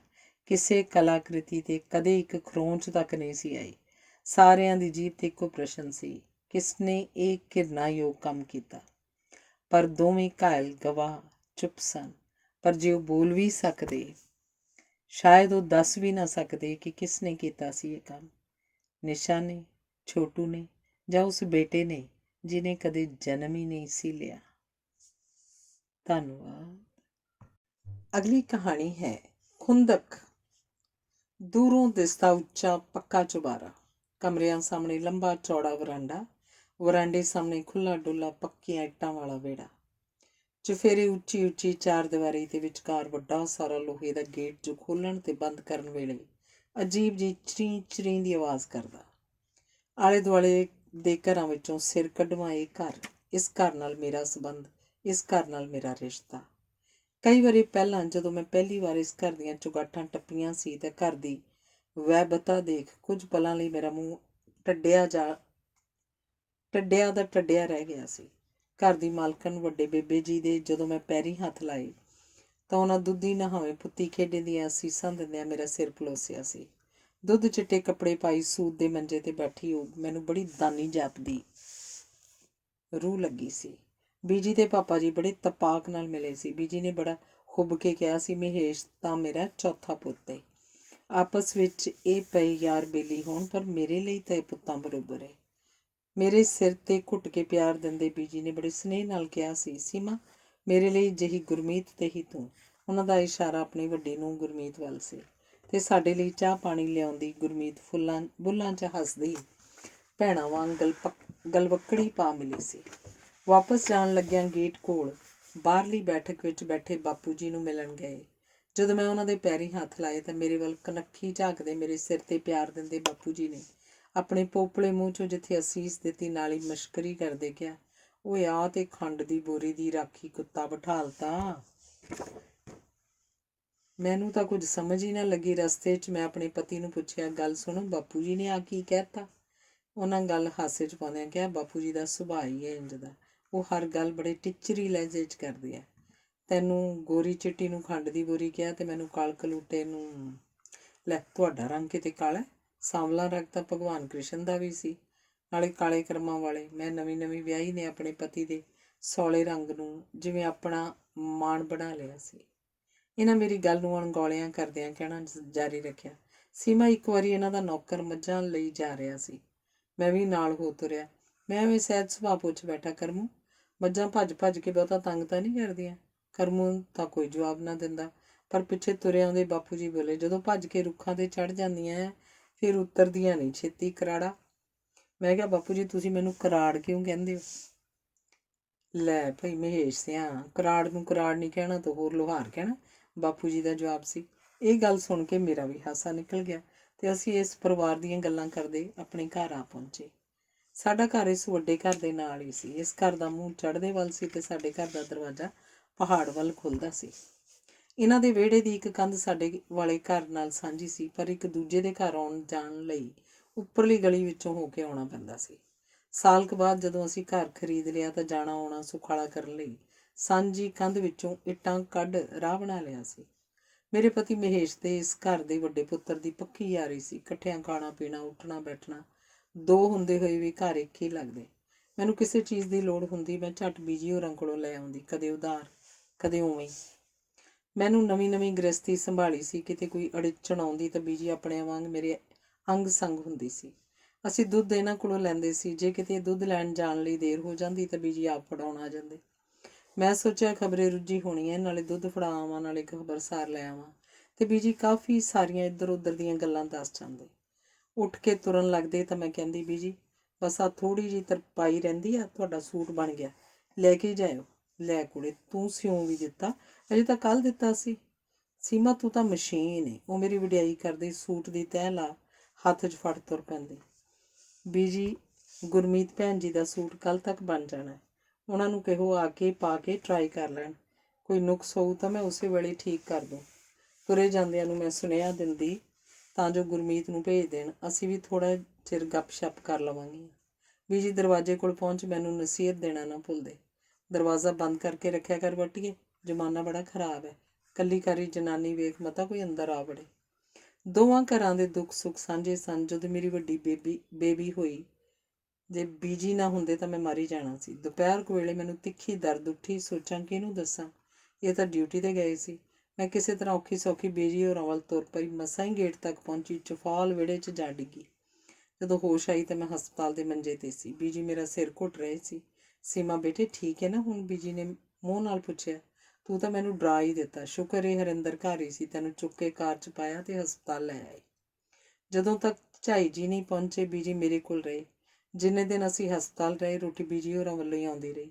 ਕਦੇ ਬੀਜੀ ਆਪ ਆਉਂਦੇ, ਕਦੇ ਗੁਰਮੀਤ, ਤੇ ਕਦੇ ਉਸੇ ਪਾਸੇ ਵੱਲ ਡਿਊਟੀ 'ਤੇ ਜਾਂਦਾ ਬੀਜੀ ਦਾ ਛੋਟਾ ਪੁੱਤਰ ਹਰਿੰਦਰ ਰੋਟੀ ਫੜਾ ਜਾਂਦਾ। ਪਹਿਲਾਂ ਬਾਪੂ ਜੀ ਪੂਰੇ ਹੋਏ ਤੇ ਛੇਤੀ ਬਾਅਦ ਬੇਬੇ ਜੀ ਚਲਾਣਾ ਕਰ ਗਏ ਤਾਂ ਉਹਨਾਂ ਦੀ ਅਰਥੀ ਨੂੰ ਮੋਢਾ ਦੇਣ ਵਾਲੇ ਬੀਜੀ ਦੇ 3 ਪੁੱਤਰਾਂ ਨਾਲ ਮੇਰਾ ਪਤੀ ਮਹੇਸ਼ ਬੀਜੀ ਦਾ ਚੌਥਾ ਪੁੱਤਰ ਬਣਿਆ ਸੀ। ਮੈਂ ਵੀ ਗੁਰਮੀਤ ਦੇ ਬਰਾਬਰ ਆਏ ਗਏ ਰਿਸ਼ਤੇਦਾਰਾਂ ਦਾ ਆਗੂ ਲਿਆ ਸੀ। ਬੀਜੀ ਦੇ ਦੋਵੇਂ ਪੋਤਰੇ ਤੇ ਮੇਰੀ ਬੇਬੀ ਇਕੱਠੇ ਖੇਡਦੇ, ਕਦੇ ਲੜਦੇ ਝਗੜਦੇ ਤੇ ਫਿਰ ਮਨਮਨੌਤੀਆਂ ਕਰਦੇ। ਕੋਈ ਦੂਈ ਦਵੈਤ ਹੀ ਨਹੀਂ ਸੀ। ਰੱਖੜੀ ਦਾ ਦਿਹਾੜਾ ਸੀ। ਬੀਜੀ ਦੋਵਾਂ ਪੋਤਰਿਆਂ ਨੂੰ ਉਂਗਲ ਲਾਈ ਸਾਡੇ ਘਰ ਆਏ। ਕੁੜੇ ਬੇਬੀ ਆ ਆਪਣੇ ਭਰਾਵਾਂ ਨੂੰ ਰੱਖੜੀ ਬੰਨ। ਕਦੋਂ ਦੇ ਰੋਂਡੀਆਂ ਪਾ ਕੇ ਬੈਠੇ ਆ, ਆਖੇ ਅਸੀਂ ਵੀ ਰੱਖੜੀਆਂ ਬੰਨਣੀਆਂ। ਮੈਂ ਝੱਟ ਨਾਲ ਦੀ ਦੁਕਾਨ ਤੋਂ 2 ਰੱਖੜੀਆਂ ਲੈ ਆਈ ਸਾਂ। ਬੇਬੀ ਨੇ ਆਪਣੇ ਨਿੱਕੇ ਨਿੱਕੇ ਹੱਥਾਂ ਨਾਲ ਰੱਖੜੀਆਂ ਬੰਨੀਆਂ ਸੀ। ਜਾਂਦੇ ਹੋਏ ਬੀਜੀ ਬੇਬੀ ਨੂੰ 10 ਰੁਪਏ ਪਿਆਰ ਦੇ ਗਏ ਸੀ। ਫਿਰ ਸਮੇਂ ਦਾ ਪ੍ਰਵਾਹ ਜਿਵੇਂ ਅਚਾਨਕ ਗੇੜਾ ਖਾ ਗਿਆ। ਵਕਤ ਦੀ ਚੱਕਰ ਘਿੰਨੀ ਬਗੈਰ ਰਸੇ ਦੇ ਖਰੜ ਖਰੜ ਕਰਨ ਲੱਗ ਪਈ। ਛੋਟੀ ਪਿੰਕੀ ਮੇਰੀ ਗੋਦੀ ਸੀ, ਮਸਾਂ ਸਾਲ ਕੁ ਦੀ ਸੀ। ਰੋਜ਼ ਵਾਂਗ ਮੇਰੇ ਪਤੀ ਸਵੇਰੇ ਡਿਊਟੀ 'ਤੇ ਗਏ, ਸ਼ਾਮ ਪੈ ਗਈ ਪਰ ਉਹ ਅਜੇ ਤੱਕ ਨਹੀਂ ਆਏ। ਉਹ ਤਾਂ ਕਦੇ ਵੀ ਇੰਨਾ ਕੁਵੇਲਾ ਕਰਕੇ ਨਹੀਂ ਆਉਂਦੇ। ਖਬਰੇ ਕੋਈ ਕੰਮ ਪੈ ਗਿਆ ਹੋ। ਆਪਣੇ ਮਨ ਨਾਲ ਹੀ ਸਵਾਲ ਜਵਾਬ ਕਰਦੀ ਨੂੰ ਪਤਾ ਹੀ ਨਾ ਲੱਗਾ ਕਦੋਂ ਹਨੇਰਾ ਹੋ ਗਿਆ। ਬੀਜੀ ਦੁੱਧ ਦਾ ਢੋਲ ਫੜੀ ਅੰਦਰ ਵੜੇ। ਸੀਮਾ ਘਰੇ ਹੀ ਹੈ ਨਾ? ਕੀ ਗੱਲ ਅੱਜ ਦੁੱਧ ਦਾ ਚੇਤਾ ਭੁਲਾਤਾ? ਉਹਨਾਂ ਦੁੱਧ ਰਸੋਈ 'ਚ ਰੱਖਦਿਆਂ ਕਿਹਾ। ਬੀਜੀ ਅੱਜ ਇਹ ਆਏ ਨਹੀਂ ਅਜੇ ਤੱਕ। ਮੈਨੂੰ ਤਾਂ ਫਿਕਰ ਹੋਈ ਜਾਂਦਾ, ਇੰਨੀ ਲੇਟ ਤਾਂ ਕਦੇ ਨਹੀਂ ਹੋਏ। ਮੈਂ ਆਪਣੀ ਚਿੰਤਾ ਦੱਸੀ। ਕੋਈ ਨਾ ਆਜੂ, ਉਹ ਕਿਹੜਾ ਨਿਆਣਾ, ਐਵੇਂ ਨਾ ਫਿਕਰ ਕਰੀ ਜਾ। ਆਹ ਵੇਖ ਪਿੰਕੀ ਉੱਠੀ ਲੱਗਦੀ ਹੈ, ਇਹਨੂੰ ਫੜ। ਤੇ ਫਿਰ ਥੋੜ੍ਹਾ ਸੋਚਦੇ ਹੋਏ ਬੋਲੇ, ਹੋਰ ਤਾਂ ਘਰ ਕੋਈ ਨਹੀਂ? ਹਰਿੰਦਰ ਹੁਣੇ ਆਇਆ ਡਿਊਟੀ ਤੋਂ, ਮੈਂ ਉਹਨੂੰ ਭੇਜਦੀ ਹਾਂ। ਮਹੇਸ਼ ਦੇ ਦਫ਼ਤਰੋਂ ਪਤਾ ਕਰਕੇ ਆਉਂਦਾ ਵੀ ਕਿਤੇ ਬਾਹਰ ਹੀ ਨਾ ਭੇਜਿਆ ਹੋਵੇ। ਥੋੜ੍ਹੇ ਚਿਰ ਬਾਅਦ ਆ ਕੇ ਹਰਿੰਦਰ ਨੇ ਦੱਸਿਆ ਦਫ਼ਤਰ ਤਾਂ ਬੰਦ ਪਿਆ। ਚੌਕੀਦਾਰ ਨੇ ਦੱਸਿਆ ਛੁੱਟੀ ਹੋਈ ਤਾਂ ਉਹਨੇ ਆਪ ਮਹੇਸ਼ ਨੂੰ ਸਕੂਟਰ ਲੈ ਕੇ ਜਾਂਦੇ ਵੇਖਿਆ। ਜਿਉਂ-ਜਿਉਂ ਹਨੇਰਾ ਵੱਧਦਾ ਗਿਆ ਮੇਰੇ ਅੰਦਰ ਜਿਵੇਂ ਉੱਲੂ ਬੋਲਣ ਲੱਗ ਪਏ। ਕੁੜੇ ਕਿਤੇ ਲੜ ਝਗੜ ਕੇ ਤਾਂ ਨਹੀਂ ਗਿਆ ਘਰੋਂ? ਬੀਜੀ ਨੇ ਮੈਨੂੰ ਪੁੱਛਿਆ। ਨਹੀਂ ਬੀਜੀ, ਚੰਗੇ ਭਲੇ ਸਵੇਰੇ ਨਾਸ਼ਤਾ ਕਰਕੇ ਗਏ ਆ, ਦੁਪਹਿਰ ਦੀ ਰੋਟੀ ਨਾਲ ਲੈ ਕੇ ਗਏ ਆ। ਬੇਬੀ ਪਿੱਛੇ ਪੈਂਦੀ ਸੀ, ਉਹਨੂੰ ਸਕੂਟਰ 'ਤੇ ਝੂਟਾ ਦੇ ਕੇ ਛੱਡ ਕੇ ਗਏ ਆ। ਨਾਲੇ ਲਾਰਾ ਲਾਇਆ, ਮੈਂ ਅੱਜ ਤੇਰੇ ਲਈ ਨਵੀਂ ਡਾਲ ਲੈ ਕੇ ਆਊਂ। ਮੈਂ ਇੰਝ ਸਫਾਈਆਂ ਦੇਣ ਲੱਗ ਪਈ ਜਿਵੇਂ ਉਹਦੇ ਘਰ ਨਾ ਮੁੜਨ ਲਈ ਮੈਂ ਹੀ ਜ਼ਿੰਮੇਵਾਰ ਹੋਵਾਂ। ਰਾਤ ਲੰਘੀ, ਅਗਲਾ ਦਿਨ, ਫਿਰ ਰਾਤ ਤੇ ਫਿਰ ਉਸ ਤੋਂ ਵੀ ਅਗਲਾ ਦਿਨ। ਉਹਨਾਂ ਦੀ ਨਾ ਕੋਈ ਉਹ ਗੁੱਸੁਗ, ਨਾ ਕੋਈ ਖਬਰਸਾਰ। ਝਾਈ ਜੀ ਤੇ ਬਾਊ ਜੀ ਹੋਰੀ ਆ ਗਏ। ਮੇਰੇ ਭਰਾ ਭੈਣਾਂ ਅੱਗੇ ਦੌੜ ਭੱਜ ਕੀਤੀ। ਜਿੱਥੇ ਕਿਸੇ ਦੱਸ ਪਾਈ ਉੱਧਰ ਹੀ ਭੱਜ ਤੁਰੇ, ਪਰ ਕੋਈ ਸਿਰਾ ਹੱਥ ਨਹੀਂ ਲੱਗਾ। ਸਮਾਂ ਹੀ ਬੜਾ ਮਾੜਾ ਸੀ ਉਹਨੀ ਦਿਨੇ ਪੁਲਿਸ ਦਾ ਰਾਜ ਸੀ ਤੇ ਰਾਤ ਨੂੰ ਦਹਿਸ਼ਤਗਰਦਾਂ ਦਾ। ਨਿੱਤ ਫੜੋ ਫੜਾਈ, ਕੁਝ ਝੂਠੇ ਕੁਝ ਸੱਚੇ ਮੁਕਾਬਲੇ। ਮੇਰੇ ਮਹੇਸ਼ ਨੂੰ ਪਤਾ ਨਹੀਂ ਕਾਲਾ ਦਿਨ ਖਾ ਗਿਆ ਜਾਂ ਕਾਲੀ ਰਾਤ ਨਿਕਲ ਗਈ। ਨਾ ਉਹਦੇ ਮੋਏ ਦੀ ਲਾਸ਼ ਘਰ ਆਈ ਤੇ ਨਾ ਉਹਦੇ ਜਿਉਂਦੇ ਹੋਣ ਦੀ ਕੋਈ ਸੂਹ ਮਿਲੀ। ਹੌਲੀ ਹੌਲੀ ਸਭ ਰਿਸ਼ਤੇਦਾਰ ਘਰੋਂ ਘਰੀ ਤੁਰ ਗਏ ਤੇ ਮੈਂ 2 ਬਲੂੰਗੜੀਆਂ ਜਿਹੀਆਂ ਨੂੰ ਗਲ ਨਾਲ ਲਾਈ ਉਸ ਘਰ 'ਚ ਕੱਲਮ ਕੱਲੀ ਰਹਿ ਗਈ। ਮੈਨੂੰ ਪਤਾ ਨਾ ਲੱਗਦਾ ਮੈਂ ਵਿਧਵਾ ਹੋ ਗਈ ਹਾਂ ਜਾਂ ਅਜੇ ਸੁਹਾਗਣੀ ਹਾਂ। ਮੇਰੇ ਘਰ ਫੂੜੀ ਨਹੀਂ ਵਿਛੀ ਸੀ। ਮੈਂ ਆਪਣੇ ਮਹੇਸ਼ ਦੀ ਲਾਸ਼ ਨੂੰ ਚੰਬੜ ਵਿਲਕੀ ਨਹੀਂ ਸੀ ਪਰ ਮੈਂ ਵਿਧਵਾ ਕਿੱਦਾਂ ਹੋਈ? ਮੇਰਾ ਮਹੇਸ਼ ਕਈ ਮਹੀਨਿਆਂ ਤੋਂ ਘਰ ਨਹੀਂ ਆਇਆ ਸੀ। ਉਸ ਕੋਈ ਖਬਰਸਾਰ ਨਹੀਂ ਭੇਜੀ ਸੀ। ਖਬਰੇ ਜਿਉਂਦਾ ਵੀ ਹੈ ਕਿ ਨਹੀਂ। ਫਿਰ ਮੈਂ ਸੁਹਾਗਣ ਕਿਵੇਂ ਹੋਈ? ਮੈਂ ਕੱਲੀ ਬੈਠੀ ਵਹਿਣਾਂ 'ਚ ਵਹਿ ਜਾਂਦੀ। ਹੌਲੀ ਹੌਲੀ ਆਲੇ ਦੁਆਲੇ ਤੋਂ ਉੱਜਾਂ ਤੁਹਮਤਾਂ ਮਿਹਣਿਆਂ ਦੇ ਬਾਣ ਮੇਰੇ ਵੱਲ ਸੇਧੇ ਜਾਣ ਲੱਗ ਪਏ, ਜਿਵੇਂ ਆਪਣੇ ਸਿਰ ਦੇ ਸਾਈਂ ਦੇ ਆਪਣੀਆਂ ਧੀਆਂ ਦੇ ਬਾਪ ਦੇ ਲਾਪਤਾ ਹੋਣ ਦੀ ਮੈਂ ਹੀ ਜ਼ਿੰਮੇਵਾਰ ਹੋਵਾਂ। ਸੱਚ ਹੀ ਕਹਿੰਦੇ ਨੇ, ਰੰਡੀਆਂ ਤਾਂ ਵਸ ਲੈਣ, ਲੋਕੀ ਨਹੀਂ ਵਸਣ ਦਿੰਦੇ। ਮੈਂ ਕੰਨ ਵਲੇਟ ਆਪਣੇ ਆਰੇ ਲੱਗੀ ਰਹਿੰਦੀ। ਘਰ ਦਾ ਚਲਾਉਣਾ ਸੀ, ਧੀਆਂ ਦਾ ਢਿੱਡ ਵੀ ਭਰਨਾ ਸੀ। ਕਿਹਦੇ ਸਿਰ ਅਹਿਸਾਨ ਕਰਦੀ? ਦੁਨੀਆ ਦਾ ਕੀ ਹੈ? ਉਹਨੇ ਤਾਂ ਸੀਤਾ ਮਾਤਾ ਨੂੰ ਨਹੀਂ ਬਖਸ਼ਿਆ, ਮੈਂ ਕਿਹਦੀ ਪਾਣੀ ਹਾਰਾਂ? ਇਹ ਸੋਚ ਮੈਂ ਦਿਨ ਕੱਟੀ ਕਰਦੀ ਰਹੀ। ਨਾਲੇ ਮੈਨੂੰ ਬੀਜੀ ਹੋਰਾਂ ਦੇ ਘਰ ਦਾ ਰੱਬ ਵਰਗਾ ਆਸਰਾ ਲੱਗਦਾ ਹੁੰਦਾ ਸੀ। ਪਰ ਮੇਰਾ ਇਹ ਭਰਮ ਵੀ ਇੱਕ ਦਿਨ ਚਕਨਾਚੂਰ ਹੋ ਗਿਆ। ਮੈਂ ਪਿਛਲੇ ਕੱਚੇ ਵਿਹੜੇ 'ਚ ਪੋਚਾ ਫੇਰਨ ਲਈ ਬੀਜੀ ਹੋਰਾਂ ਵੱਲੋਂ ਗੋਹਾ ਲੈਣ ਗਈ। ਪਹਿਲਾਂ ਵੀ ਜਦੋਂ ਲੋੜ ਹੁੰਦੀ ਸੀ ਉਹਨਾਂ ਦੇ ਘਰੋਂ ਹੀ ਲੈਂਦੀ ਸੀ, ਉਹ ਵੀ ਬਿਨਾਂ ਪੁੱਛੇ, ਆਪਣੇ ਪਨ ਨਾਲ। ਉਸ ਦਿਨ ਅਜੇ ਮੈਂ ਅੱਧੀ ਕੁ ਬਾਲਟੀ ਭਰੀ ਸੀ ਕਿ ਬੀਜੀ ਮੇਰੇ ਕੋਲ ਆਏ ਤੇ ਕਹਿਣ ਲੱਗੇ, ਸੀਮਾ, ਤੂੰ ਇੰਜ ਕਿਉਂ ਨਹੀਂ ਕਰਦੀ? ਵੀ ਸਾਡੀਆਂ ਮੱਝਾਂ ਦਾ ਗੋਹਾ ਕੂੜਾ ਰੂੜੀ 'ਤੇ ਸੁੱਟ ਆਇਆ ਕਰ, ਨਾਲੇ ਵਿਹੜਾ ਸੁੰਬਰ ਦਿਆ ਕਰ। ਜਿਹੜੇ ਦਾਣੇ ਅਸੀਂ ਕੰਮ ਵਾਲੀ ਨੂੰ ਦਿੰਦੇ ਹਾਂ ਤੈਨੂੰ ਦੇ ਦਿਆ ਕਰਾਂਗੇ, ਤੇਰੇ ਕੋਲ ਖਾਣ ਜੋਗੇ ਦਾਣੇ ਹੋ ਜਾਇਆ ਕਰਨਗੇ। ਮੇਰੇ ਸਿਰ 'ਤੇ ਜਿਵੇਂ 7 ਘੜੇ ਪਾਣੀ ਪੈ ਗਿਆ ਹੋਵੇ। ਮੇਰੇ ਸਿਰ 'ਤੇ ਲਈ ਚੁੰਨੀ ਮੈਨੂੰ ਖਿਸਕਦੀ ਜਾਂਦੀ। ਬਿਨਾਂ ਕੋਈ ਜਵਾਬ ਦਿੱਤੇ ਮੈਂ ਬਾਲਟੀ ਚੁੱਕ ਘਰ ਆ ਗਈ। ਬੀਜੀ ਦੇ ਬੋਲ ਮੇਰਾ ਕਲੇਜਾ ਵਿੰਨ ਗਏ। ਮੈਂ ਜੀਭ ਭਰ ਕੇ ਰੋਈ। ਬੀਜੀ ਹੋਰਾਂ ਦੀ ਬੇਰੁਖੀ ਮੈਨੂੰ ਉਸ ਦਿਨ ਹੋਰ ਸੱਲ ਗਈ, ਜਿਸ ਦਿਨ ਉਹਨਾਂ ਮੈਨੂੰ ਦੁੱਧ ਤੋਂ ਜਵਾਬ ਦੇ ਦਿੱਤਾ। ਦੁੱਧ ਵਾਲਾ ਡੋਲੂ ਚੁੱਕ ਕੇ ਤੁਰਨ ਲੱਗੀ ਤਾਂ ਬੀਜੀ ਨੇ ਕਿਹਾ ਸੀ, ਸੀਮਾ, ਤੂੰ ਦੁੱਧ ਦਾ ਪ੍ਰਬੰਧ ਕਿਤੇ ਹੋਰ ਕਰ ਲੈ, ਦੁੱਧ ਬੜਾ ਘੱਟ ਹੋ ਗਿਆ, ਅੱਜ ਕੱਲ੍ਹ ਪੂਰਾ ਨਹੀਂ ਫੱਟਦਾ। ਬੀਜੀ ਦਾ ਕੱਸਿਆ ਚਿਹਰਾ ਵੇਖ ਕੇ ਮੈਂ ਸਹਿਮੀ ਜੀ ਨੇ ਪੁੱਛਿਆ, ਮਹੀਨੇ ਦੇ ਬਾਕੀ ਦਿਨ ਤਾਂ ਪੂਰੇ ਕਰ ਦਿਓਗੇ? ਆਹੋ, ਆ 4 ਦਿਨ ਤਾਂ ਦੇਵਾਂਗੇ ਹੀ। ਮੈਂ ਬੇਬੀ ਨੂੰ ਉਂਗਲੀ ਲਾਈ, ਚੁੱਪਚਾਪ ਤੁਰ ਪਈ। ਵਿਹੜੇ ਦੇ ਅੱਧ 'ਚ ਪਹੁੰਚ ਮੈਂ ਹਰਿੰਦਰ ਨੂੰ ਕਹਿੰਦੇ ਸੁਣਿਆ, ਬੀਜੀ, ਇਹ ਤੁਸੀਂ ਮਾੜਾ ਕੀਤਾ। ਇਹ ਵਿਚਾਰੀ ਹੋਰ ਕਿੱਥੇ ਦੁੱਧ ਭਾਲਦੀ ਫਿਰੂ। ਤੁਸੀਂ ਐਂ ਕਰੋ, ਮੇਰੇ ਹਿੱਸੇ ਦਾ ਦੁੱਧ ਬੇਬੀ ਹੋਰਾਂ ਨੂੰ ਦੇ ਦਿਆ ਕਰੋ, ਮੈਂ ਨਹੀਂ ਪੀਵਾਂਗਾ। ਚੁੱਪ ਕਰ ਵੇ, ਵੱਡਿਆ ਦਾਤਵਰਾ, ਦੁੱਧ ਦੇਈ ਜਾਇਆ ਕਰੋ, ਮੁੜ ਕੇ ਪੈਸੇ ਕਿੱਥੋਂ ਲੈਣੇ ਆ? ਗੇਟ ਪਾਰ ਕਰਦਿਆਂ ਬੀਜੀ ਦੀ ਘੁਰਕੀ ਮੈਨੂੰ ਸੁਣਾਈ ਦਿੱਤੀ। ਉਸ ਦਿਨ ਤੋਂ ਇਸ ਗੇਟ ਦੀਆਂ ਸਰਦਲਾਂ ਮੇਰੇ ਲਈ ਪਰਾਈਆਂ ਹੋ ਗਈਆਂ। ਇਸ ਘਰ ਤੇ ਮੇਰਾ ਹਮਾ ਦਾਵਾ ਜਿਵੇਂ ਖਤਮ ਹੋ ਗਿਆ। ਜਿਸ ਕਾਵਾਂ ਰੌਲੀ ਤੋਂ ਮੈਂ ਕੰਨ ਵਲੇਟ ਲਏ ਸੀ, ਹੁਣ ਉਹੋ ਜਿਹਾ ਕੁਝ ਇਸ ਘਰ ਦੀਆਂ ਕੰਧਾਂ ਟੱਪ ਮੇਰੇ ਕੰਨ ਵਲੂੰਦਰ ਜਾਂਦਾ। ਮੇਰਾ ਸਿਲਾਈ ਦਾ ਕੰਮ ਸੀ, ਕੋਈ ਨਾ ਕੋਈ ਆਇਆ ਗਿਆ ਰਹਿੰਦਾ। ਵਿਹੜੇ 'ਚ ਫਿਰਦੇ ਬੀਜੀ ਜਿਵੇਂ ਹਰ ਇੱਕ ਦਾ ਹਿਸਾਬ ਕਿਤਾਬ ਰੱਖਣ ਲੱਗ ਪਏ। ਕੁੜੇ ਸੀਮਾ, ਅੱਜ ਸਕੂਟਰ 'ਤੇ ਕੌਣ ਆਇਆ ਸੀ? ਆਹ ਮੋਟਰਸਾਈਕਲ ਵਾਲਾ ਕਿਹੜਾ ਸੀ? ਘੰਟਾ ਭਰ ਮੋਟਰਸਾਈਕਲ ਖੜਾ ਰਿਹਾ। ਬੀਜੀ ਕੰਧ ਤੋਂ ਦੀ ਆਵਾਜ਼ ਦੇ ਕੇ ਪੁੱਛਣਾ ਨਾ ਭੁੱਲਦੇ। ਤੇ ਫਿਰ ਇੱਕ ਦਿਨ ਤਾਂ ਹੱਦ ਹੋ ਗਈ। ਬੀਜੀ ਦਾ ਵੱਡਾ ਪੁੱਤਰ, ਮੇਰੇ ਮਹੇਸ਼ ਦਾ ਪੱਕਾ ਯਾਰ, ਦੁੱਖ ਸੁੱਖ ਦਾ ਭਾਈਵਾਲ, ਸ਼ਰਾਬੀ ਹੋਇਆ ਸੋਤੇ ਪਏ ਮੇਰੇ ਘਰ ਆ ਵੜਿਆ। ਸੁਣਿਆ ਬੜੇ ਲੋਕਾਂ ਦਾ ਆਉਣਾ ਜਾਣਾ ਹੋ ਗਿਆ ਇਸ ਘਰ 'ਚ। ਉਹ ਲੜਖੜਾਉਂਦੀ ਆਵਾਜ਼ 'ਚ ਬੋਲਿਆ, ਗੱਲ ਸੁਣ ਭਰਜਾਈ, ਜੇ ਕੋਈ ਤੈਨੂੰ ਪਸੰਦ ਆ ਗਿਆ ਤਾਂ ਮੈਨੂੰ ਦੱਸੀ, ਮੈਂ ਖੁਦ ਉਹਦੇ ਨਾਲ ਤੇਰਾ ਵਿਆਹ ਕਰਾ ਦੂੰ। ਇਹ ਕਹਿੰਦਾ ਉਹ ਧੰਮ ਕਰਕੇ ਸੋਫੇ 'ਤੇ ਬਹਿ ਗਿਆ। ਇਹ ਸੁਣ ਮੇਰੇ ਸੱਤੇ ਕੱਪੜੀ ਅੱਗ ਲੱਗ ਗਈ। ਮੇਰਾ ਦਿਲ ਕਰੇ ਇਹਦੇ ਮੂੰਹ 'ਤੇ ਚਪੇੜ ਮਾਰਾਂ। ਪਤਾ ਨਹੀਂ ਮੇਰੇ ਮਨ 'ਚ ਕੀ ਆਈ, ਕਿਵੇਂ ਆਈ। ਬਿੰਦ ਕਦੇ ਸਨਾਟੇ ਤੋਂ ਬਾਅਦ ਮੈਂ ਬੜੇ ਨਪਵੇਂ ਤੁਲਵੇਂ ਲਫ਼ਜ਼ਾਂ ਨਾਲ ਕੁਝ ਚਪੇੜ ਵਰਗਾ ਉਹਦੇ ਮੂੰਹ 'ਤੇ ਮਾਰਿਆ। ਭਾਜੀ, ਮੁੰਡਾ ਤਾਂ ਮੈਂ ਪਸੰਦ ਕਰ ਲਿਆ। ਕੌਣ? ਉਹ ਤਰਬ ਕੇ ਸੋਫੇ ਤੋਂ ਉੱਠ ਖਲੋਤਾ। ਤੁਹਾਡਾ ਛੋਟਾ ਭਰਾ ਹਰਿੰਦਰ। ਬਸ ਹੁਣ ਆਪਦੇ ਘਰ ਵਿਆਹ ਦੀਆਂ ਤਿਆਰੀਆਂ ਕਰੋ। ਤੇਰੀ ਭੈਣ, ਮੋਟੀ ਸਾਰੀ ਗਾਲ ਅੱਧੀ ਕੁ ਮੂੰਹ 'ਚ ਰੱਖ ਉਹ ਸਿਰ ਛੰਡ ਦਾ ਗੇਟੋਂ ਬਾਹਰ ਹੋ ਗਿਆ। ਤੇ ਫਿਰ ਇਸ ਨਿੱਕੇ ਜਿਹੇ ਪਲੀਤੇ ਨਾਲ ਬੀਜੀ ਹੋਰਾਂ ਦੇ ਘਰ ਭਾਂਬੜ ਮੱਚ ਉੱਠਿਆ, ਜਿਹਦੀਆਂ ਲਪਟਾਂ ਦਾ ਹੱਡ ਸਾੜਵਾਂ ਸੇਕ ਰੋਜ਼ ਮੇਰੇ ਘਰ ਦੀਆਂ ਕੰਧਾਂ ਨੂੰ ਤਪਾਉਣ ਲੱਗਾ। ਵਿਹੜੇ 'ਚ ਤੁਰੇ ਫਿਰਦੇ ਬੀਜੀ ਮੈਨੂੰ 100 ਸਲਾਬਤਾਂ ਸੁਣਾਉਂਦੇ। ਬਥੇਰੇ ਤਗੜੇ ਤੇਰੇ ਘਰ ਆਉਂਦੇ ਆ, ਜਿਹਨੂੰ ਮਰਜ਼ੀ ਖਸਮ ਬਣਾ ਲੈ। ਮੇਰਾ ਘਰ ਹੀ ਰਹਿ ਗਿਆ ਸੀ ਪੱਟਣ ਨੂੰ, ਕਲ ਜੋਗਣੇ। 2.5 ਘਰ ਦਾ ਡੈਣ ਵੀ ਛੱਡ ਦਿੰਦੀ ਹੈ। ਕੱਲ ਮੂੰਹੀਏ ਤੂੰ ਮੇਰੇ ਪੁੱਤ 'ਤੇ ਹੀ ਡੋਰੇ ਪਾਉਣ ਲੱਗ ਪਈ, ਜਾਦੂਗਰਨੀ, ਪੁੱਠੇ ਪੈਰਾਂ ਵਾਲੀਏ। ਤੇ ਜਦੋਂ ਇੱਕ ਵਿਆਹ ਦੇ ਮੌਕੇ ਮੇਰੀ ਹਾਨਣ, ਮੇਰੇ ਦਿਲ ਦੀਆਂ ਸਾਂਝਾਂ ਵਾਲੀ ਗੁਰਮੀਤ ਨੇ ਵੀ ਮੈਨੂੰ ਸੁਣਾ ਕੇ ਆਖਿਆ, ਵੇਖਾਂ ਕਿਸ ਤਰ੍ਹਾਂ ਵੇਸ ਲਾਈ ਫਿਰਦੀ ਆ, ਭਲਾ ਰੰਗ ਬਿਰੰਗੀਆਂ ਚੂੜੀਆਂ ਪਾਉਣੀਆਂ ਬਣਦੀਆਂ ਹੁਣ ਇਹਨੂੰ। ਬੰਦਾ ਆਪਣੀ ਵਿਰੇਸ ਦਾ ਕੱਪੜਾ ਲੱਤਾ ਪਾਉਂਦਾ ਚੰਗਾ ਲੱਗਦਾ, ਤਾਂ ਮੈਨੂੰ ਜਿਵੇਂ ਧੱਪ ਜਿਹਾ ਚੜ੍ਹ ਗਿਆ। ਮੈਂ ਤਾਂ ਹੁਣ ਰੰਗ ਬਿਰੰਗੇ ਕੱਪੜੇ ਪਾ ਕੇ ਤੁਹਾਡੇ ਵਿਹੜੇ ਵੰਗਾਂ ਛਣਕਾਉਂ। ਤੁਸੀਂ ਬਸ ਤੇਲ ਚੋਣ ਦੀ ਤਿਆਰੀ ਕਰੋ ਭੈਣ ਜੀ। ਜਿਹਨੇ ਸੁਣਿਆ ਮੂੰਹ 'ਚ ਉਂਗਲਾਂ ਪਾ ਲਈਆਂ। ਮੈਂ ਆਪਣੀਆਂ ਦੋਵਾਂ ਧੀਆਂ ਨੂੰ ਉਂਗਲੀ ਲਾਈ, ਗੁੱਸੇ ਨਾਲ ਭਰੀ ਪੀਤੀ ਘਰ ਆ ਗਈ। ਜਿਸ ਗੱਲ ਨੂੰ ਮੈਂ ਮਨੋਂ ਕਦੇ ਚਿਤਵਿਆ ਹੀ ਨਹੀਂ ਸੀ, ਜੋ ਮੇਰੇ ਲਈ ਸਦਾ ਅਣਹੋਣੀ ਸੀ, ਹੁਣ ਮੈਂ ਇਸੇ ਅਣਹੋਣੀ ਨੂੰ ਹੋਣੀ ਬਣਾਉਣ ਦੀ ਪੱਕੀ ਠਾਣ ਲਈ। ਹਰਿੰਦਰ ਪਹਿਲਾਂ ਵੀ ਕਦੇ ਕਦਾਈ ਮੇਰੇ ਘਰ ਆ ਜਾਂਦਾ ਹੁੰਦਾ ਸੀ, ਪਰ ਘਰ ਦੇ ਚੱਤੇ ਪਹਿਰ ਦੇ ਕਲੇਸ਼ ਨੇ ਜਿਵੇਂ ਉਹਦਾ ਮਨ ਵੀ ਉਲਾਰ ਕਰ ਦਿੱਤਾ। ਹੁਣ ਉਹ ਰੋਜ਼ ਮੇਰੇ ਘਰ ਆਉਂਦਾ, ਬੇਬੀ ਤੇ ਪਿੰਕੀ ਨਾਲ ਕਿੰਨਾ ਕਿੰਨਾ ਚਿਰ ਖੇਡਦਾ ਰਹਿੰਦਾ। ਮੈਂ ਵੀ ਆਪਣੇ ਮਨ ਦੀਆਂ ਪੀੜੀਆਂ ਗੰਢਾਂ ਢਿੱਲੀਆਂ ਕਰ ਦਿੱਤੀਆਂ। ਹੌਲੀ ਹੌਲੀ ਦੋਵੇਂ ਪਾਸੇ ਮਨ ਦੀਆਂ ਤਾਰਾਂ ਦੀ ਨਿੰਮੀ ਨਿੰਮੀ ਟੁਣਕਾਰ ਸੁਣਾਈ ਦੇਣ ਲੱਗ ਪਈ। ਜਿਸ ਦਿਨ ਗੁਰਦੁਆਰੇ ਮੇਰੇ ਭੈਣ ਭਰਾਵਾਂ ਦੀ ਹਾਜ਼ਰੀ 'ਚ ਸਾਡੇ ਨੰਦ ਪੜ੍ਹੇ ਗਏ ਤਾਂ ਮੇਰੀ ਹੋਣੀ ਮੇਰੇ ਤੇ ਫਿਰ ਮੁਸਕਰਾਈ ਸੀ। ਪਰ ਪੱਕੇ ਚੁਬਾਰੇ ਵਾਲੀ ਘਰ ਤੇ ਅਣਹੋਣੀ ਕਹਿਰ ਬਣ ਟੁੱਟੀ ਸੀ। ਖਬਰਦਾਰ ਜੇ ਉਹਨੂੰ ਨਾਲ ਲੈ ਮੇਰੀਆਂ ਦਹਲੀਜ਼ਾਂ ਟੱਪੀਆਂ, ਬੀਜੀ ਨੇ ਹਰਿੰਦਰ ਨੂੰ ਧਮਕੀ ਦਿੱਤੀ ਸੀ। ਜੇ ਉਹਨੇ ਸਾਡੇ ਵਿਹੜੇ ਪੈਰ ਪਾਇਆ ਤਾਂ ਮੈਂ ਲੱਤਾਂ ਭੰਨ ਦੂੰ ਉਹਦੀਆਂ, ਗੁਰਮੀਤ ਨੇ ਕਿਹਾ ਸੀ, ਜਿਹੜੀ ਸ਼ਾਇਦ ਇਸ ਸੱਚ ਨੂੰ ਅੱਖੋਂ ਪਰੋਖੇ ਕਰਨਾ ਚਾਹੁੰਦੀ ਸੀ ਕਿ ਹੁਣ ਮੈਂ ਵੀ ਉਹਦੇ ਵਾਂਗ ਇਸ ਘਰ ਦੀ ਤੀਸਰੇ ਹਿੱਸੇ ਦੀ ਮਾਲਕਣ ਸੀ। ਸਮਾਂ ਆਪਣੀ ਮੱਠੀ ਚਾਲੇ ਤੁਰਦਾ ਗਿਆ। ਮੈਂ ਪੱਕੇ ਚੁਬਾਰੇ ਵਾਲੇ ਘਰ ਦੀ ਹਿੱਕ ਤੇ ਦੀਵਾ ਬਾਲ ਆਪਣੇ ਘਰ ਚਾਨਣ ਕਰ ਲਿਆ ਸੀ। ਗੇਟ ਨਾਲ ਦੀ ਬਾਪੂ ਜੀ ਵਾਲੀ ਬੈਠਕ ਖਾਲੀ ਪਈ ਸੀ। ਮੈਂ ਹਰਿੰਦਰ ਨਾਲ ਸਲਾਹ ਕਰਕੇ ਇਸ 'ਚ ਬੁਟੀਕ ਖੋਲ੍ਹ ਲਈ। ਘਰ 'ਚ ਬਥੇਰਾ ਹੰਗਾਮਾ ਹੋਇਆ। ਬੈਠਕ ਦਾ ਵਿਹੜੇ 'ਚ ਖੁੱਲ੍ਹਦਾ ਦਰਵਾਜ਼ਾ ਪੱਕੇ ਤੌਰ 'ਤੇ ਬੰਦ ਕਰਤਾ ਗਿਆ, ਪਰ ਮੈਂ ਇਹ ਜਤਾ ਦਿੱਤਾ ਕਿ ਮੇਰਾ ਵੀ ਇਸ ਘਰ 'ਤੇ ਹੱਕ ਹੈ, ਭਾਵੇਂ ਘਰ ਦੀਆਂ ਦਹਲੀਜ਼ਾਂ ਨੇ ਮੈਨੂੰ ਪ੍ਰਵਾਨ ਨਹੀਂ ਕੀਤਾ।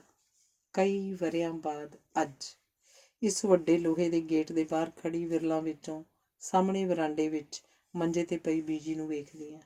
ਹੱਡੀਆਂ ਦੀ ਮੁੱਠ ਹੋਈ ਕਾਇਆ, ਉਦਾਲੇ ਬੈਠੇ ਘਰ ਦੇ ਜੀ ਸਾਰੇ ਉਦਾਸ ਗਮਗੀਨ। ਮੇਰਾ ਜੀਅ ਕਰਦਾ ਮੈਂ ਅੰਦਰ ਜਾਵਾਂ, ਬੀਜੀ ਦੇ ਪੈਰ ਫੜ ਕੇ ਕਵਾਂ, ਬੀਜੀ ਇਹ ਸੱਚ ਏ, ਮੇਰਾ ਇਸ ਘਰ ਨਾਲ ਰਿਸ਼ਤਾ ਇੱਕ ਖੁੰਦਕ ਦੀ ਉਪਜ ਏ, ਪਰ ਮੇਰਾ ਰੱਬ ਗਵਾਹ ਇਹਦੇ 'ਚ ਖੋਟ ਕੋਈ ਨਹੀਂ। ਬੀਜੀ ਤੁਹਾਡਾ ਤੇ ਮੇਰਾ ਇਸ ਘਰ ਨਾਲ ਇੱਕੋ ਜਿਹਾ ਰਿਸ਼ਤਾ ਹੈ। ਤੁਹਾਨੂੰ ਇਸ ਘਰ ਦਾ ਮਾਲਕ ਵਿਆਹ ਕੇ ਲਿਆਇਆ ਤੇ ਮੈਂ ਤੁਹਾਡੇ ਪੁੱਤਰ ਨਾਲ ਲਾਵਾਂ ਲਈਆਂ ਨੇ। ਬੀਜੀ ਮੈਂ ਦਿਲੋਂ ਚਾਹੁੰਦੀ ਹਾਂ ਮੈਂ ਤੁਹਾਡੇ ਪੈਰੀਂ ਹੱਥ ਲਾਵਾਂ ਤੇ ਤੁਸੀਂ ਆਪਣਾ ਮੋਹ ਭਰਿਆ ਹੱਥ ਮੇਰੇ ਸਿਰ 'ਤੇ ਰੱਖ ਦਿਓ, ਮੈਨੂੰ ਅਸੀਸ ਦਿਓ, ਪਰ ਮੈਨੂੰ ਪਤਾ ਹੈ ਬੀਜੀ ਤੁਸੀਂ ਜਿਉਂਦੇ ਜੀ ਇੰਜ ਨਹੀਂ ਕਰਨਾ, ਕਦੇ ਵੀ ਇੰਜ ਨਹੀਂ ਕਰਨਾ। ਅਚਾਨਕ ਅੰਦਰੋਂ ਰੋਣ ਸੁੱਕਣ ਦੀਆਂ ਆਵਾਜ਼ਾਂ ਆਉਣ ਲੱਗ ਪਈਆਂ।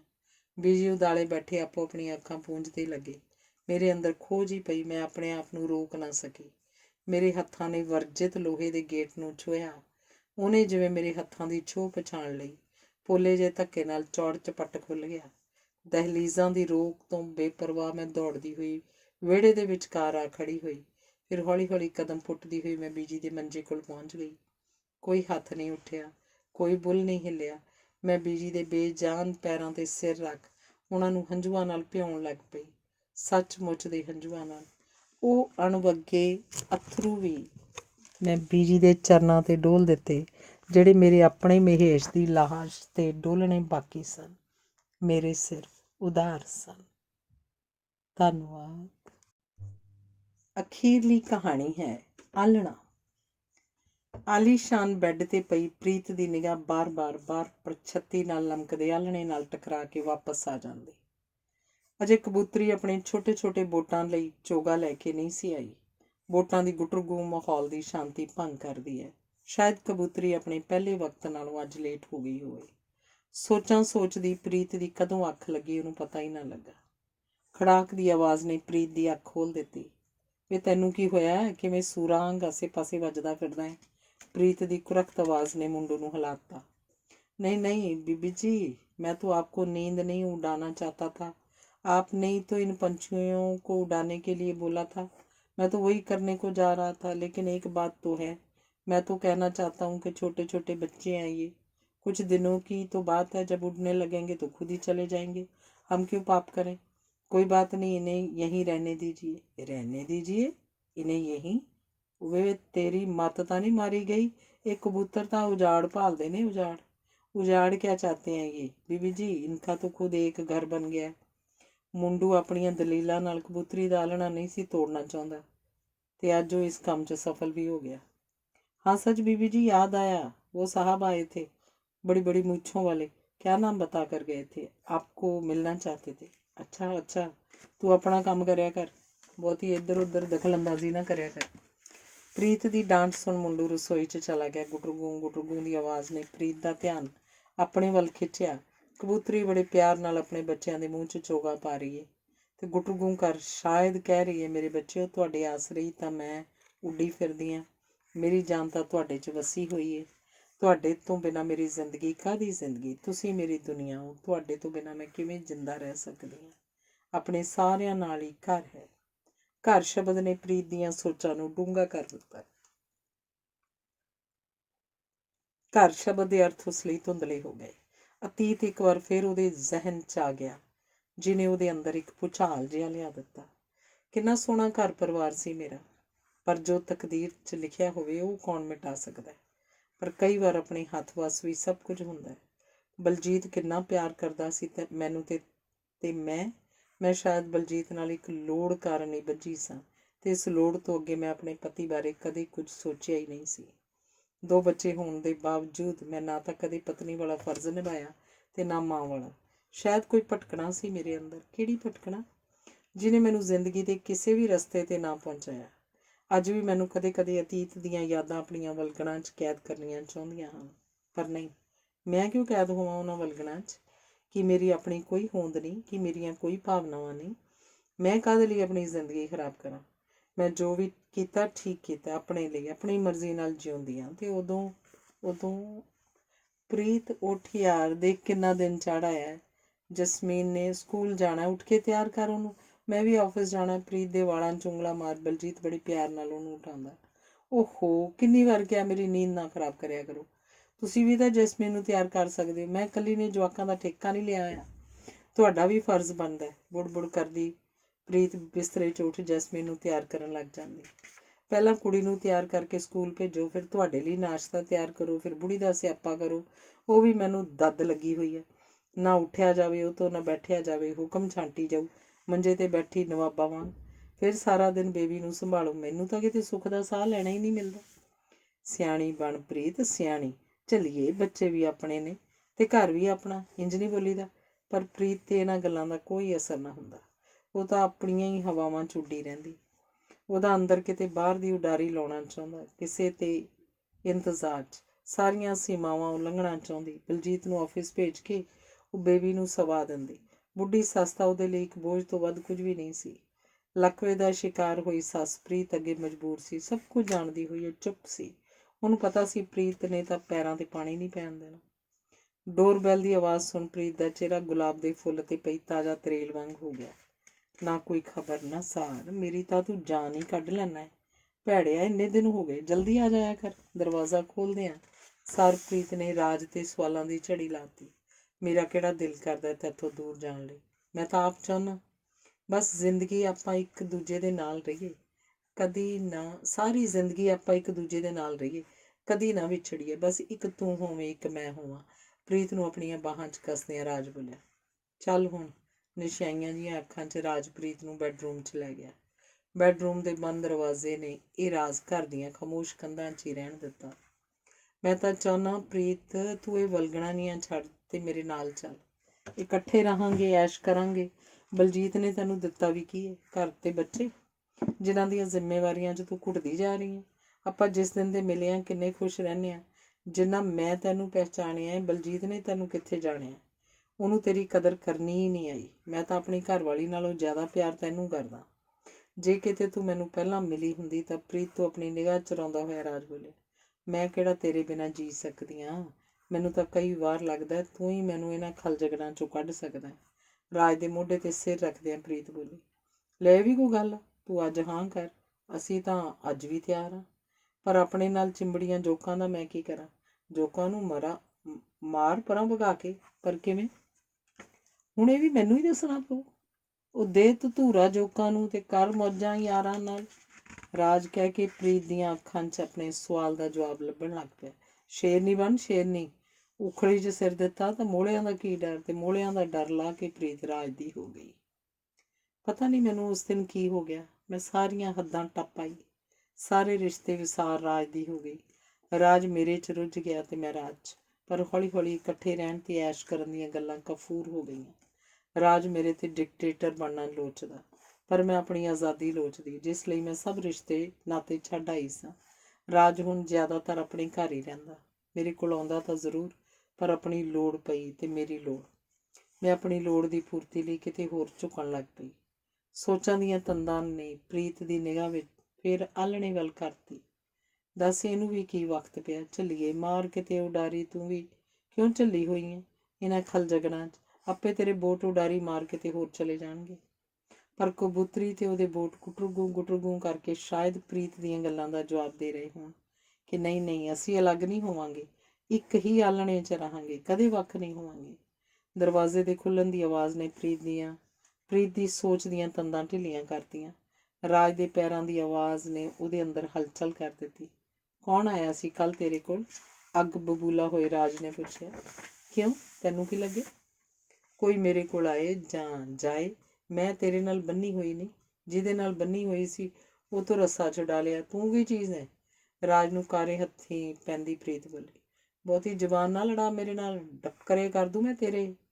ਜੋ ਚਾਹੀਦਾ ਸੀ ਤੈਨੂੰ ਉਹ ਤਾਂ ਤੇਰੇ ਘਰ ਵਾਲੇ ਕੋਲੋਂ ਵੀ ਤੈਨੂੰ ਮਿਲੀ ਜਾਂਦਾ ਸੀ, ਪਰ ਜਿਹੜੀ ਮੂੰਹ ਮਾਰਨ ਦੀ ਲੱਤ ਲੱਗੀ ਹੋਈ ਹੈ, ਇਹ ਕਿਵੇਂ ਜਾਵੇ? ਬੇਸ਼ਰਮੇ ਤੇਰੀ। ਚੁੱਪ ਕਰ ਤੇ ਦਫਾ ਹੋ ਇੱਥੋਂ, ਨਹੀਂ ਤਾਂ ਕੀ ਕਰ ਲਏਂਗੀ ਤੂੰ? ਇਹ ਤਾਂ ਤੈਨੂੰ ਮੈਂ ਹੁਣੇ ਹੀ ਦੱਸ ਦਿੰਦੀ ਹਾਂ। ਸਾਹਮਣੇ ਪਈ ਲੋਹੇ ਦੀ ਰਾਡ ਚੁੱਕ ਕੇ ਪ੍ਰੀਤ ਨੇ ਰਾਜ ਵੱਲ ਵਗਾਹ ਮਾਰੀ, ਪਰ ਰਾਜ ਆਪਣੀ ਜਗ੍ਹਾ ਤੋਂ ਹਿੱਲ ਗਿਆ ਤੇ ਰਾਡ ਬੋਟਾਂ ਦੇ ਮੂੰਹ 'ਚ ਚੋਗਾ ਪਾਉਂਦੀ ਕਬੂਤਰੀ ਦੇ ਜਾ ਲੱਗੀ ਤੇ ਆਲਣਾ। ਗੁਟਰਗੂ ਦੀ ਆਵਾਜ਼ ਨੇ ਅਸਮਾਨ ਵਿੱਚ ਸ਼ੋਰ ਸ਼ਰਾਬਾ ਪਾ ਦਿੱਤਾ ਤੇ ਪ੍ਰੀਤ ਕਾਲੇ ਕਦਮ ਪੁੱਟਦੀ ਹੋਈ ਬਾਹਰ ਕਿਸੇ ਦੀ ਉਡੀਕ ਕਰਨ ਲੱਗ ਪਈ। ਧੰਨਵਾਦ।